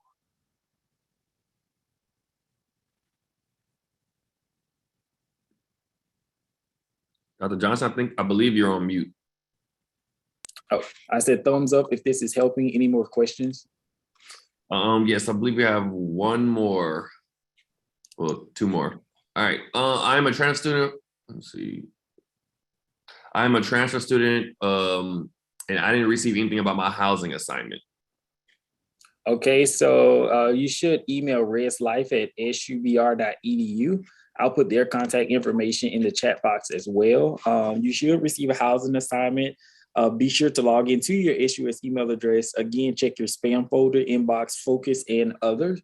And you should have received a communication. If you applied 2, 3, maybe a month ago, but if you just applied, of course, they're updating their roster and roles every day. So make sure you just continue to check their SUS email address, okay?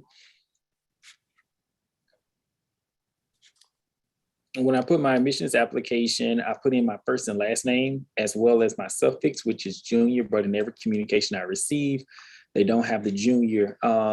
If you did not add it to the application, whatever you input into the application, that's what will reflect on your your acceptance letter, your SUS email address, SUBR email address, etc. We can update it, but it will update your entire email as well. So you will have to reach out to the information technology desk and just inform them that you are a junior, and they will be able to update your academic record or your student profile. If you apply to the wrong college, I want to be an online student. Okay, so you have to go and do another application to be SUBR online, okay?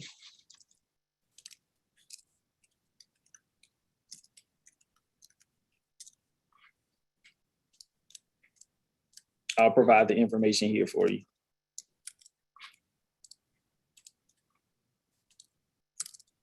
Any additional questions? Ms. Anderson, the direct message you just sent me, I did directly send you the link for the SUS online program.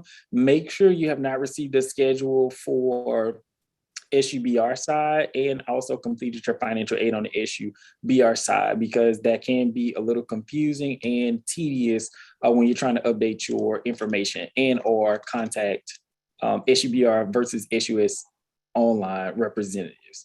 Is there a way to see who our roommate will be? Please contact reslife@subr.edu.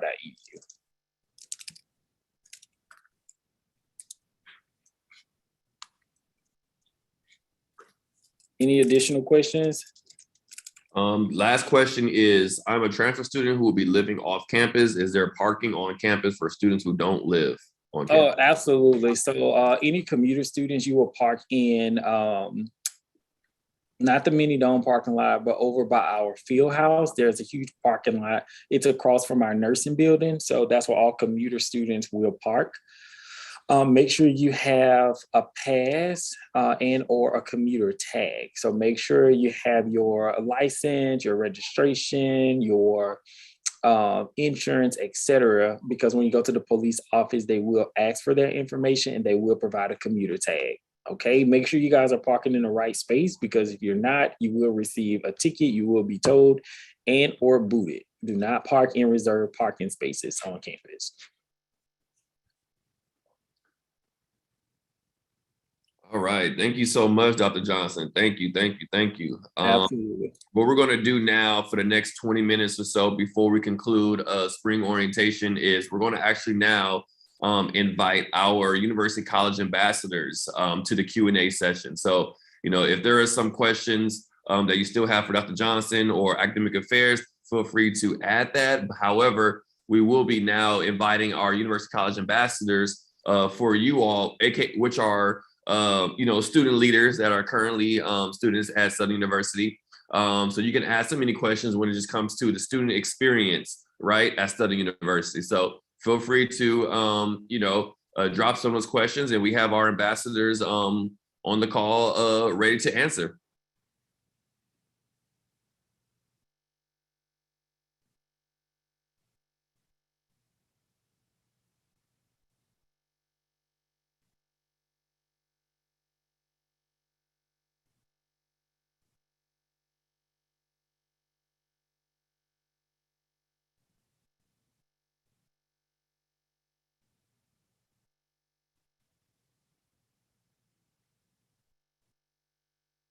Mr. Hilaire, they may be shy, so maybe one of the ambassadors can talk about their experience as a first-time student and provide some insight on mentorship and investing in a mentor once they're here, as well as the unique experiences they have within the university college or have had in the university college.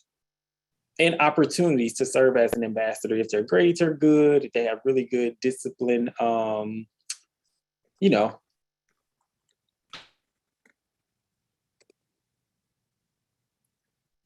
Yes, Devin. So any ambassador wants to start off? There's actually a hand raised now. I'm not sure they have a question or not. If you have a question, feel free to drop it in the chat and then we'll answer it. I just unmuted her, Mr. Hilaire. Okay, perfect. Thank y'all. So mine is I guess a little bit unorthodox. So I'm 27 and I'm returning to school as a, first time freshman still. So my worry is just that I'm gonna be a little old So I'm just wondering if there are opportunities in place or like support in place where, you know, I can still kind of fit in even though I'm a little bit older.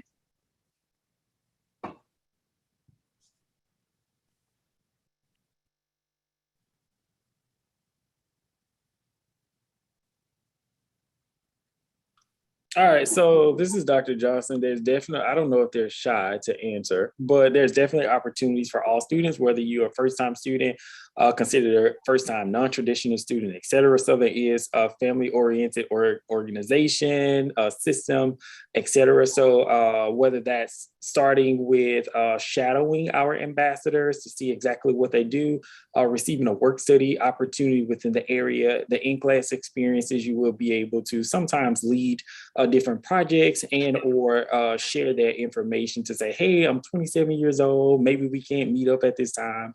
Maybe we can do a little earlier, a little later. I have additional jobs or responsibilities, et cetera. So I think that as a non-traditional student, it's important that you're vocal about that, just like you are now, to ask those questions. But also we have student leadership opportunities. Mr. Winter Anderson and Ms. Tiffany Freeman could discuss more of that, whether you want to be on the Senate, whether you want to be a class representative, because your experiences will be unique and it can kind of create a mature space or a courageous space for you as a non-traditional student. So there are many opportunities on our campus to get involved and just be you, be authentically you. I promise you're not the only one. We've had, I was teaching college success skills and I had a young lady, she was 43 years old. I've even had a 60-year-old in my classroom. So I think that it's important that we acknowledge your grind and your determination to come back to campus, to come back to an HBCU to receive your degree so you can be a better person in the community. So check in with me, Mr. Hilaire, any of the ambassadors on campus, and they will be able to provide you additional insight. I think somebody muted me. Mr. Hilaire, did you mute me?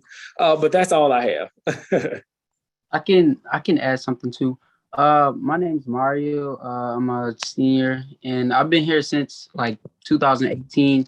And actually, we recently had an RA. She was a bit older than us, so we definitely were open to anything that she wanted to do, and then anything that we wanted to do. But I think the best thing is to make sure you let people know, because it's like two different age groups. I think it's just best to like set your boundaries, like not necessarily do everything that like an 18-year-old might want to do. Like, so if you don't want to go hang out with someone that can do what they want to do, just make sure you let them know that. And there's definitely opportunities like even my art too really involved. Hey Mario, I think your volume is kind of bad right now. I think you're covering your mic. Yeah. Oh yeah, that's probably what I was doing. Yeah. Oh, but I was just saying, like, I think you should definitely just keep your options open, because like one of my RAs, she was really involved, even though she was older than us on campus. So yeah, just keep your options open, be friendly with people, and you won't notice much of a difference from the age groups anyways. Yeah, to piggyback off what Mario said, I just don't like, we don't go around like, oh, how old are you? Like, so I don't think that should hinder you in any type of way at all.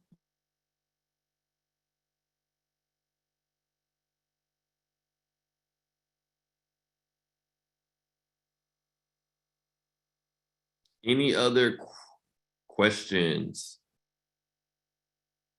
Or ambassadors, do you want to just like share, kind of talk about like your first year at Southern University, whether you are a transfer student or, a first year student coming to university for college? You want to kind of talk about your experience and some things that you felt that really kind of like connect you really close to Southern University really early on, or maybe it took you maybe a while? Mr. Hilaire, I don't mind going. So, hi everyone, I'm Jasmine Brown. I'm from the West Coast, so coming to Southern, it was a total different experience because the South is very different. One thing for me that I had was Miss Cheney. Miss Cheney was like, well, she still is my mentor, but she helped me literally do my whole freshman year. And basically coming to Southern, it took me a minute to grasp onto things, but as someone that's I live in Nevada, as someone from the West Coast, it was very different. So like, my biggest thing is getting involved in on campus activities like SGA, University College. It really does help, and it basically makes you feel a little bit more like Southern is your second home when you put yourself out there. So my biggest thing for y'all first time freshman students is put yourself out there. Like I joined SGA my first year and I was Miss Freshman, and then I did a lot of other things. So the more you do things on campus, the easier it becomes for you. I'll go after And, Jazz. Go ahead. Go ahead, Amaya. Okay, my name is Amaya. I'm a transfer student. I came from Northwestern to Southern a year ago, and my first semester was online. But when I actually made it to the campus, it was a very different environment. I felt more welcome. The students and the people there, they treat you like family. I know you're gonna hear that a lot on this call, but that's honestly what it feels like. And I'm not involved in too many, but my first organization that I got involved in is the student university ambassadors, and yeah, they make you more comfortable. So don't be afraid to ask for help or ask for communication when you feel like you don't know anything, and also just even if you just need someone to talk to, like they're always there to just listen and guide you. Can I say something real quick? I see someone named David Campbell. He has his hand up. If you want to ask your question, you can. Yeah, thank you. I have a quick question. Originally, I'm a junior in college, and I've transferred from a small school in Alexandria, and I had starting from a freshman year, I had joined SGA. Turned out I loved it. So I was wondering, how would I join SGA or try to get into that here at Southern? So perfect question, actually. Oh. Who's gonna go? Let's see. I got it. It's okay. But so pretty much SGA, we actually are about to have our election and everything in February. I'm currently in SGA. I'm actually the sophomore class vice president. And pretty much with SGA, my biggest thing, if you want to join Southern, you have to take a SGA test, study the Constitution and the election code. You'll find that on Southern's website. I will just type in the Constitution and election code. Make sure you read it to understand. Another thing is you want to go for, since you're a junior right now, if you're a first or second semester junior, you could probably still go for senior stuff. So if you want, I would say look through the positions they have, because in the springtime, that's when everyone's elections normally run. So the main dates for it, let me see. The filing date for it, I would say, is for SGA elections filing week is February 21st through the 25th. So it's no major events, it's just 2 informationals. And then election week is March 21st through the 25th. So if you want to get involved like that, make sure you go to all the informationals though.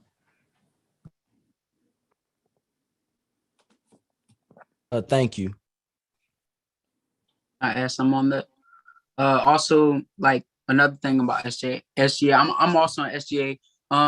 Even if say you try to run for a position and you don't get it, you don't win the student vote or you don't get put on the cabinet, just try again. I've been trying to get in SGA since my freshman year, and I just got it because I kept trying. I've tried every single year, and I finally got in it in my senior year. So I just think you should still push harder. Even if you don't win a certain position, don't let that not motivate you to try again. So definitely try again. Even if you were to try this semester, you can still try again in the fall to get a position. So yeah, you should definitely try it out. It's an amazing experience. Most definitely. Pretty much to piggyback off of Jasmine and Mario. SGA pretty much provides a really good position. When you're in SGA, you have the ability to make advocate change, to actually promote change, and to do good work within the student body. So one thing I can say, when you do get in this if you are granted this position on SGA or serve on any cabinet position, know why you joined the organization. Know why you joined it, because at the end of the day, if you just join it in just to join, it serves no purpose for the student body, because the Student Government Association was there to promote the general welfare of the student body. So if you're just there just to, get in and use it as a stepping stool, I mean, that beats the purpose of actually promoting the general welfare of the student body. So I would say know your reason for joining and stay on that reason. Stick to that reason. I have one more thing to add to that as well.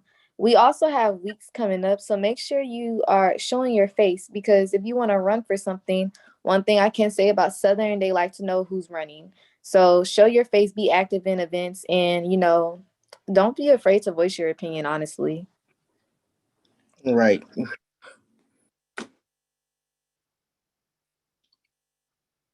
Oh, and I'm on SGA too. So if He's the junior class president. Yeah, I seen that he was a junior. So yeah, if you see me, don't be afraid to talk. I'm very friendly.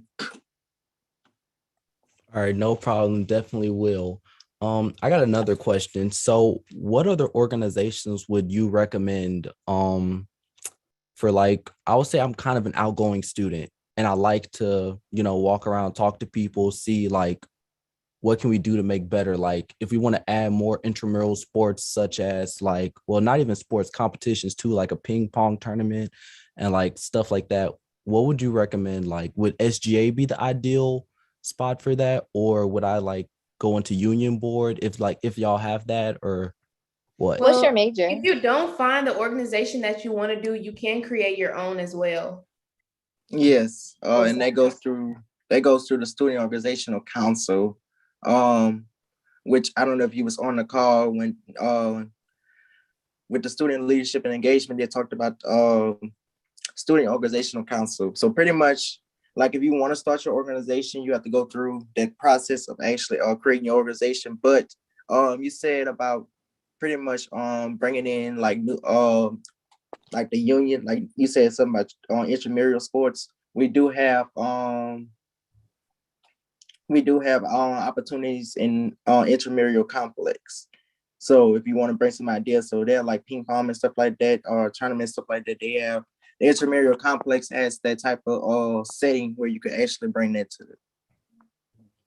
Okay. And to act, I don't know who asked the question, but to answer the question, my major is accounting. Okay.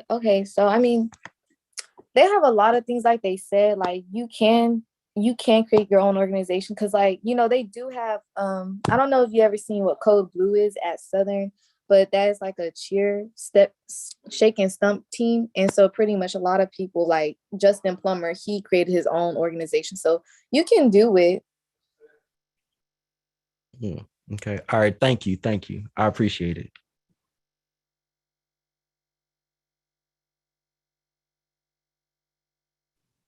Any other questions that we all have for our University College ambassadors? Any questions? Feel free to drop it in the group chat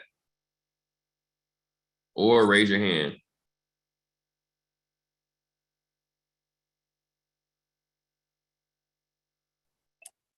Hey, Jaden.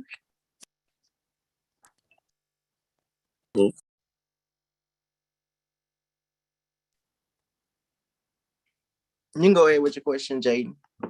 I want to know how would you go about signing up for clubs and stuff? Because I know they have the club, but I wouldn't know how to sign up for it or go to it. So I would say like following the social medias, that's like the first thing, so that you could get into the loop right now. If you want to type in anything that you look up, you could type in Southern, SUBR, SU, anything that you type up with the SU or Southern, it's going to pop up. Also, they do send you emails in your SUS and also in your other emails that you sign up with the school. And when you're going to be on campus, they do have like posters where they pin them around campus, and that'll keep you in the loop. But literally, social media is like the biggest one. Twitter and Instagram. Also, as like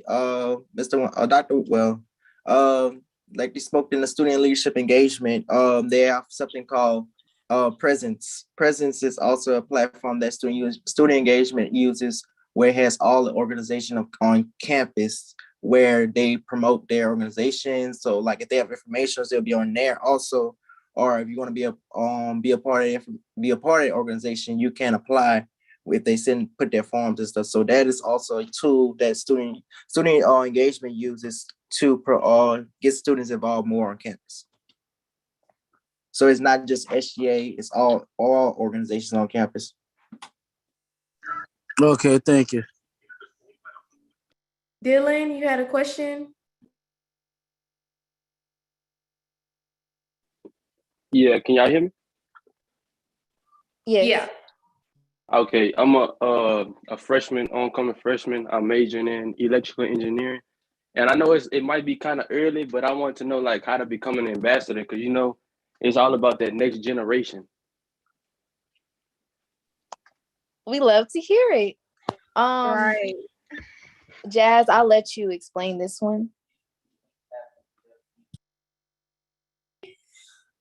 So I don't even know why she just put me on blast like that. But it's because you I'm sorry, y'all. Me and her gonna cut up like good, but like she spoke, so I'm gonna let her. No, girl, go ahead. Oh, okay. Well, to become a UC ambassador, we have, I would say, informationals. Like we have a sign up date and everything for it. I'm not gonna explain it correctly, so I apologize if it's not all fancy because it's not off the top of my head right now. But yeah, Mr. Hilaire, chime in whenever you feel like you need to. Please do. Oh, But, I was prepared to. oh, thank you. But yeah, you know, I'll let you speak then, Mr. Hilaire, because I don't want to give the wrong information off, because I know this process is a little bit different from ours. So Yeah, so I was actually just talking to a few ambassadors about this recently. So in order to, in terms of like how to become a UC ambassador, there is an application process, like they mentioned. We have not promoted that yet on social media, but we definitely could. One of the ambassadors dropped our social media account through the group chat, so they can actually follow us. Please make sure that you follow us, so you will be aware of the upcoming dates of when application is going to be live and when the deadline is to actually apply for those applications. So just be mindful though, in order to apply, you will have to be, I think you have to do at least 1 year at the university. So just give you a heads up. So for first time freshmen, you are not actually eligible to become a UC ambassador, but when you apply for the following year, I should say, or the following semester when you're here, you will be eligible by the time you actually get that position, right? So for an example, let's say if you start in the fall semester, you're not eligible to apply, but you can apply in the spring semester to become a UC ambassador going into the next fall. Hopefully that makes sense. So yeah, applications go out. Like I said, we're gonna be promoting that within the next probably about 2 weeks or so. So those are the eligibilities. Like I said, you have to be at least 1 year at the school. We are looking for students to have at least at the minimum a 2.5 GPA. And yeah, there's gonna be more information coming soon. So I don't want to share too much right now because we're still kind of in the planning phases of, you know, the official description of position and requirements and stuff like that. So, but just know though that if you are been going to university for at least 1 year or at least 1 year by the time you actually receive the position, you are eligible to apply. However, our UC ambassadors do host multiple workshops and other programs on campus. We would love to see you there. We will be promoting all of those different programs on our social media and also through email as well. So definitely make sure to be on the lookout for that. And we love to see you. And I think that that's the kind of like the start of giving you kind of like a bare minimum experience of like what it means to be a UC ambassador, right? Connecting with them as a mentee, connecting with them with their going to their programs, volunteering with us and different opportunities where you'll kind of hear about those opportunities through social media. So, so I think the best thing what you all can do for those currently those freshmen or anyone that's interested in becoming a UC ambassador is to honestly make sure you focus on your GPA, your grades, making sure you definitely get involved still as the first year student, the positions that you can get involved in. I'll definitely encourage you to do that. And just honestly continue to kind of show your face and hang around us and come to the office. We're on the 3rd floor of Stewart Hall. And then when those applications go out going to next year, we'll be ready to have you. Also, I'm gonna piggyback off of what Mr. Hilaire said. Like he said about our events, please come to them because they give a lot of different insight about a lot of different topics. And if you really are serious about becoming a UC ambassador, this could be like your little it's like you little like shadowing, you seeing how we actually work and how we do our program. So it's worth it. I have fun. It's really very family oriented as well. So you guys will really enjoy it.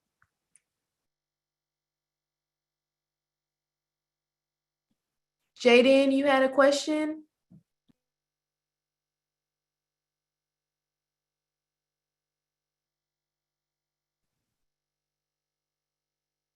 I see we have Mr. Lindsay on the call from Campus Dining. Mr. Lindsay, did you want to share any more important updates when it comes to campus dining? I know that's a big part of the student experience. So.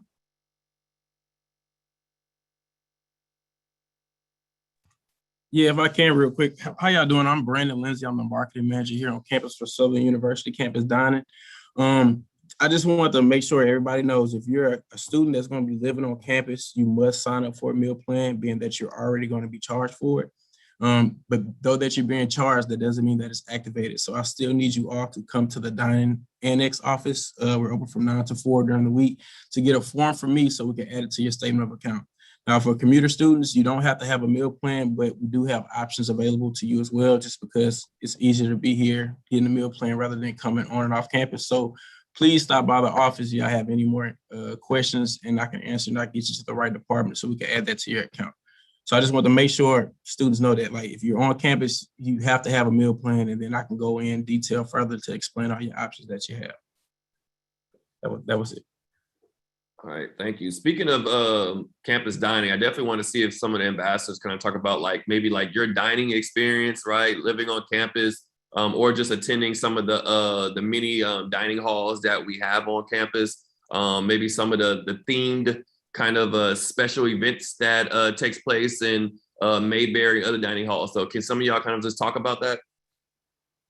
Sure.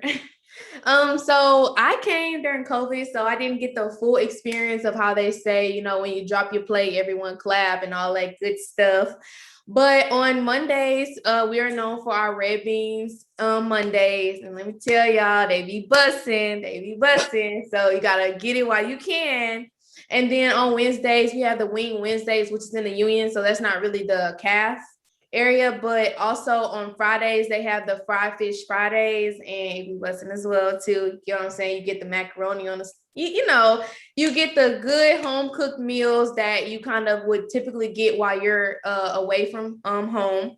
And yeah, it's really, they have a salad bar in Mayberry. Particularly Mayberry is my favorite. I don't want to, you know, but you'll see what you like more and what caters to you more. Mayberry has like the salad bar, the fruit bar. They also have the pizza area, the desserts, and they also have like a prime grill in there where it's like the raw vegetables, and then they cook them in front of you, like a hibachi style.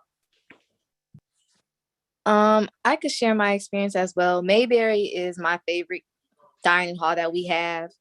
So honestly, I would say the dining hall is my favorite. Mayberry. Wing Wednesday in the Union is also my favorite time, but make sure y'all get there early because wings do be running out.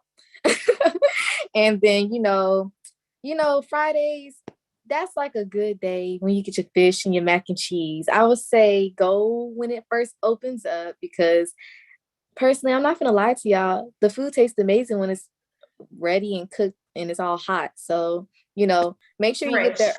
because a lot of y'all, don't be late, because y'all be surprised how many kids come to this. Well, students, I ain't gonna say kids, but y'all be surprised how many people come and they be running out of food. So I would say with mine, it'll be Red Bean Monday. And I see none of y'all said nothing about Taco Tuesday. Taco Tuesday is mine also. In the Union, they have the nachos. So it's like loaded nachos next to Chick-fil-A. So they have like the actual, you could dress it however you want to dress it and stuff like that with the queso cheese and all that stuff. That'd be busting. Wing Wednesday, of course. And Friday, of course, you have your fish. It'd be good. Also, to piggyback off what Jazz said, it is a true thing that if you do drop your stuff, they will clap. They ain't gonna make fun of you, but they just gonna clap. So I don't know if y'all like to be the star of the show, but if you don't want to be the star of the show at an HBCU CAF, do not drop your stuff because they will clap. Okay. I'll say some do's and don'ts. Please make sure you bring your ID because they won't let you in. So just please bring your ID because they're gonna make you go back all the way back to your dorm room to go get it. So make sure you bring your ID. Don't try and sneak in the cab because they're gonna catch you. I'm speaking from experience. And yeah, just make sure you have everything on you. You also can't make sure if you want to eat inside with your friends, make sure you don't grab a to-go plate because you're not supposed to have a to-go plate while you dining in. So just make sure you and your friends already decide whether you're going to eat in or eat out. And yeah, so just have those small things in the back of your mind because it's very easy to forget, when you're going back and forth from classes or when you just randomly, when it's dinner time and you're ready to go eat, it's very easy to forget your card. So to get distracted. So just keep stuff like that in the back of your mind when you go into the cafe. Yeah, literally what Mario said, your student ID is your debit card on campus. You can't do anything without it. They ask for it when you come into campus at the first checkpoint. And then when you want to go to the back of the dorms, they ask you for your ID as well. So make sure that you have your ID in the back of your phone because you know that you won't lose it, or in your wallet where you know that you could keep up with it. Because I know y'all don't want to pay $35 for an extra ID. That's just no. Okay, I now to also the end met, of it. Okay, you can go. okay.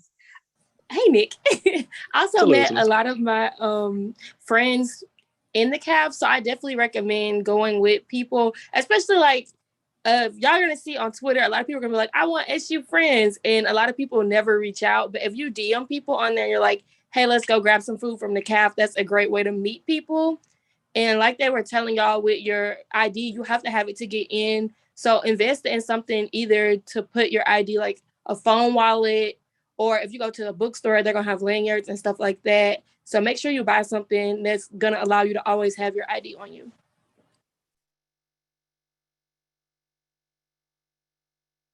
It looks like we have a few hands up, actually. I'm gonna start with Mr. Brandon real quick.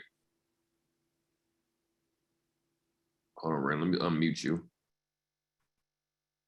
So just to verify again, I see a comment. So all commuter students, that dynamic form in their meeting, in their workout room, it doesn't work. I need you to come get a form from me to fill out. Then I'll basically send you in the right direction so we can get it added to your account.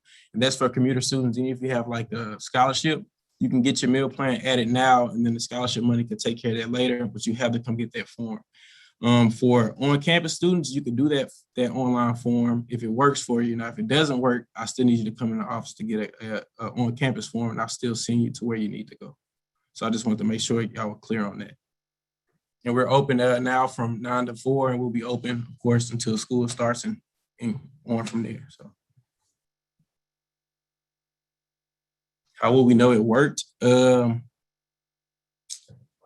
You'll be able to swipe your card. So you kind of won't, I guess, know till school starts, but as long as you didn't get any error messages when you were going through the form for on-campus students, you should be good to go. It should pull up on your account. And then for any reason, when you come, you can't swipe your card, just come see me in the office. I'm usually around campus. I kind of look like a student, but you'll see me and I'll get you to where you need to go to fix that situation for you.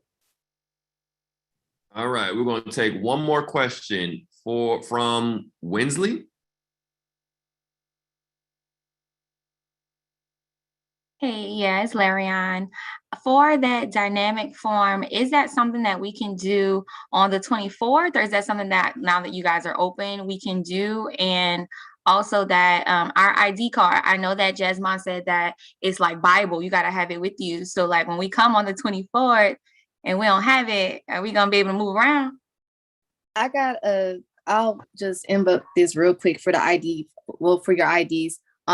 They will have, I'm not sure if they will have a scheduled time for y'all to take it, but usually you would take the ID pictures in the mini dome and they should give it to you guys the next day.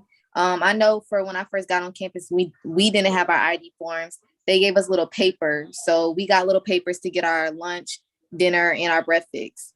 But once you guys take your ID pictures, make sure you do hold on to it, because like literally for every event you do, you have to keep it. I think they'll let y'all know when y'all arrive on the 24th where y'all can go in the designated time, because they do have a designated time that you do everything so that it can go smoothly.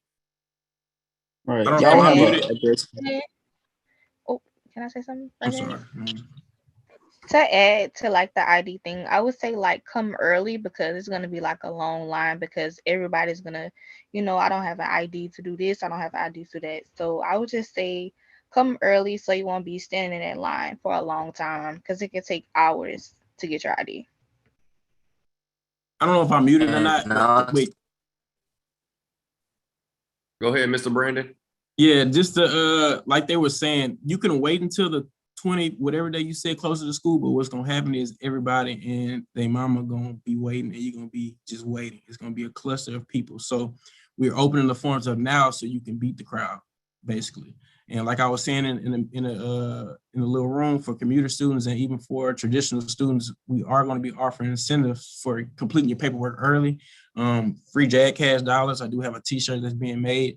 If you follow me on Instagram, I will be uploading that image of the shirt pretty soon, and the incentives as well, just in the next week or so. So just take care of your business early so you can go ahead and get to where you need to go, because you don't want to be waiting in the lines. That's just the truth. I'm done after this. I just wanted to clarify, so we don't have to wait until the 24th to come up there to do the whole ID thing? I don't know about the IDs. I know for meal plans, we're open now For the up form, until yeah. school starts. Yeah. Well, because the university is already open, I can also double check with Mr. Hill and his team over there at the mini dome to see if you all can come a little earlier than the 24th. So as long as you already registered for orientation, your email should be on my list. So I'll make sure to find information out within the next 24 hours. And then I'll make sure to send you all an update sometime, probably like tomorrow morning, with updated information when it comes to the operations of the mini dome or FG Clark Activity Center, where you can pick up your ID. Got it. Thank you.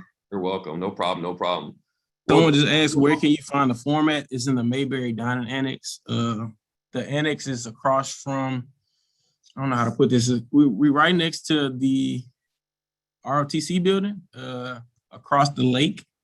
But you basically come to this office and I'll have a form for you. And if you have any questions about where to go with that form, I'll send you. Of course, when school starts too, I'm gonna do some tabling at the Bursar's office so y'all don't have to come back and forth. So when school starts, you'll see me at a table, whether it be in the union, whether it be outside, with the list of forms and a big sign that says Campus Diner, so you can come find me too.